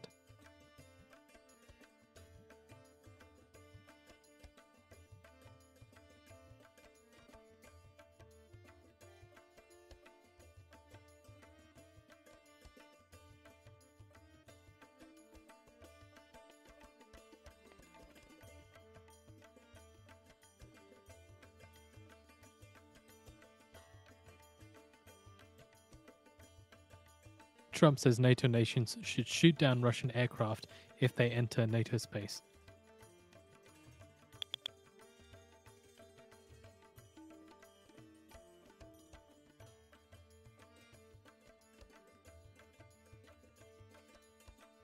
Trump says that we'll know about Putin in a month. We'll try and get a video of him too. Oh, that's good.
So Trump, on backing up NATO shooting Russian jets, says it depends.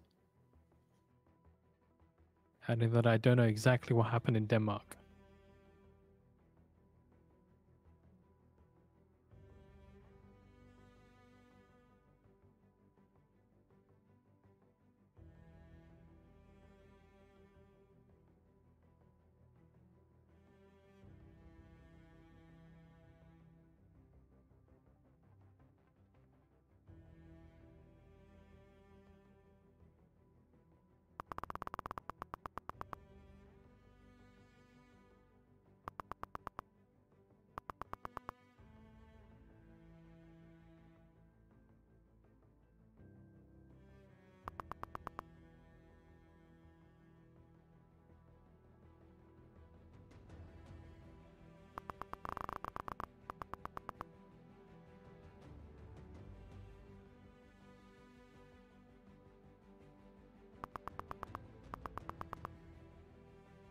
Trump asked if the US would support in shooting down Russian aircraft, says depends on circumstance.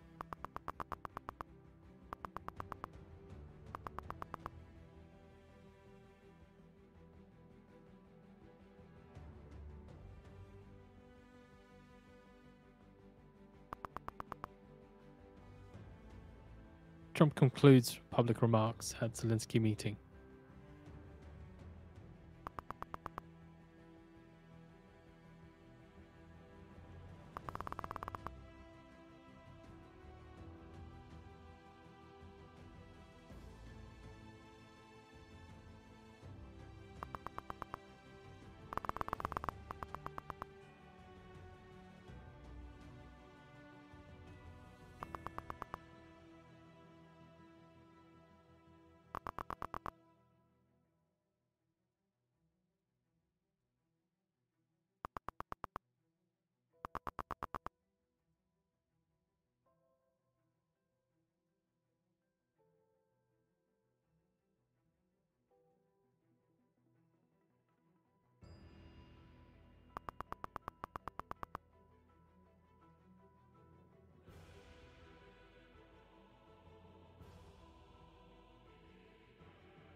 US stocks extend fall, NASDAQ down 1%.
Order filled.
Order filled.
Order filled.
OpenAI and Oracle to announce data center expansion, according to the information.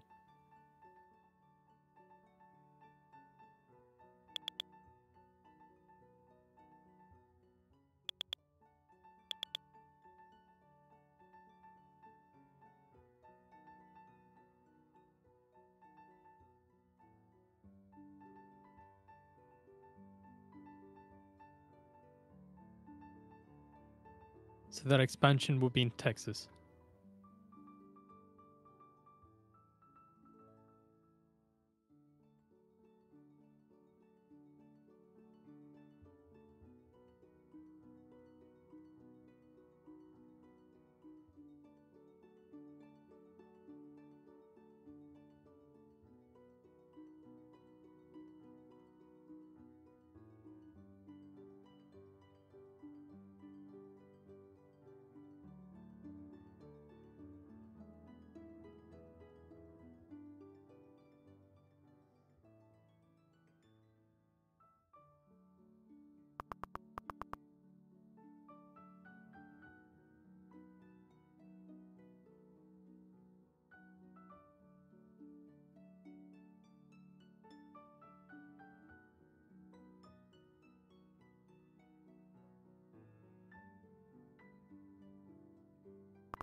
Oracle shares down 4.5%.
Order filled.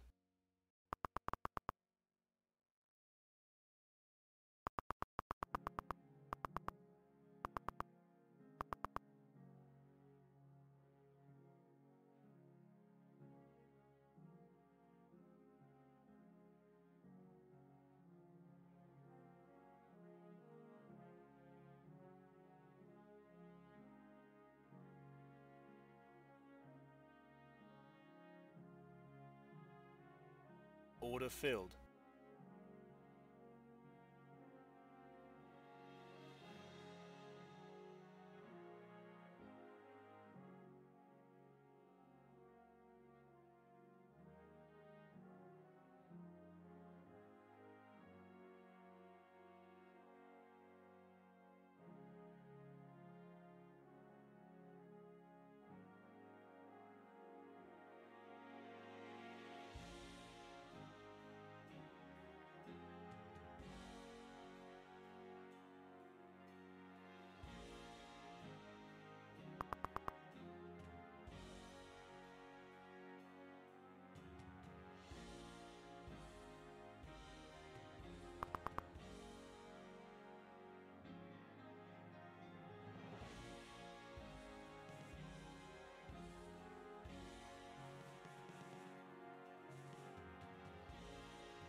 French diplomatic source says that Iran has still not met conditions set by European powers to avert snapback.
French diplomatic source says that the ball is in Iran's court.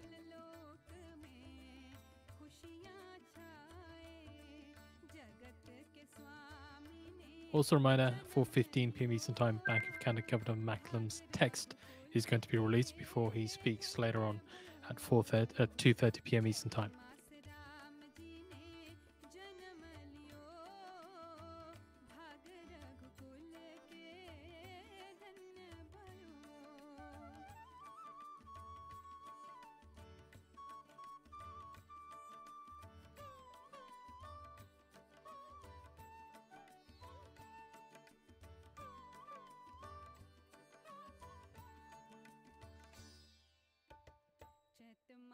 Ram ji ने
Order filled.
Order filled.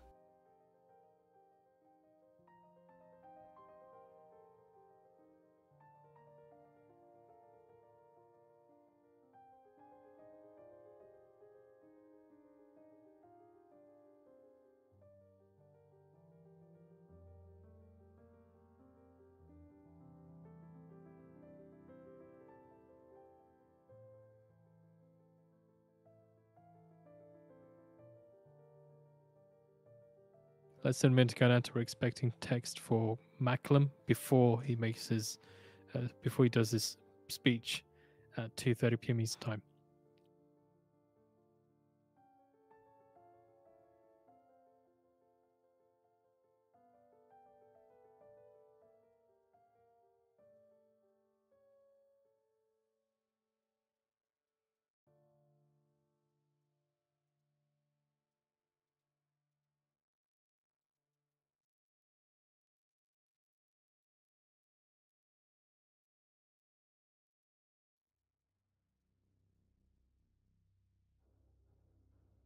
Ten seconds.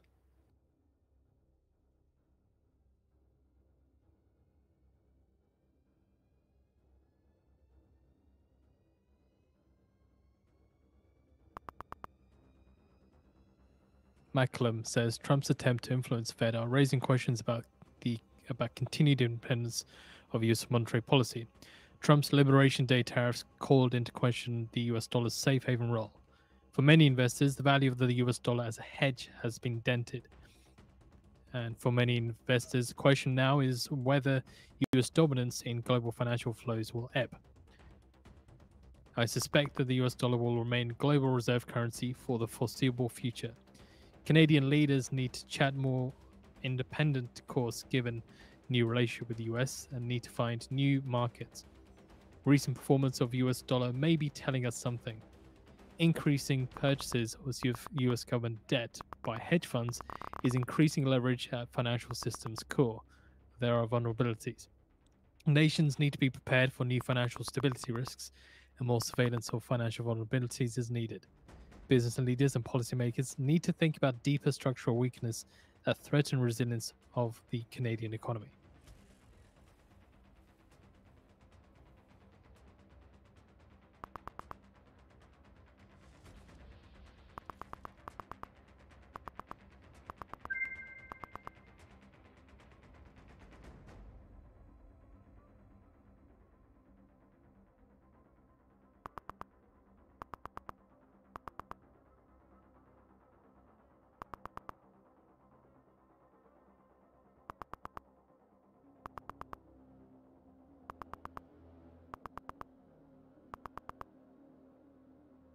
Order filled.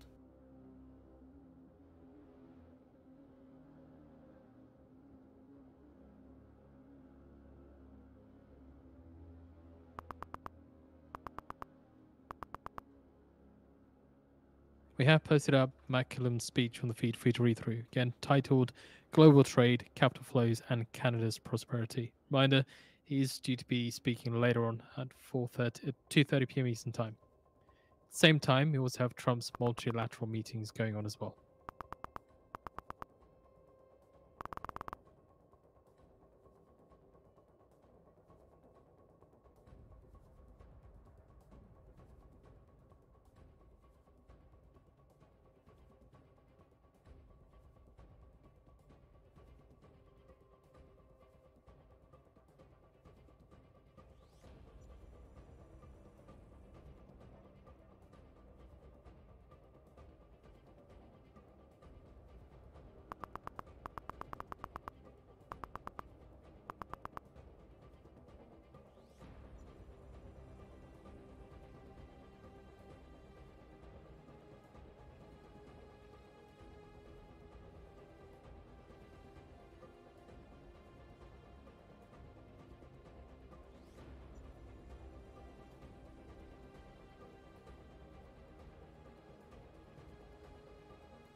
EU's von der Leyen and Trump agreed on the need to cut Russian fossil fuel reserves. Correction, fossil fuel revenues.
Order filled.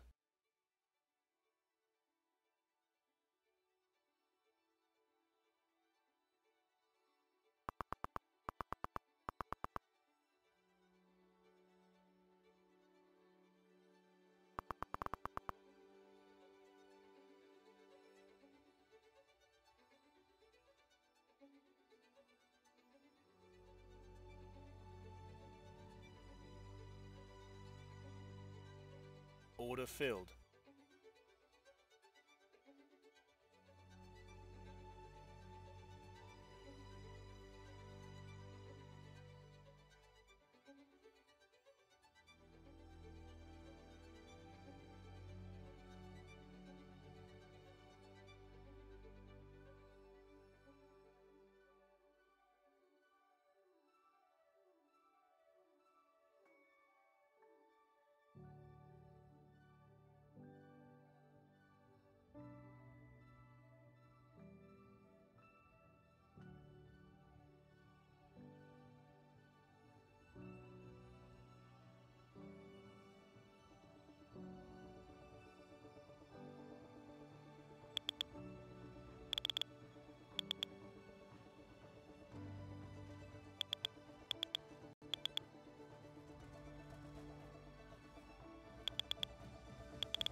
Order filled.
Order filled.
NYMEX diesel October futures settle at around $2.32 a gallon. NYMEX gasoline October futures settle at around $1.99 a gallon. NYMEX WTI crude November futures settle at $63.41 a barrel at $1.13 or 1.81%. NYMEX natural gas October futures settle at around $2.85.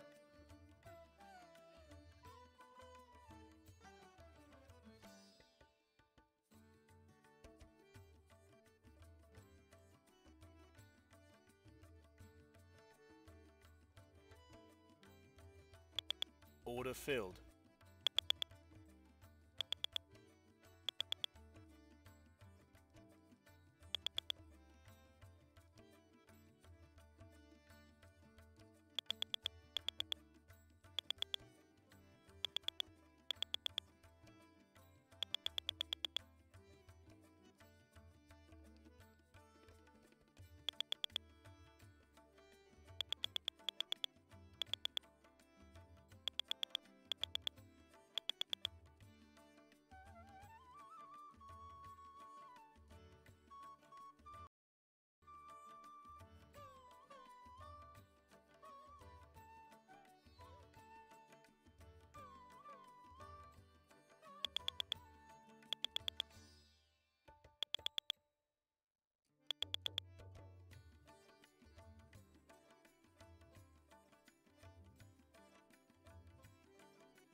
Order filled.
Brent crude futures settle at $67.63 a barrel, at $1.06 or 1.59%.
Order filled.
Order filled.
Trump on Truth Social says Putin and Russia are in big economic trouble and this is time for Ukraine to act.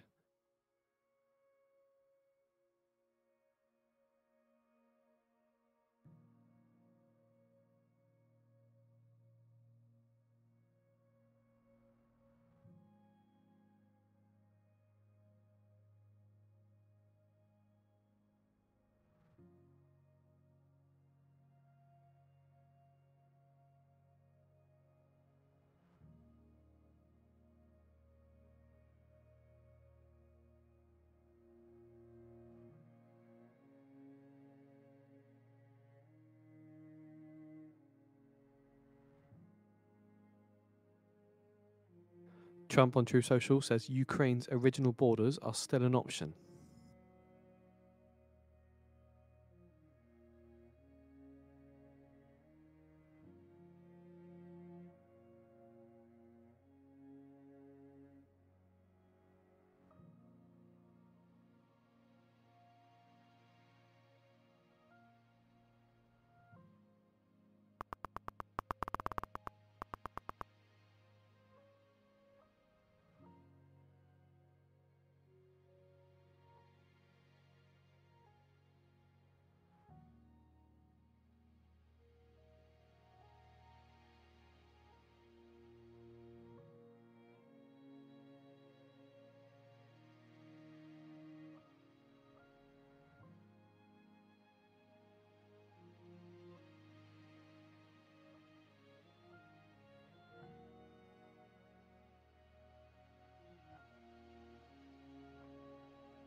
Trump says Ukraine is positioned to win all territory back.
Order filled.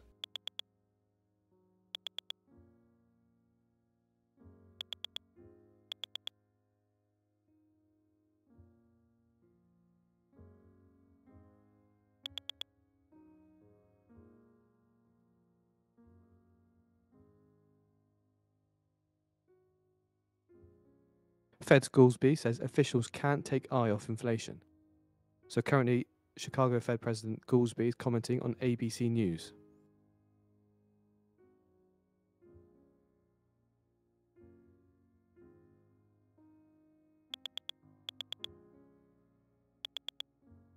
Bank of Canada Governor Macklem says, I do think we're to get back to baseline forecast in the NPR. Macklem says we're going to have to start being more forward-looking again.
Order filled.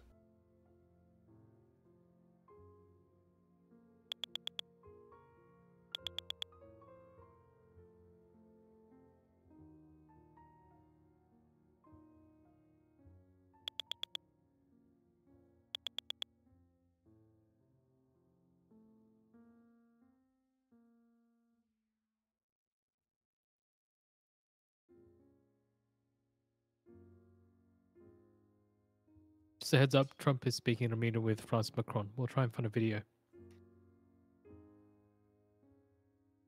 We do have a live video. We'll pop it on the feed for you.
We've also posted out the video of Trump and Macron speaking live on the feed.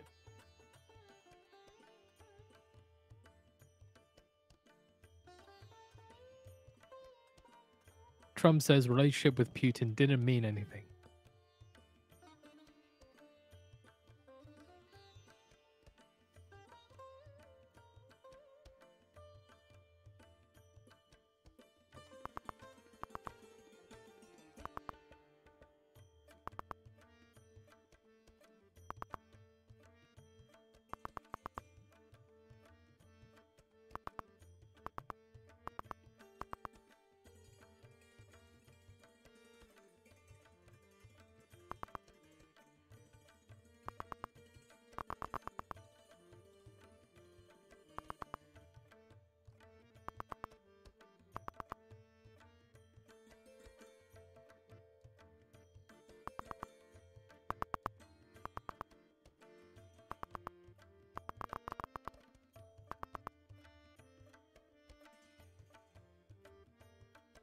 Order filled.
And Trump concludes remarks at the meeting with Macron.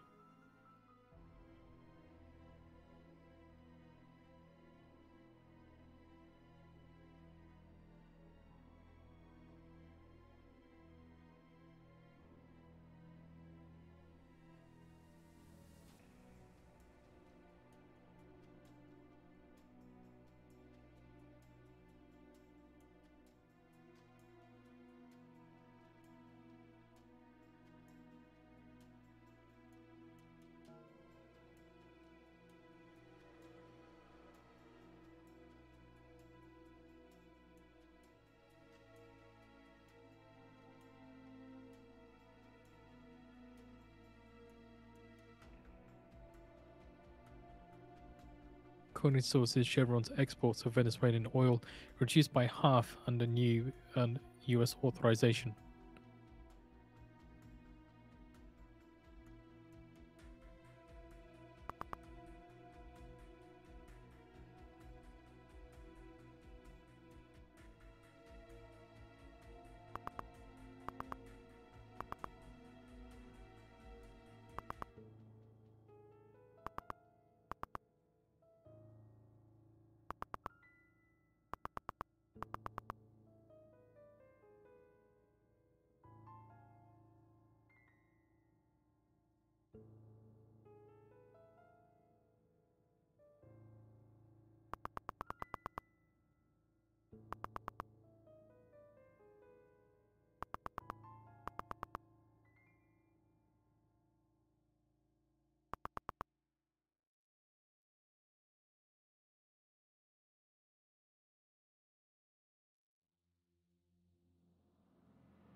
Order filled.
filled.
Less than a minute to go now to get the market on close imbalance data.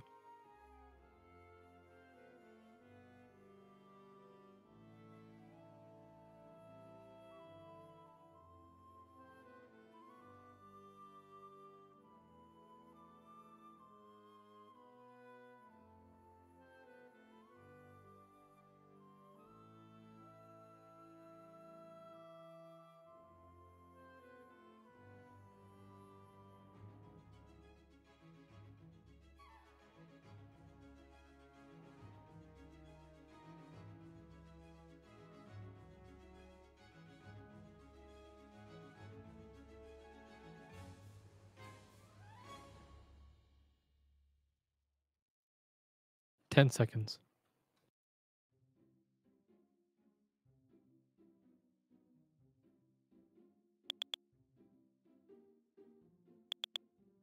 Market on close imbalance. S&P 500 buy side 387 million, NASDAQ 100 sell side 240 million, Dow 30 buy side 133 million, and Mag 7 sell side 92 million.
Stop filled.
Hey guys, who is still here? Wanted to check in with y'all. So we were able to take a couple quick trades, couple quick longs. Did lock in an extra 150 bucks, right? We're up 250. Yeah. So got an extra $150 there. I had a stop loss set trailing that hit, so if that wouldn't have hit, we would have locked in 500 up here. But that's all right. So basically all of these that we just entered on pullbacks closed in the green.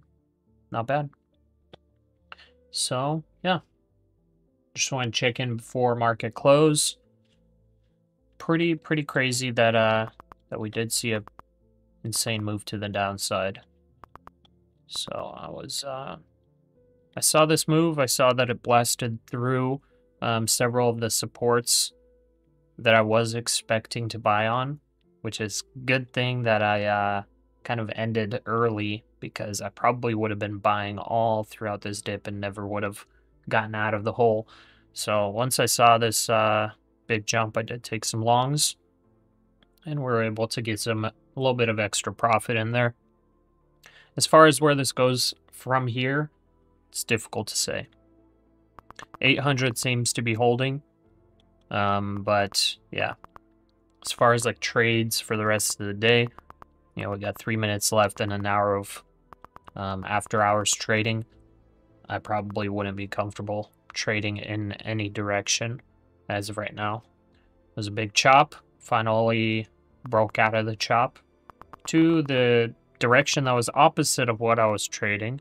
Well, actually, never mind. It was the direction I was trading. I was trading short, but it did break down, broke down quite heavily, right through the 800 level. Big bounce, seems to be holding the 800 level now, but after this, we're really gonna have to see how the price moves, because if we look at the hourly chart, we did get back to basically yesterday's pre-market levels.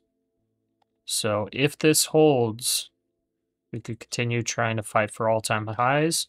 If this does not, this is almost an extreme. I've got a trend line drawn out, but this is almost an extreme point for this really, really big uptrend. So if there's a trend change, we will start to target downside targets. So yeah, hope everybody in here is nice and green. If you're not, hope you learned something today from the moves. And I'll catch you guys tomorrow. So appreciate all of y'all. Take care and stay safe out there. Peace out. God bless you guys.